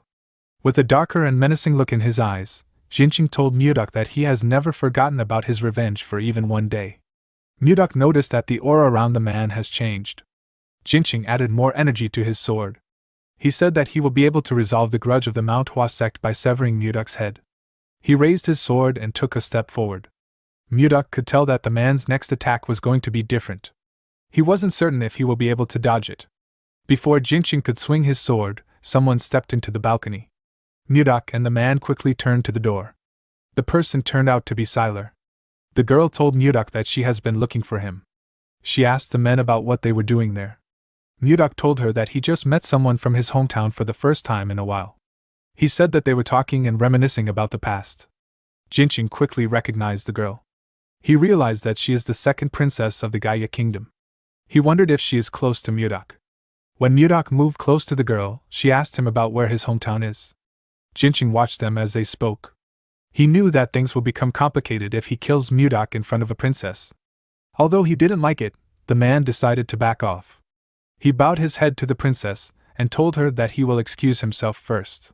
He asked them to continue their conversation. Sylar gently thanked him. Jinqing walked towards the door. Before he left the balcony, he called out to Mudok in his head. Mudok was able to hear the man's voice in his own head. He immediately knew that Jinqing was using the frequency whispering technique. Jinqing told Mudok that he will destroy everything he cherishes the same way he destroyed everything that was precious to him. He stepped out of the balcony and smiled like a lunatic. He told Mudok that he will take his possessions, loved ones, and everything he values without exception. He said that he will first start with the one who is always looking at him with loving eyes. He said that he will start with the princess of the Drake Kingdom. Mudok was shocked to hear this. He called the man a bastard and asked him not to touch Ishilda. He told him that the girl has nothing to do with him. The man said that this depends on how he responds. After saying this, he bid Mudok farewell. Mudok asked the man to wait. While he was talking to Jinqing in his head, Sylar was trying to get his attention. She asked him if he is listening to her. She told him that he looks like he was having a serious conversation with the Count. She asked him if he has something to do with the Count. Mudok walked past her and told her that something urgent has come up. He said that he needs to excuse himself. Siler was surprised to hear this. She turned around and grabbed Mudok's jacket. Mudok did not expect this. He quickly turned to her. He asked her if she still has something she wants to say. Siler said that it is not very important. She felt a bit embarrassed that she grabbed his clothes. She wondered about what she is supposed to say. She told Mudok that it is quite rude for him to leave when she came to the balcony herself to see him in person. She gently winked at him and asked him to learn some party manners. Mudok moved close to her. With a cold gaze in his eyes, he asked the woman if she doesn't have anything to do. He reminded her that dignitaries from different nations have come to celebrate the king's birthday. He asked her if it isn't her responsibility, as Gaia's representative, to entertain these people and chat with them. With a serious tone in his voice, Mudok asked the woman to tell him why she keeps bothering him. Siler was shocked to hear this. She couldn't believe that someone like her was being bothersome. Most men desperately try to get her attention with everything they have, but the princess always blows them off. They always try to get close to her to get something, but the princess always turns them down. Siler wondered why Mudok was different. She asked Mudok not to get the wrong idea.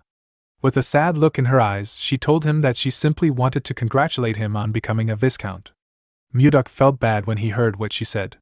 He apologized to the princess for his harsh words. He told her that something urgent has truly come up. He said that he needs to excuse himself. He thanked her for the congratulations. He left after saying this. The princess was on the balcony alone. She moved close to the glass door to see Mudok. When she looked down, she saw Mudok checking on Ishilda. Ishilda didn't understand why Mudok was doing this. Siler watched Mudok worry about the princess. She wondered if Mudok would have liked her if she met him first. She wondered if she would have been able to smile like Ishilda. Siler slapped her cheek to bring herself back to reality. She turned away from the door and told herself that she does not have time for this. She said that she needs to focus on her own life. She knew that the most important thing she needed to focus on was how she was going to survive her older sister's assassination attempts. While she was thinking, Siler heard a sound coming from the pavilion. When she raised her head up, she saw Princess Daphne talking to someone. Siler immediately recognized the princess. She didn't know the man standing next to her. When she took a closer look at him, she realized that she had seen his face from somewhere. She recalled that Jerome was a retainer of the Blizzard family. She wondered about what the mage and the princess were doing together at this hour. In the next scene, we see someone informing Jinching that Princess Daphne has disappeared again. The man was surprised to hear this. His subordinate informed him that the princess said that she wanted to get some fresh air outside. He said that they can't find her even though they searched the entire castle. Jinching did not like the fact that the woman always makes him worry. He ordered his subordinates to search the castle thoroughly. He asked them to report to him the moment they find her. The scene shifts, and we see the princess sitting in the pavilion. She was looking at the night sky. While looking at the moon, the woman remembered something. She remembered someone telling her to go to the Drake Kingdom with Count Anos as an envoy. The woman realized that she would have never come there if she didn't receive an order from her older brother. She and someone on the other side of the pavilion said that they really want to run away. The princess was surprised to hear a person's voice in the pavilion. She quickly turned around. She asked the man to come out of the shadows. The man apologized to her and stepped out of the shadows. The man turned out to be Jerome. Jerome told the princess that he didn't think anyone would be there at this hour. The princess was surprised to see Jerome's handsome face. She quickly put herself together and looked away. She asked the mage not to apologize. She told him that she was just a little startled. The princess did not think that he would be so handsome. Jerome apologized to the woman for not introducing himself. He shared his name with her and told her that he serves under Viscount Blizzard.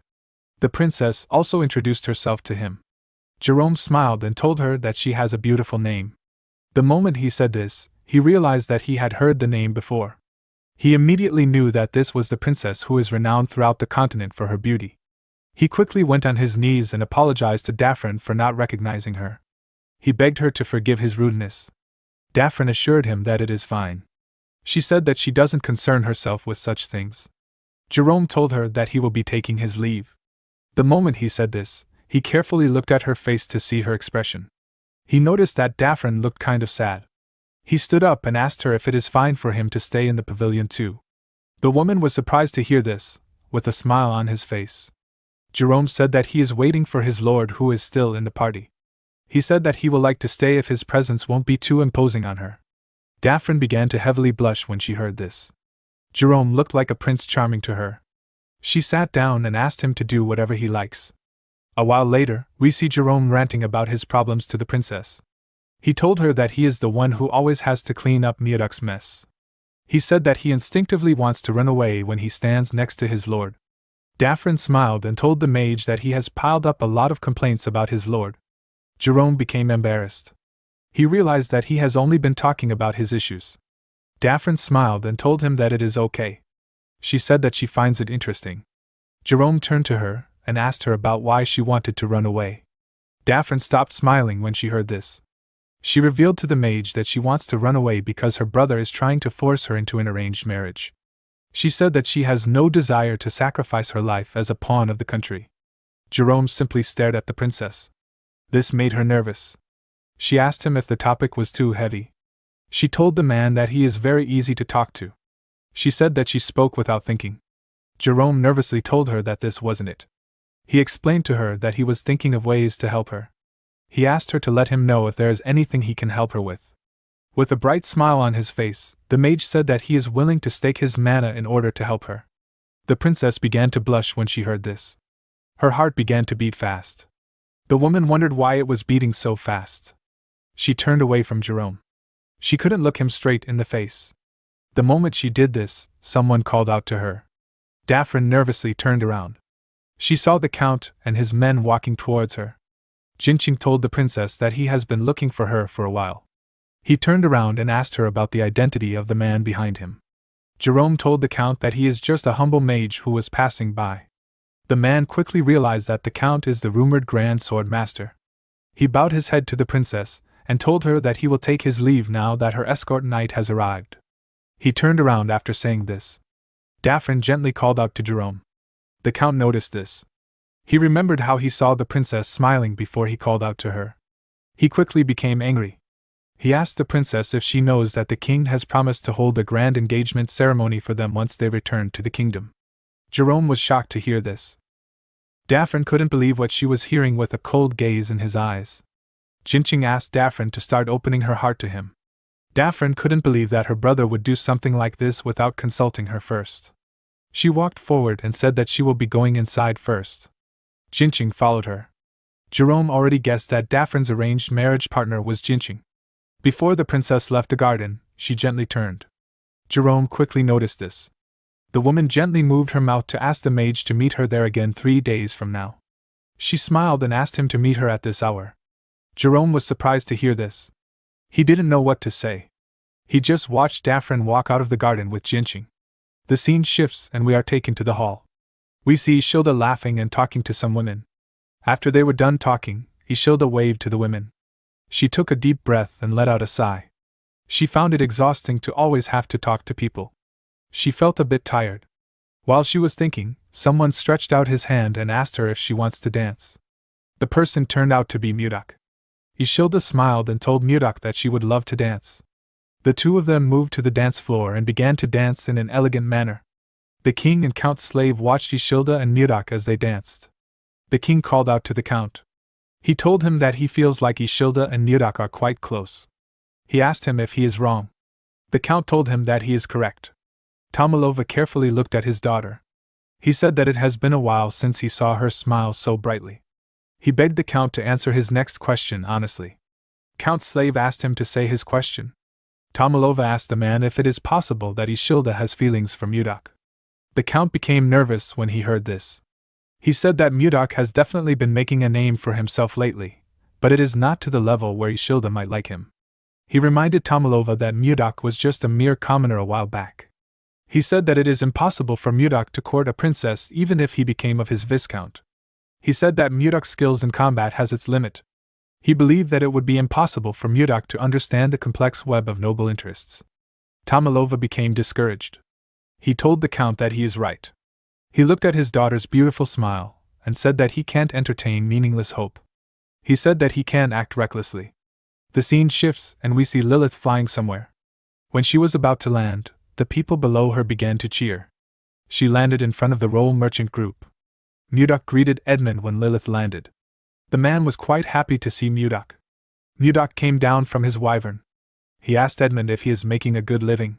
The merchant said that they are making more than a good living. He revealed to Mudok that they have become the top merchant group in the kingdom thanks to his support. He said that business is booming every day. He asked Mudok to come inside. He poured Mudok some tea and sat down with him. He told him that he heard about how he became Viscount after winning the battle. He said that a lot has happened in such a short period of time. Mudok revealed to Edmund that he came to visit him in order to ask him for a favor. The man asked him to tell him what he wants. He told him that he is ready to do anything. Mudok told the man that he needs a mansion. Edmund did not expect to hear this. Mudok told him that he wants a mansion that will be much more grander than Duke Icarus' mansion. He said that he wants something that is on a whole other level. Edmund smiled and said that he understands. He said that he will prepare it as soon as possible. The man was happy to see that Mudok was finally making a move against the Duke. He believed that it was time for him to get revenge against the Akasa merchant group and Duke Icarus. Edmund was certain that he could defeat the Duke with Mudok's help and even rise to a higher position. He knew that the only thing he had to do was to ensure that Mudok never runs out of money. The moment he thought of this, Edmund realized something. He asked Mudok about where his retainer is. He asked him about why he came alone. Mudok smiled and said that he has him walking on a special assignment. The scene shifts, and we see Jerome in another location. He was wearing a hood that covered his face. While looking around, Jerome remembered that his lord asked him to find out who was behind the massacre of the Kramer family. The man was annoyed that he got this assignment. He felt like Mudok was giving him too much work. He let out a sigh and decided not to think about it. He wondered if Princess Daphne is okay. He did not understand why she wanted to meet him again in 3 days. While he was thinking, someone appeared behind him and told him that he thought he went missing. He did not think that Jerome would still be alive. Jerome turned around to see the dark-haired man. The man whose name is Leon greeted him with a smile on his face. Jerome stood up and shook the man's hand. He told him that he is still too handsome to die. The man laughed when he heard this. He told Jerome that his prince syndrome is still a problem even though he went missing. He sat down and asked the mage about the kind of information he wants to get. Jerome threw a bag containing a large amount of gold and valuable jewels on the table. The man felt like the money was a bit too much for a simple background check. He asked the mage if it is someone important. Jerome explained to him that he was just asked to look into the person. He said that he is not aware of the details behind it. Leon asked him to tell him who the target is. Jerome said that it is Miller Kramer. Leon's expression became grim. He was quite shocked to hear the name. He now understood why the payment was so high. He stood up and said that someone must want me dead. Jerome stood up and asked Leon about what he means. The man asked him if he doesn't know that everyone who looked into the death of the Kramer family always ended up dead. He walked forward and told Jerome that he hasn't heard a thing about the family. He said that he is not interested in the job. The mage placed another bag on the table and told the man that he will double his pay if gets him the information he needs. Leon stopped walking when he heard this. He said that it has been over 10 years since the incident took place. He told himself that things are probably fine now. He asked Jerome to wait for him. The mage sat down back. He wondered about what happened to the Kramer family. He couldn't believe that even Leon, who is the master of the Information Guild, is scared to get involved in the case. He realized that someone very dangerous is involved in this case. Some time later, within the Roll Merchant building, Jerome returned to his master's room. Bowing respectfully, he relayed the truth to Mudok. To get straight to the point, he said, the Kramer family was a count's household. Miller was the second son of Count Kramer, a family of great prestige within the kingdom. Edmund, seated beside Mudok, widened his eyes in shock. Kramer, you say? Jerome nodded and continued. 10 years ago, the entire family was poisoned. Miller alone narrowly survived. Mudok leaned forward. So, did you find the culprit? Yes, Jerome replied gravely. They said it was Baron Gideon. At that moment, Edmund spoke up, his expression grim. But Baron Gideon is not the real culprit. Both Mudok and Jerome turned toward him in surprise. With sorrow in his voice, Edmund explained.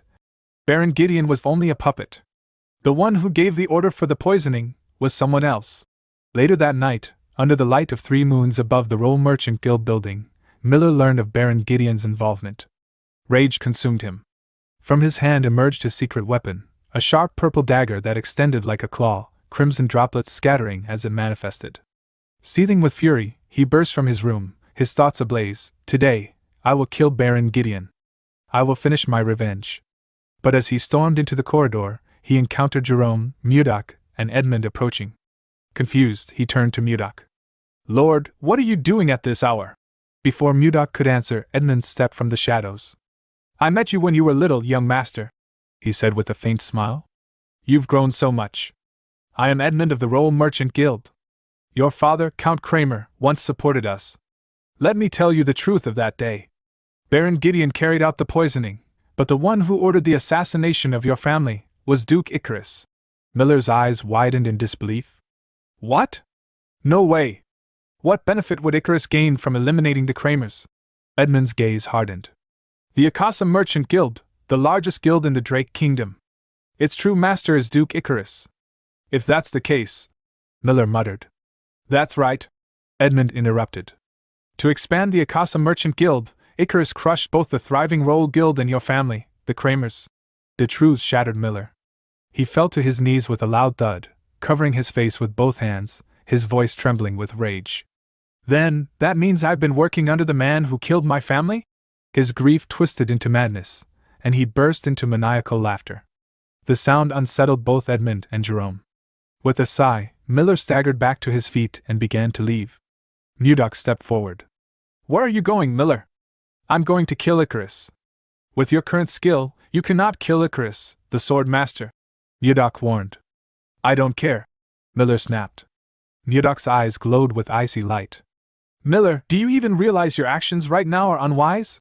Miller's aura flared violently. So what? Are you going to stop me too? Twin daggers extended from his hands, each long enough to rival short swords. Seeing this, Murdoch raised his own hand, conjuring a weapon from pure ice. Edmund and Jerome called out nervously, but Murdoch pointed directly at Miller. If you insist on going, defeat me first. Miller dropped into his stance. If that is what must be done, I will not back down. In a flash he charged, launching a flurry of thrusts. But to his shock, Murdoch vanished and reappeared behind him. Reacting instantly, Miller spun and kicked in an arc, but Murdoch bent away with minimal movement. A strike aimed at vital points with no wasted effort, proof of painful training day after day, Murdoch thought. But it still isn't enough to defeat me. His finger glowed with icy energy. In a blink, he struck Miller multiple times at precise points. Miller coughed, collapsing to the floor. I struck your vital point, Murdoch declared coldly. You won't be able to move for half a day. But to Murdoch's astonishment, Miller leaned trembling against the wall. Using his thumb, he tapped several points on his body, undoing the paralysis. Murdoch's eyes widened. I never taught you to use your thumbs like that. How on earth did you do it? Shaking violently, Miller rasped. Just now, didn't you show it to me in person? Murdoch's shock deepened. He copied it in that instant, after seeing it once. Miller forced himself onto his knees. It's not over yet. But his body gave out, and he collapsed unconscious. Murdoch stared silently for a moment, then turned to Edmund. Yes, Lord? Edmund responded quickly. Move the unconscious Miller to a room. Tell him to find me when he wakes. Hesitant, Edmund asked. Will you punish the young master? No, Murdoch replied. From tomorrow, I plan to personally teach him the vital points. Edmund blinked in confusion. Pardon? Murdoch glanced back at Miller's fainted form, then spoke with certainty. As I suspected, Maya was not wrong. Miller is a raw gem with extraordinary talent. If guided well, he could become a top-tier assassin. Though, the road ahead is long. As he spoke, a light blinked from his pocket. Pulling it out, he revealed a communication crystal. What's going on? He asked. A trembling voice answered. Viscount, it's me, Ishilda. Please, help me. It's too cold here. Murdoch's composure faltered. Ishilda? Where are you now? He called her name twice more, but there was no reply. Without hesitation, he leapt out the window, racing into the night. Just wait, Ishilda. I will be there. Far away, Ishilda lay slumped against the wall, unconscious, her hand clutching the crystal tightly as its glow flickered in the dark. With his incredible speed, he quickly arrived at the castle. He grit his teeth out of anger. He wondered about where Ishilda was. He recalled that the princess said that the place was cold. Mudok quickly focused his energy in his eyes. He realized that Ishilda must be in the coldest place in the castle. He used his eyes to examine the castle. He found a building that released a cold energy. Mudok quickly entered the building and called out to Ishilda. To his surprise, he found Ishilda shaking in the building. She had a blanket around her. He took the princess out of the building and asked her about how she got trapped in there. Ishilda revealed to him that she went inside to check on the ice wyvern eggs that he gave to them. She accidentally locked the door on herself when she stepped in. Mudok reminded her that he mentioned that the ice wyvern's tray was enchanted to keep the temperature low. He asked her about why she would act so carelessly. Ishilda apologized to him. She told him that she was able to reach out to him with the communication stone. Mudok let out a sigh. He quickly hugged the princess. While shaking like a scared child, our boy begged the princess to never do this again. He told her that he can't lose her again. Ishilda was surprised to hear this. She gently placed her hand on his back. The moment she did this, they heard a cracking sound come from an egg. Ishilda and Mudok quickly turned to the egg. They stood up and went inside. They saw a baby ice wyvern raise its head up. Its body was covered in mucus. Mudok asked the princess to remove the mucus from the wyvern's body. Ishilda was shocked to hear this.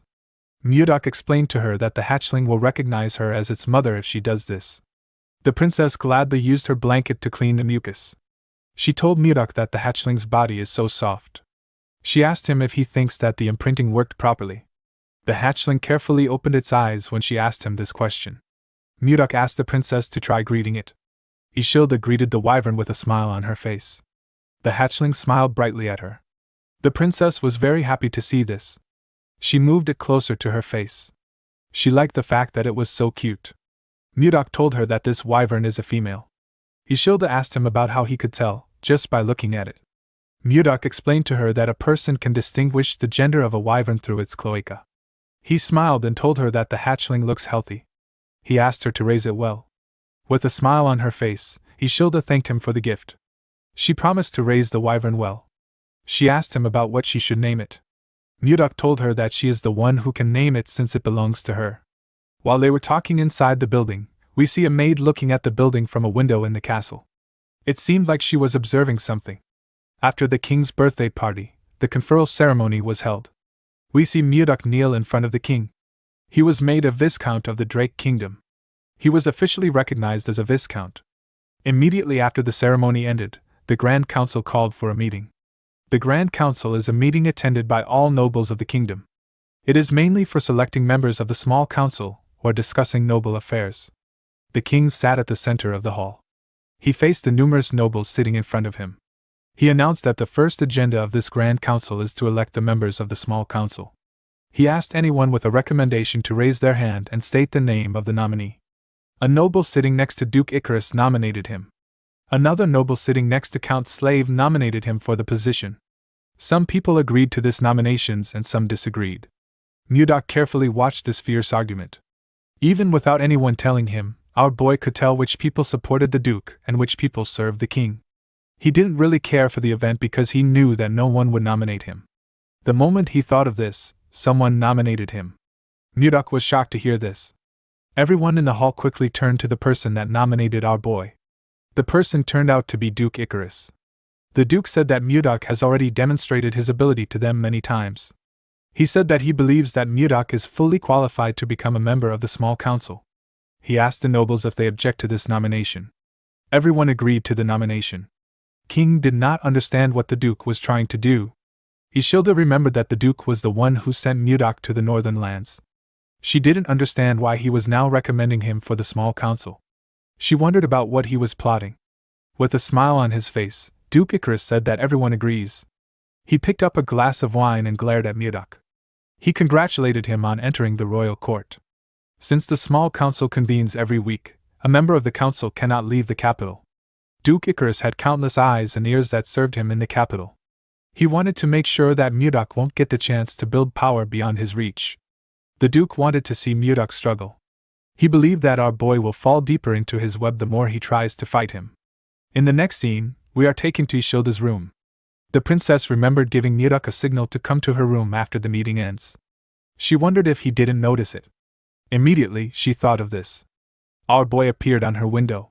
He told her that it is impossible for him not to notice the signal. Yahello was happy to see Mudak. Our boy asked her about what she wants to talk about. The princess asked him if he knows why the Duke recommended him as an executive. Our boy told her that he doesn't know. He asked the girl if she has any guesses. The princess said that she doesn't.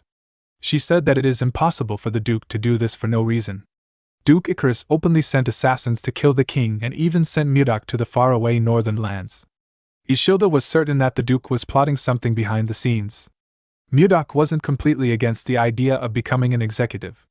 He told Yahello that he will now be able to see her more often. He said that he needs to thank the Duke for helping him. Yahello warned him that Duke Icarus is a man who will do anything to get what he wants. She told him that things might not work if he is not careful. Mudak called out to the princess. He assured her that he will handle things as he always does. He asked her not to worry too much. Yahello was surprised to hear this. She gently smiled. The moment she did this, a maid knocked on her door and asked her if she can come in. Yahello quickly turned to Mudak and asked him to hide somewhere for a moment. Immediately she said this. She noticed that our boy was no longer in the room. The scene shifts, and we are taken back to the past. 10 days ago, we see Princess Daphne and Jerome talking under the pavilion. The princess informed Jerome that she wanted to run away. Jerome was shocked to hear this. He asked her if she is serious. He asked her about where she wants to go. Daphne replied that the place doesn't matter. She asked him if he can take her somewhere that no one will recognize her. The mage reminded her that he is a vassal of Lord Caroline. He said that he can start a war between nations if it is revealed that he helped her run away. The princess asked him if the vow he made to her was a lie. Jerome was surprised to hear this. Daphne reminded him that he swore on his mana that he would help her. With a sad look on her face, she said that this is the first time she has actually been outside the castle of the Hazel Kingdom. It was her first time talking to people outside the castle. After her father passed away, her brother locked her in her room. He only let her out during national events. No matter how beautiful the clothes were or how delicious the food was, it didn't matter to the princess. All she wanted was freedom. When the princess got into a political marriage with the count, she tried to like him, but he was nothing more than her brother's loyal dog. The count is a man who doesn't care about her feelings or thoughts. The princess noticed that the count looked at her the same way her brother did. He had cold eyes that saw her only as a tool. Princess Daphne told Jerome that he is the only person who doesn't look at her with his cold eyes. Jerome didn't know what to say to her. The princess stood up and apologized to the mage for making him uncomfortable. She told him that she was too naive to take his promise seriously. As tears flowed down from her eyes, the princess said goodbye to the mage. Jerome clenched his fist. He summoned his courage and called out to the princess. He asked her to wait. Daphne quickly turned around. Jerome became nervous. He told himself that he can't do anything. He told the princess that he really can't do anything. He called her again and tried to change his words. Daphne became angry with his indecisive nature. She turned around and walked up to him. Jerome was still nervously thinking about it. With a look of anger on her face, Daphne asked the mage if he will help her or not. Jerome told her that he will do it. He wondered why her personality suddenly changed. The princess was happy to see that he agreed to her request. She gently smiled at him and thanked him for his help. Jerome told her that he will share the meeting place with her. He asked her to go to the tavern at the castle's main gates. He said that he will wait on the 3rd floor of the Russian Blue until sunset. He told her that no one must know about this. He advised her to act as if she didn't speak to him today. Daphne smiled at him and told him that she understands. The scene shifts and we are taken to the present. We see Jerome standing in front of a door. He was thinking about the promise he made. While he was thinking, Mudak asked him to come in. When the mage stepped inside, our boy asked him if something is wrong. Jerome said that he wanted to go to Tatsi for an inspection. Mudak asked him if he is going alone. With a nervous look on his face, the mage said that it is necessary for them to check if Volmer is managing things properly. Mudak agreed that maintenance checks are important. He asked Jerome to go ahead. He told him that he will join him after his next meeting. Jerome explained to his lord that the journey is a 5-day ride on a horse. He told him that it will be difficult for him to attend the small council meeting. He said that he will go by himself and report back immediately. Mudak asked him about what he means. He reminded him that it only takes a day to reach Tatsi on a wyvern. Jerome nervously laughed. He said that he has completely forgotten about the wyverns. Mudok noticed that he was acting weird. He asked his vassal if something is wrong. He told him that he has been distracted all week. With a shaky tone in his voice, the mage said that this is ridiculous. Mudok was still suspicious of the man. He told him that he will leave Tatsi in his hands. Jerome thanked him and walked towards the door. Mudok watched him as he walked out of his room. After leaving Mudok's office, Jerome thought about how tomorrow is the day of the operation. He wondered why he was doing this. He would normally refuse this request. He knew that this was a crazy request. He told himself that he needs to stop while he can. The moment he said this, he remembered how the princess looked when she cried. Jerome began to smile like an idiot. He was completely smitten by Daphne beauty. The next day at the castle, King Tomalova and his daughter, Princess Ishilda, walked through the long corridor toward the royal meeting room. Ishilda, deep in thought, could not quiet the turmoil in her mind. Duke Icarus, what could he possibly be thinking? There's no way he invited the Viscount to the royal council meeting for no reason. Still, since the Viscount said he'll handle it somehow, maybe it'll be fine. Lost in worry, she arrived at the meeting room just as the guard loudly announced, "His Majesty the King and Her Highness Princess Ishilda are entering." She stepped inside with her father, and immediately her eyes landed on Mudok, who was calmly seated and smiling at her. She returned a nervous smile. The count servant struck the table lightly and declared, "Then, we shall begin the royal council meeting. The first agenda concerns Duke Icarus." Duke Icarus stepped forward, bowing slightly. "Your Majesty the King, Her Highness Princess Ishilda, and beloved nobles. The matter I bring forth today is regarding Her Highness's marriage." A sly smirk crossed his lips. Shock rippled through the room. Both the king and Ishilda stiffened, while the other nobles remained silent in stunned disbelief. Ishilda rose to her feet, her voice trembling with anger. "My marriage? What in the world are you talking about, Duke Icarus?" The Duke lowered his head politely. "Please forgive me if my proposal startled you, Your Highness. However, you have already turned 20 this year, and yet, not only is there no arranged marriage, there is not even a fiancé. Such a situation is unheard of in any royal family. If things continue this way, the royal bloodline may be severed. Thus, I formally propose that Her Highness's wedding be hastened." A noble in a red coat, one allied with the king, stood up furiously. "Duke Icarus, how dare you utter such insolence? Have you no respect left at all?" But nobles on the duke's side quickly countered. "Watch your words, sir. Duke Icarus merely speaks out of concern for the kingdom's future." "Are you saying you are unconcerned about the kingdom's future?" Hearing their arguments, Ishilda swallowed in flustered frustration. The count servant banged the wooden hammer on the table repeatedly. "Quiet, everyone! Be quiet!" But Ishilda snatched the hammer from his hand and slammed it down with such force that it broke in half. "Everyone, calm down!" The room fell silent instantly. She handed back the broken hammer. "My apologies. Please resume the meeting." "Yes, Your Highness," the Count murmured. Ishilda then turned sharply to her father. "Why aren't you saying anything?" "Sit down, Ishilda," the king ordered sternly. "Do you agree with what he said? Didn't you promise I could choose my own fiancé?" The king's expression hardened. "A child of the royal family must accept their destiny. Stop your foolish talk." Something inside Ishilda snapped. She turned and marched toward the exit. "Your Highness, the meeting is still in progress," the count called after her. She said nothing. The door slammed shut behind her. Later, Ishilda lay on her bed crying, while her maid Lenshia knelt beside her. "What should I do now?" she sobbed. "The only one I like is Viscount Blizzard. Nothing has been decided yet." Lenshia tried to reassure her.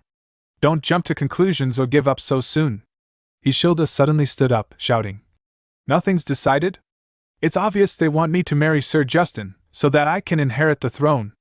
The Tomalova royal family has only 3 princesses, and by law, a princess cannot inherit the throne. Duke Icarus will do anything to achieve his goal." A twisted little smile appeared on her face. "Maybe I should just tell everyone that the only one I'll marry is Viscount Blizzard." "Wait, Your Highness!" Lenshia pleaded. "Please maintain your dignity." "Dignity? How long must I keep that so-called dignity? I can't take it anymore." Ishilda stormed toward the door. Lenshia grabbed her from behind. "No, please! I understand your feelings, But if you act now, the whole kingdom will fall into chaos.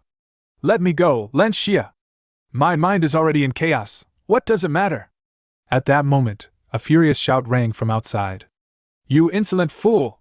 What do you think you're doing? Both women froze. The voice belonged to none other than Murdoch. He stood outside the princess's chamber, glaring at a trembling maid on the floor. Eavesdropping on the princess's room? Who sent you? Spy. Not a spy, the maid stammered. I was merely cleaning the doorway. Ishilda hurried out with Lan Xia. Viscount Blizzard! What is happening? Murdoch bowed lightly. I came to check on you, princess, and found this one with her ear to the door. Ishilda turned her eyes on the maid. Is what the Viscount said true? Sweat streamed down the maid's face. And no, your highness! I was really just cleaning. You're a new face, Ishilda said coldly. Did you know this is my residence? Forgive me, your highness. I was just assigned to the Eastern Palace today. I got lost. I'm not familiar with the layout. Do not appear before me again, Ishilda ordered. Next time, I won't let it pass so easily. The maid bowed deeply. Thank you for your mercy, your highness. I swear I'll never come near again. She fled down the corridor. Ishilda turned to Lan Xia. Follow that maid. Yes, your highness, Lan Xia said, and immediately went after her. Murdoch watched her leave before asking, Is it all right to let her go? There's no clear reason to punish her, Ishilda answered. And without knowing who's behind it, the same thing will happen again. Do you have anyone in mind? Murdoch asked quietly. Only one person, she replied. Duke Icarus. Most nobles and servants here are already bought by him. That's why no one dares speak out, even after something like this. Murdoch frowned. I knew the royal family had grown weak, but I didn't realize it was this bad. Viscount, Ishilda whispered. What should I do? If this keeps up, I'll be forced to marry Justin, just as Icarus planned. Murdoch smiled reassuringly. Don't worry, princess. I will speak directly to His Majesty. You have a plan? She asked. With a grin, Murdoch replied. A plan? There is one thing that comes to mind. As the long-awaited day arrived, chaos stirred within the kingdom. Soldiers scoured the city in search of Princess Daphne, who had fled the castle under the cover of dawn. A commanding officer shouted urgently. That way! She couldn't have gone far. Search the whole area! The troops scattered at his command, their boots pounding across cobblestone as they chased any trace of her. Meanwhile, the princess herself hid in a narrow back alley, pressing her back against the cold stone wall. She trembled with nervous sweat, watching the soldiers rush past. At that same time, Jerome waited anxiously in a tavern east of the castle's main gate. With his elbows planted on the table and his hands buried in his hair, he sat drenched in sweat, unable to stop thinking about the princess. Just then, the tavern door burst open with a loud bang. Princess Daphne stepped inside, breathless, and called, Sir Jerome! Did you wait long? Jerome spun around, relief washing across his face. You are here, Princess Daphne. Before he could say more, faint murmurs rose from outside the building. He hurried to the window and peeked out. Below, Hazen Kingdom officers were ordering their men. Search every building. Don't let them escape. Hearing this, Daphne's voice quivered. What do we do, Sir Jerome? At this rate, we'll be caught. Jerome extended his hand to her. Come this way. He quickly dragged a desk and chairs toward the entrance, barricading the door. Daphne protested anxiously. Even if we block the door, the soldiers will break in soon. Jerome only replied, I brought something for this situation. At that very moment, fists pounded against the door, and voices shouted from outside. Open the door! You're in there, Your Highness! Daphne's breath hitched. They're already here. What do we do? Jerome drew out a scroll, its parchment glowing faintly. Princess, hold on to me tightly. As she clung to him, he began chanting. The scroll shone brighter and brighter before tearing apart in midair as its magic activated. Let's go, Tatsi, Jerome declared. In a flash of light, both of them vanished. At the king's castle, the scene shifted to King Tomilova's private chamber. The king sat alone, steeped in frustration and shame. That insolent brat, he thought bitterly. To think I'm being swayed by a single noble. If the previous king saw this, he would be furious. I shouldn't have taken it out on Ishilda, pathetic. His shoulders shook slightly as he continued his silent confession. I'm such a pathetic father. A knock interrupted his thoughts. A guard announced, "Your Majesty, Viscount Blizzard has come to meet you." The king immediately thought of Mudok and ordered, "Let him in." Mudok entered the room, offering a respectful bow. "I greet His Majesty, Father of the Drake Kingdom. Have you been well?" The king sighed wearily. "Peace? You know well I am not at peace." "So," Mudok said calmly, "you intend to hand the princess and the kingdom over to Duke Icarus?" The king snapped, furious. "Watch your words, Blizzard. Just because you saved me doesn't mean I will forgive everything." Mudok remained composed. "I have a solution." The king shot up from his seat. "What?" Before speaking further, Mudok gestured to the guards, signaling them to leave the room. Once they were alone, the king demanded, "Now speak. What is the solution?" Mudok stepped closer, handing him a sealed letter. "Your Majesty only needs to announce the statement I have prepared as an official decree." "An official decree?" the king murmured, scanning the contents. "If this happens, the marriage with Justin can be avoided, but this only buys time. It does not solve the problem." "I know, Your Majesty," Mudok replied. "This is a trap. The hunter sets the trap, and waits for the prey to step into it." As night fell, Mudok returned to his castle in Tatsi. Jerome greeted him at the entrance. "You have arrived, my lord." Mudok noticed the princess beside him. "You are Princess Daphrin?" Jerome stiffened nervously. "I will explain, my lord." Later, inside a quiet room lit only by lanternlight, Jerome recounted everything that had happened: how the princess fled, how the kingdom's soldiers nearly caught her, and how he brought her here. Mudok listened in silence.